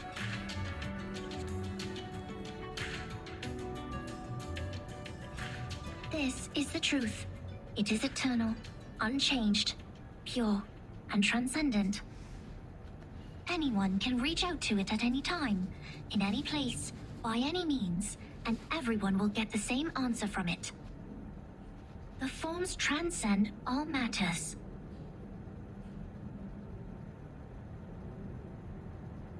The world of matters we live in is being flooded and destroyed by the tides of Numa. When the tides recede, what is left on the beach is the essence. This doesn't sound right. Let me think. How come your theory reminds me of the Manus Doctrine? 37. We see the storm very differently. Among all the other things, we saw it first of all as a disaster. But earthquakes, floods, volcanic eruptions, these are also disasters. These catastrophic events happen not because they have a reason to destroy. They just happen in this world, like we do. This is what my mother taught me. She must be proud that she's a perfect geometric body now. I'm sorry for mentioning your mother. Why do you apologize, Verton? Are you feeling guilty? This is a very unusual feeling for a number like you. I don't get it. Why did you say my number is 0?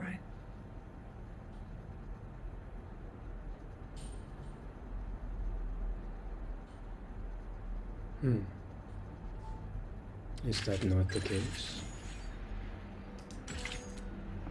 Caves cannot shield all rain, nor can paper manuscripts.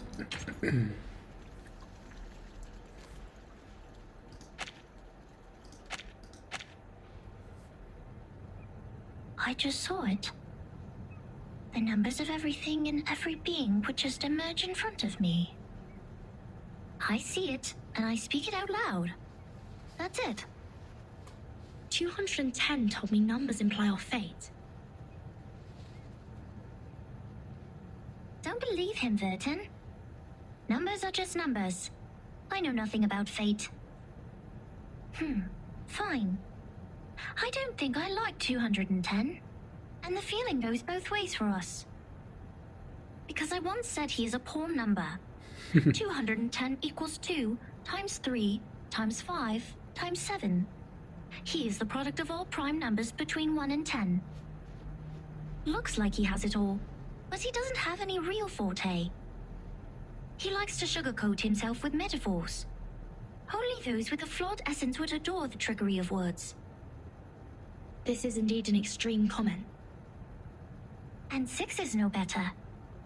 Every leader of a Pyrrhon has been a 6.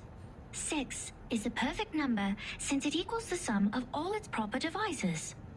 1 plus 2 plus 3 equals 6. But this number has been overrated. He's not that special. Ouch. What about your number? What does 37 mean? I don't know. I am 37. I've known it since I was born. So does everyone else. People told me what it means, but I have never tried to prove their theory. I know very little of fate, so I always think, even if I find out their essences, does it mean I have known them better?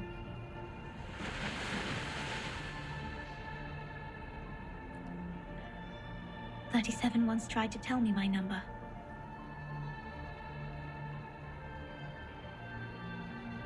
She wrote it down and put it into a bottle, but I couldn't get up the courage to open it. I didn't want to know. I once made a horrible mistake. An unforgivable miscalculation. It makes me worried that I may also be a mistake.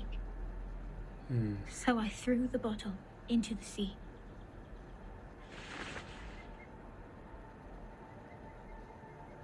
This is how 37 is different from us. We are all prisoners of that cave. Only the wise one can find her way out of the cave and return to rescue the rest of us. I'm the ignorant prisoner who sits, and she's the wise one who returns. I will be crushed into dust by the truth, while she will be the star, shining above it. That's a sad way to look at things.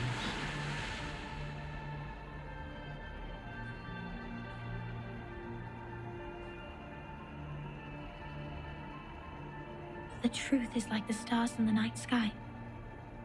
Beautiful, but cold.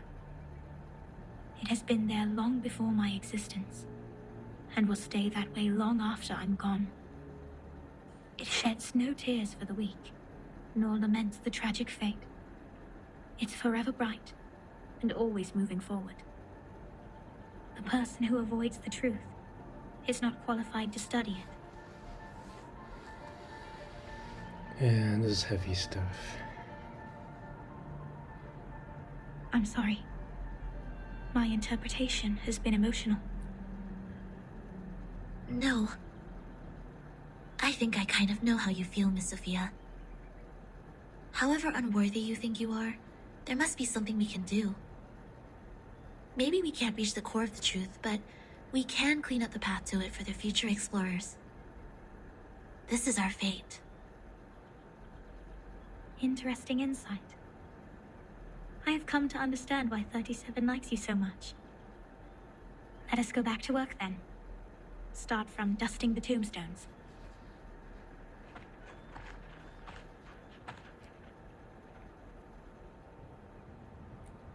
All right, I've had enough of these Sol Numa-related idle topics. I want to have a look at your model. Wow, seriously, how did you get this far? Regulus eagerly pokes her head over, but 37 is faster. She has switched off the computer This swiftly. model has been proven wrong. For 4 whole years we had been optimizing it. But the emanation in 1929 only lasted for 2 days, which means our calculation was entirely a failure. That model is just like this computer. It's a piece of junk. And this is all I can present to you.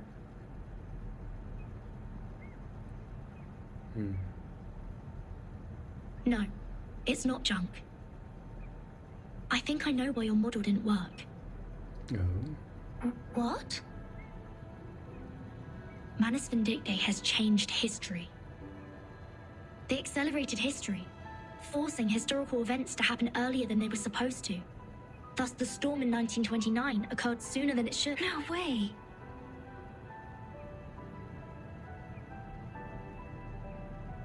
Controlling the emanation. Changing the history of the outside world. Numa is eternal and transcendental. It won't obey any orders given from the phenomenal world. Neither will it change its patterns because of some fragments. I'm telling the truth, 37. I've been there, in the storm of 1929. Your model was not wrong. You just missed some key information. You've never been to the place where the storm falls, and thus know nothing about the symptoms of the storm syndrome and the true purposes of Manus Vindictae. No, that's impossible. Even if there are means to control the emanation, it wouldn't be like this. If this is true, does it mean the phenomenal world, this insignificant phenomenal world, is more transcendental?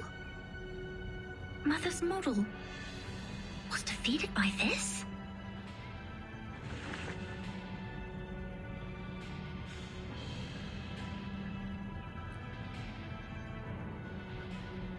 Vertin, could you give us proof?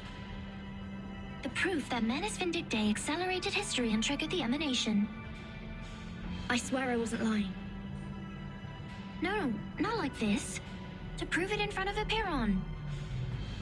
Go to our sacred place. To the Hall of Truth. In the depths of the cave. There, everyone can see the essence of the world. I beg you, give them your proof, just like how we submit the proof of our soul number.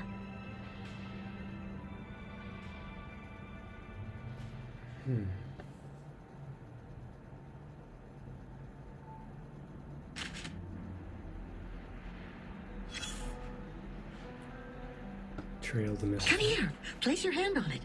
Feel the texture. The craft is one of a kind, not some cheapie you can get from the flea market. I mean it. This is a Keelium, and even the most traditional, delicate, and expensive kind. It has applied fiery red as the dominant color, and the stitches are perfectly I actually neat. know what this is. So Keelium is a Turkish rug that I was taught about from a rug seller on my second to last day in Turkey.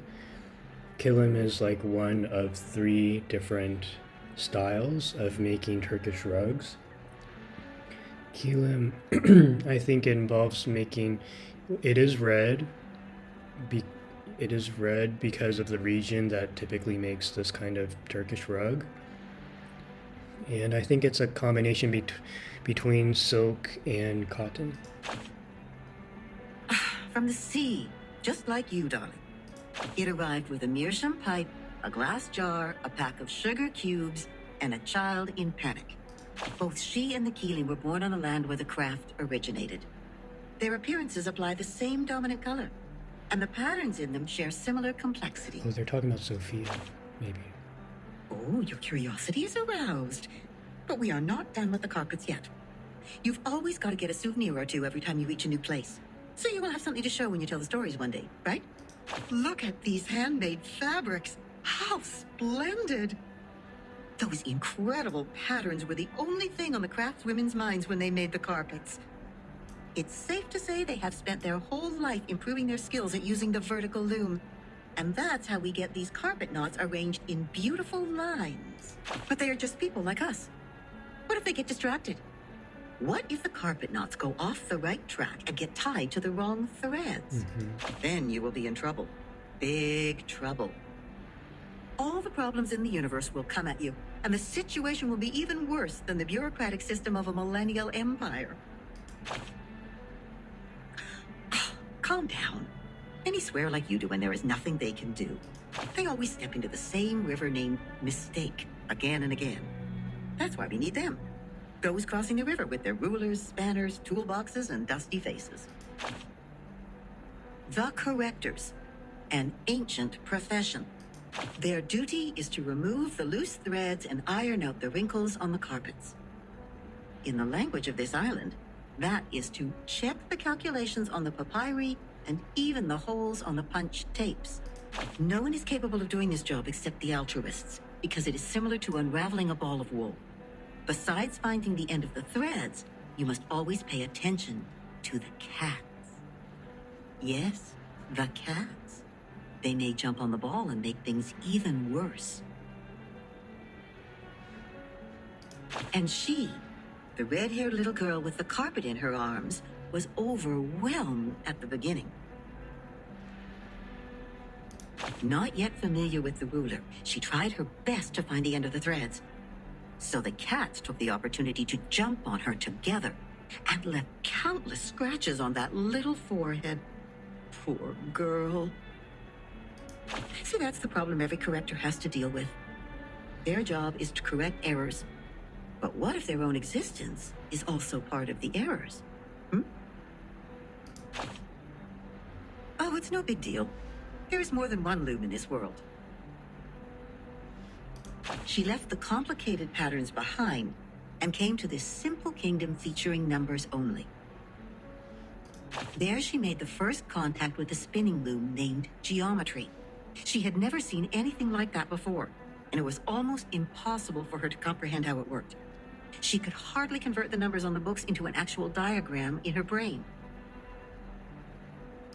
Without a whole picture of what she was working on, she resorted to her hard work and more hard work. Then a long time passed, leaving one wound after another on her fingers. Later, the wounds even became calluses. In the end, her hands were no longer tender, but tough enough to resist the damage from the loom. Yes, she has won a place on this island for herself. Good job, Sophia. Yes, she's a quick learner. She learned even faster than some of the locals. But that was not enough, because she has been outmatched by her playmate, the leading one in the field of mathematics in the It's island. just like Matilda to Sonetto. That girl is like a perfect piece of satin born by nature.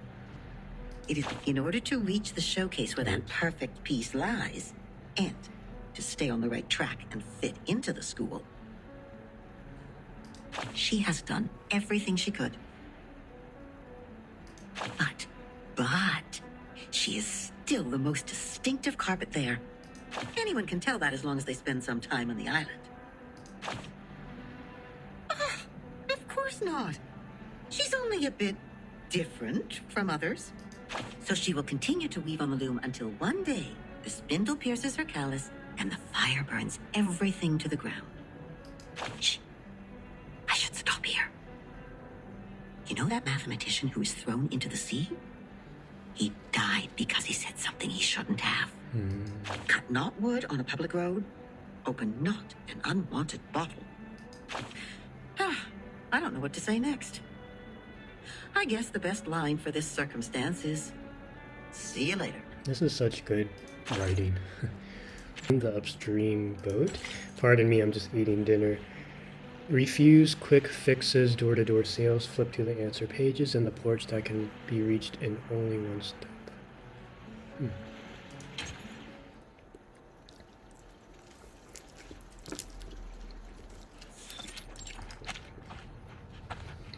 Wait a second, just a second.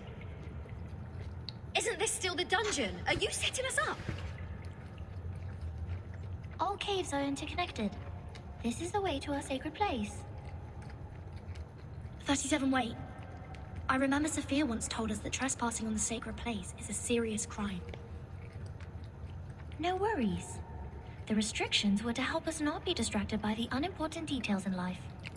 It would not stop us from seeking the truth. Excellent. I will tell it to the Abraxas when it shows up.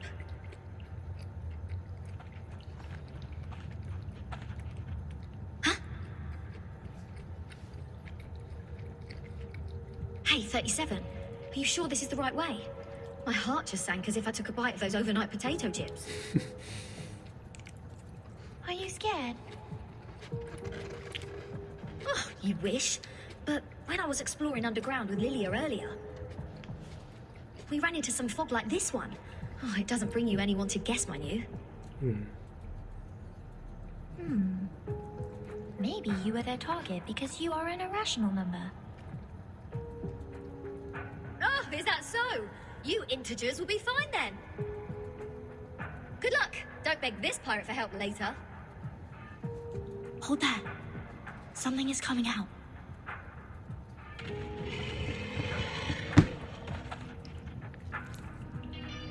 Huh? Just a head with two snakes as its feet. Abraxas. That's weird. Why are they here? They're coming for us. Ha! What did I say? Don't beg. Regulus, prepare for battle. Okay, I know. I was just teasing her.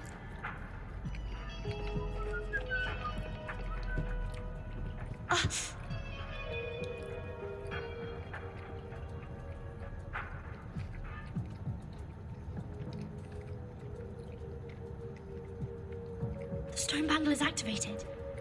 But they're just Abraxas. Regulus, wait for their attack. Do not kill them. Oh, she put the Abraxas blood, What kind of not... request is this? Oh no. Listen to me, Regulus. That's of prime importance. Fine. If it is of prime importance, this pirate will try her best. Arcana put Abraxas's blood, not her own. That's a really cheapskate move.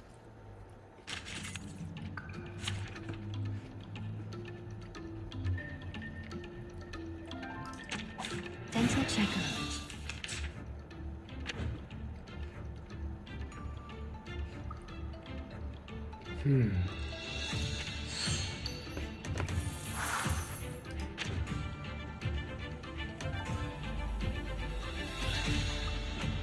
Okay. Relax. Given that it could be found. Oh, there's a bubble. Aha. Peace and love. Peace and love.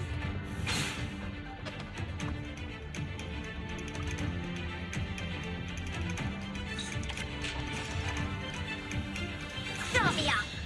Given that. Lights.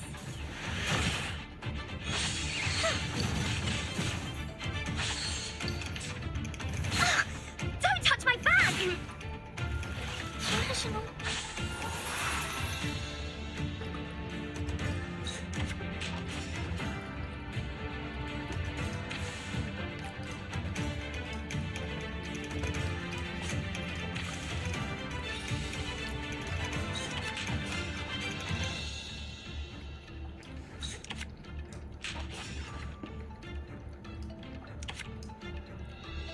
No one.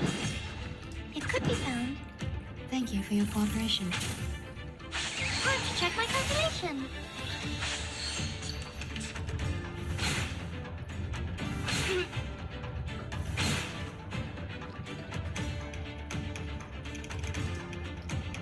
Are you ready to be blinded? Relax. Are you ready to shake? Woohoo! Release! Victory? Okay, but what does it mean to us? That's it. I still have 10 more songs to play. These are not the same kind of Abraxas as we've encountered before. Do they have different varieties? Wait, where is Miss 37?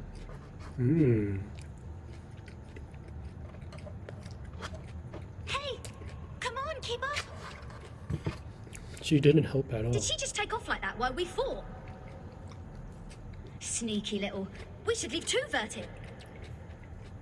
Wait a second, Regulus. Do you sense anything familiar in the fog? You bet. This is the first guest room we were put in when we first entered the island. No, Captain. This apple has the same strange feeling. We saw the rise of Ceres in the same kind of fog. And before that... That's the same fog as in the Elitial space. That is to say...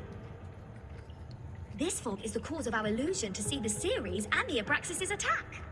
Don't rush to conclusions. Follow 37 first. Oh, and what's that series you were talking about?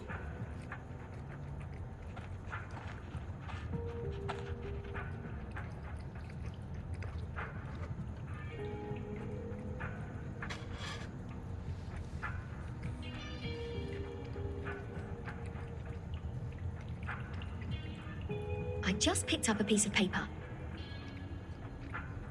Like this, just bent over and reached to the ground.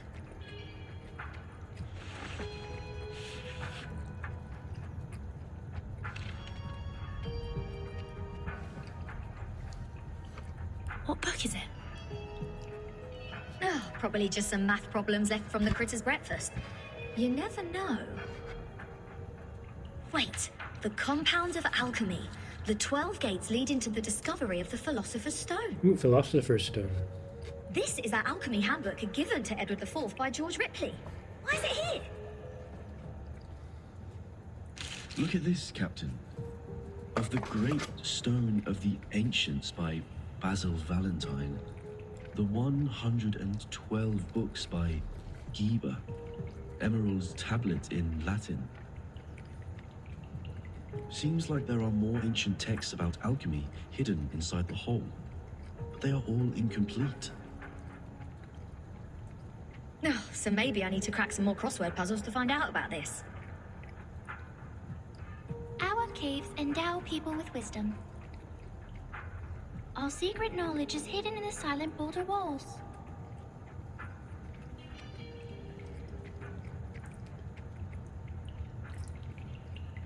The knowledge in those books is just a drop in the ocean. Follow me, Regulus.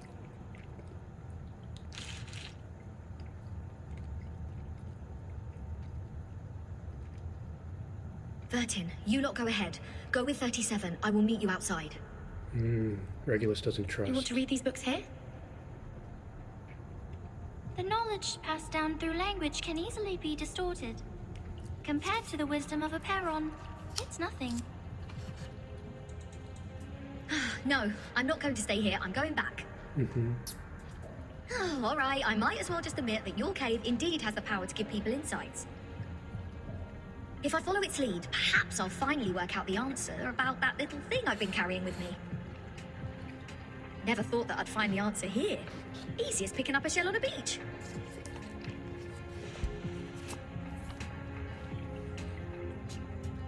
What? You don't want to get closer to the truth? Oh, of course I do. And that's precisely why I don't want to get to it so easily. I don't want it to be fed into my brain. Come on, it's the ultimate truth that we're talking about. If someone just tells me the ending of Lord of the Flies before I enjoy the book, I will throw them into the sea as you people do. Oh. I only met 2 people who reject the truth. So this is the mindset of irrational numbers. I see. Thank you for being my subject of observation, Regulus.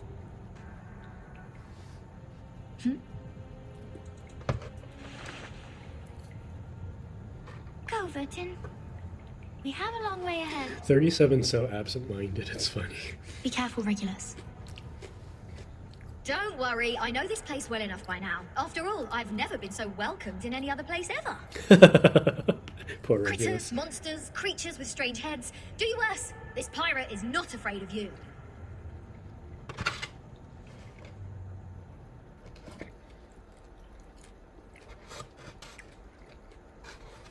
Regulus is quickly becoming one of my favorite characters.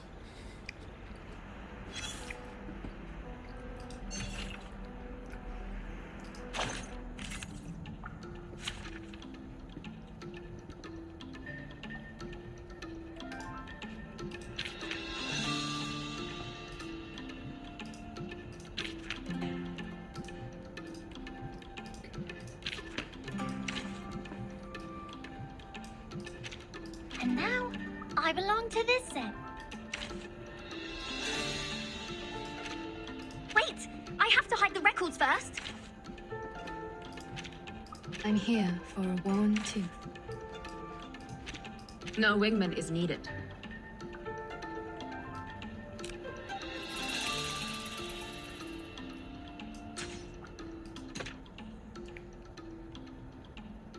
Actually, let me just switch that.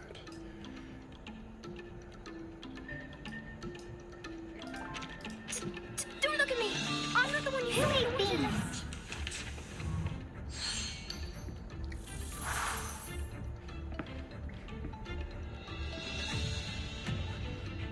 No worries. It could be found.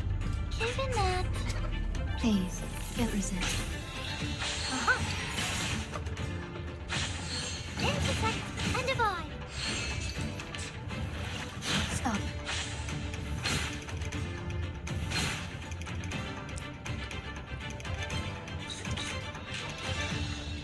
Stop here! It could be found. Nice! Or is a bubble. Rational.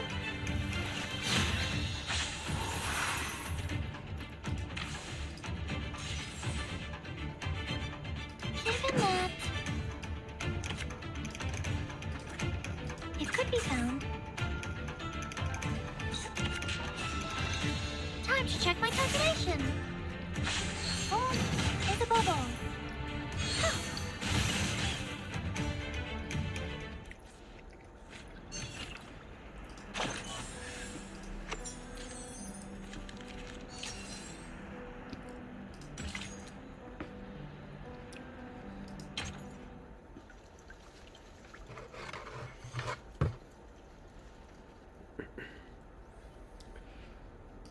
Apiron, the boundless, the beginning of all things.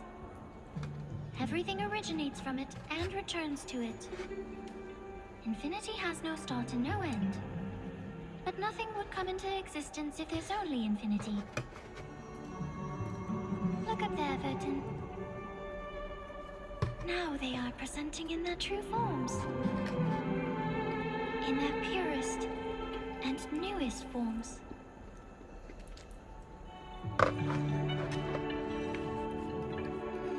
Our world was born from the wounds on infinity. When it's cut by finity, the patterns of the cutting are what we call mathematics. Thus, the essences of numbers exist inside all beings, and the patterns of all numbers exist in all matters.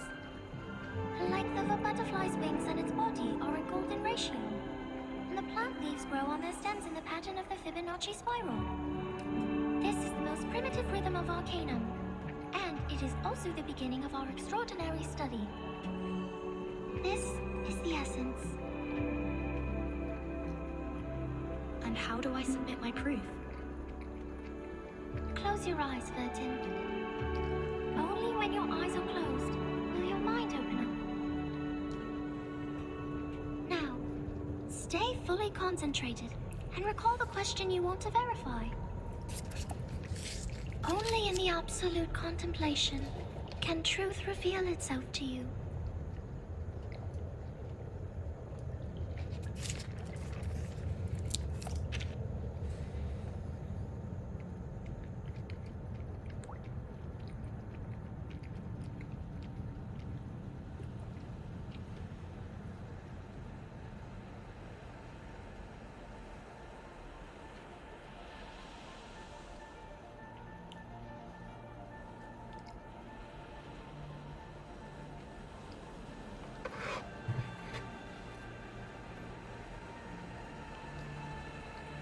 The storm, the emanation, the storm syndrome.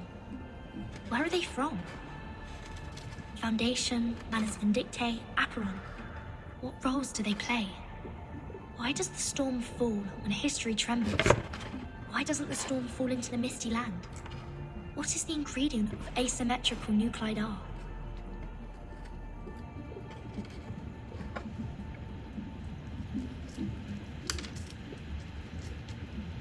The world is a dark underground labyrinth.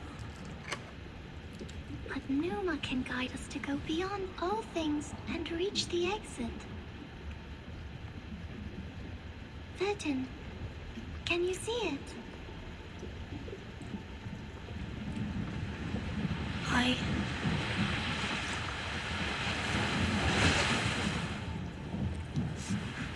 It's burning!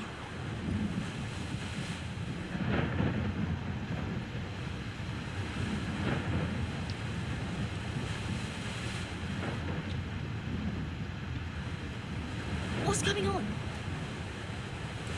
Is somebody fighting with the Manus now? What's happening outside the cave? Vertin, why are you straying? If the meditation goes beyond control, you will be thrown out of here. This would be a foolish mistake. For Aperon, this is...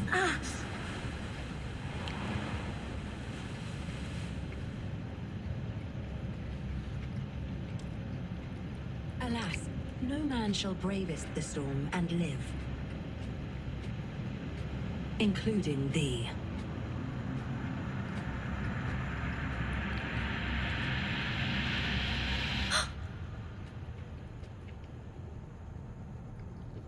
"37!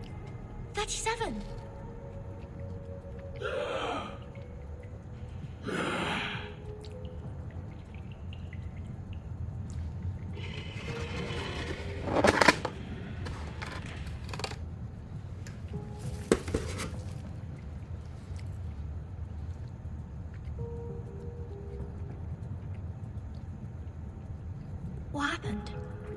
those illusions? If it weren't for the heat of the stone bangle that wakes me up, would I go as crazy as they did? This stone reminds me of the spinning wheel. Oh. The collector of asymmetric nuclei are. If the reagent turns gold after reacting with the fog here, that means the fog contains elements that can be immune to the storm. So that's how summoning works. The color changed faster than I thought. The concentration of R is hundreds of times, no, thousands of times higher than in the Manus' masks. In other words, whoever owns this cave can produce the protective equipment of the storm in big numbers. Is that the reason why Arcana is here?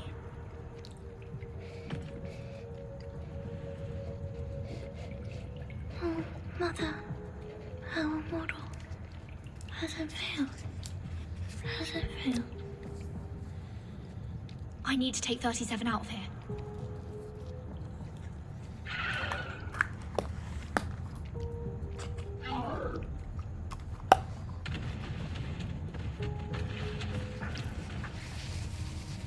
So the Abraxas were people from the Manors. The fog here can affect people's minds, like those around the lake in my suitcase.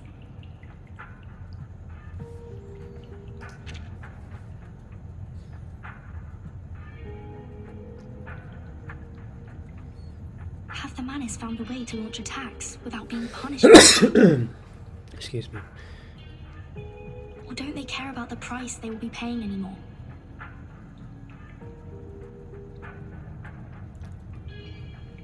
I hope Regulus didn't throw my words to the wind. I have to get rid of them first, and go out to join the others.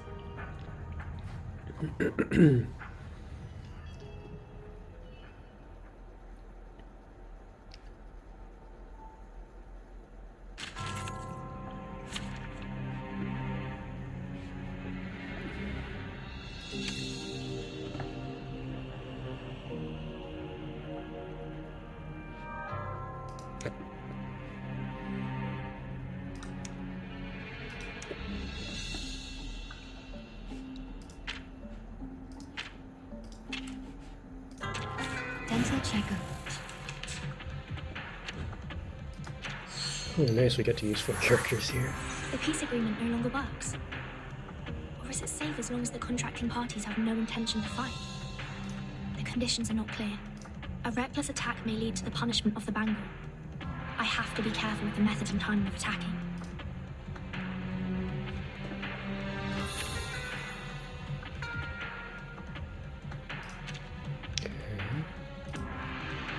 Relax.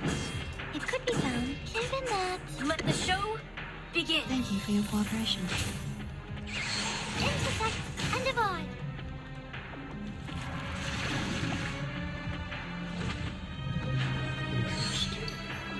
Wait.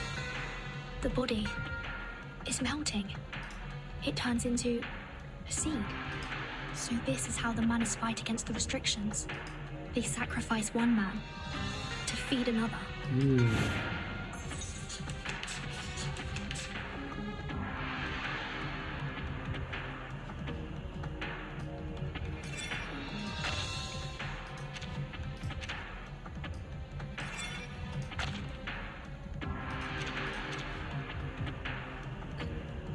No worries. Start me up. It could be found. Thank you for your cooperation. Rock! Change the world!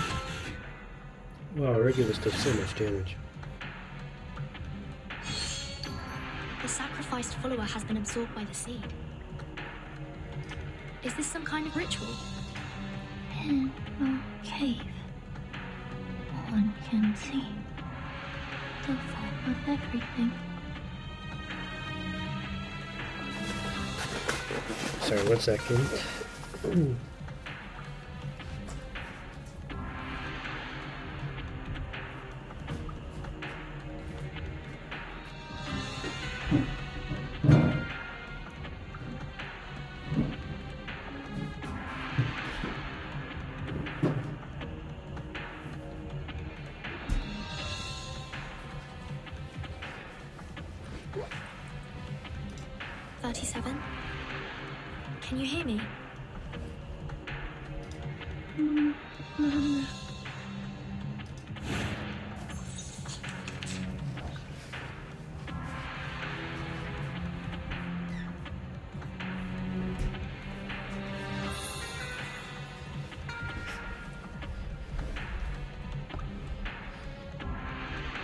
Relax.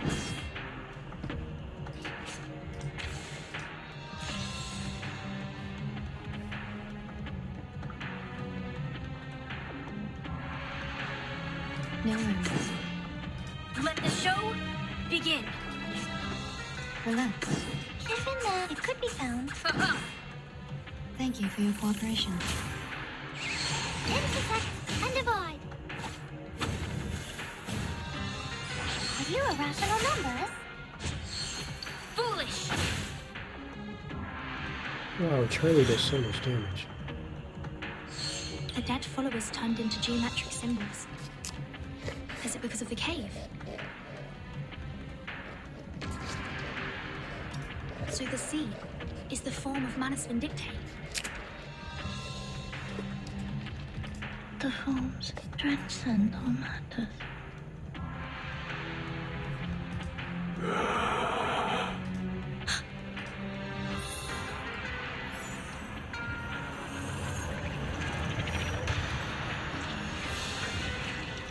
Whoa. A fruit has been born Things are from... not as simple as I thought. I must make a plan and exercise great care.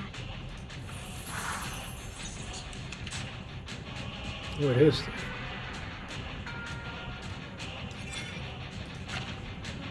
Inflict silence.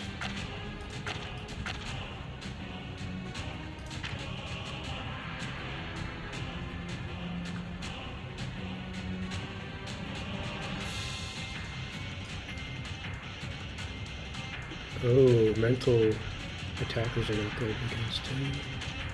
Immune to control. Okay.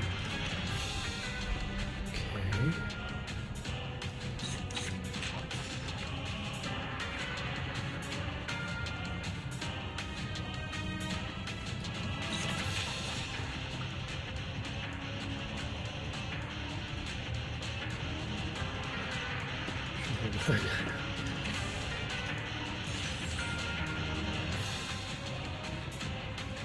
If in there, it could be found. The final demonstration. Oh wait, let's do. Let the show begin. If in there, it could be found. The final demonstration. Huh. Time to check my calculations. Welcome to the world of numbers.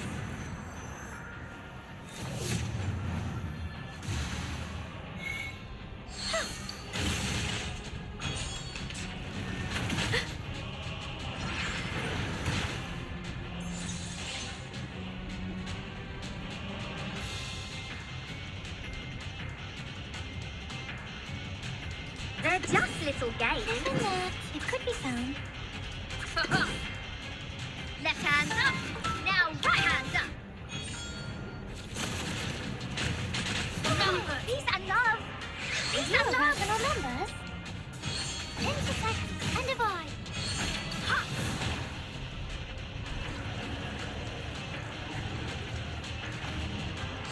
The form of Manus Vindictae. It's more distorted than I thought. It's all over. Ha. That's what you've got. I like the battle music. That was pretty cool.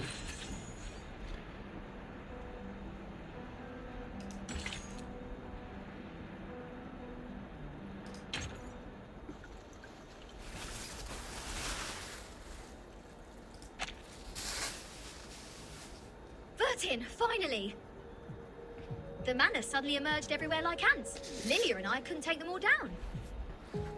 I would have acted sooner if you hadn't told me not to pick fights.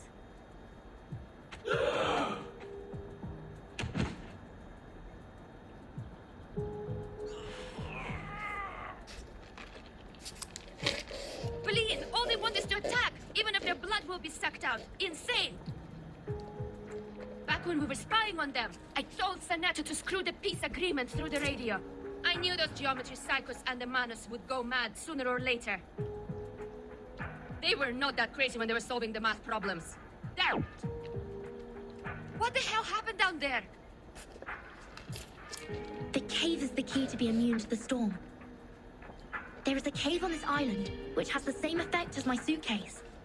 That's what the Manus are after. What? But hasn't she also put on the stone bangle? Even if she can break free from that bangle, there is no way she'd let her followers keep carrying out suicide attacks. And if she has signed that peace agreement, how will she take the cave from a Byron? Curtain.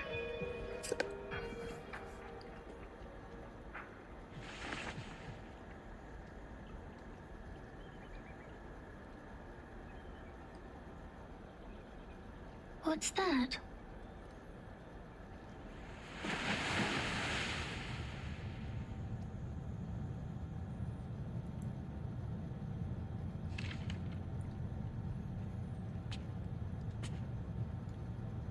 I'm afraid you have overstayed your welcome, Ms. Arcana. Ooh, 6 versus Arcana. I have to regrettably remind you not to overstep the boundaries, despite the great help you've given to us. I take not thought for needless disputes. But to ask a simple question.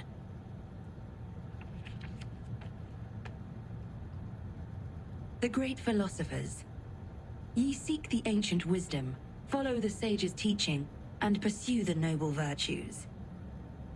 You are separated from the world for thousands of years. And you have not gained the human's understanding, nor have you sought for it. I find pleasure in this allegory of the cave. However, hast this been unto thee? That too led us to the exile in this cave. What is she talking about?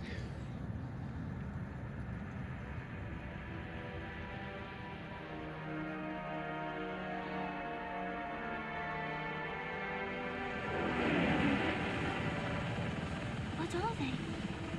I've never seen these before. Why are they here? Ooh, are they going to attack? These things should not appear on this island. Oh no. No! Not just let me go!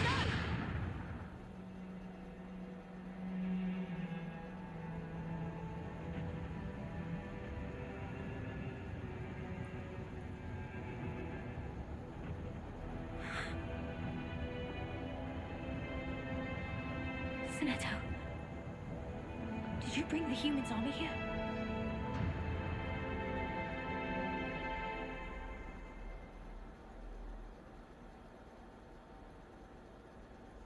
That's the end?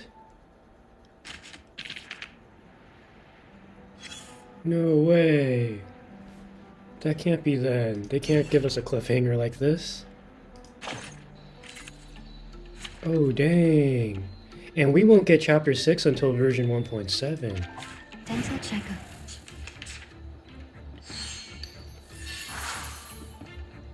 No worries. Relax. It could be even that. Please, don't resist. Intersect and divide. Time to check my calculation.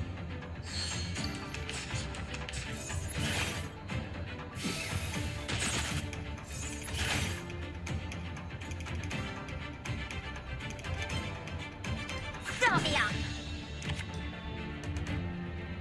It could be found.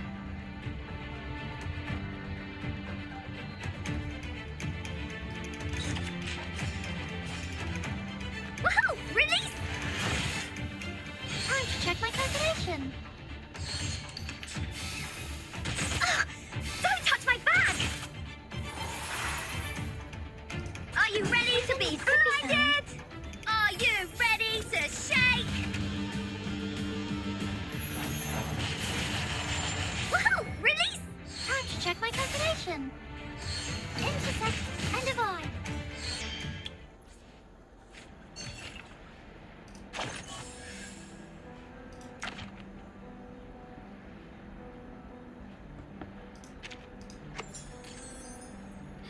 Alright guys, so that wraps it up for the main event. Oh, there's another one. Oh. Prisoner in the Cave of Star. Okay, so I'm going to wrap up this video with the Prisoner in the Cave. Guys, thank you so much for watching. I don't know if anyone's going to watch this. This is more for memory's sake, but in terms of like what I feel about the main story, I think they did such a fantastic job.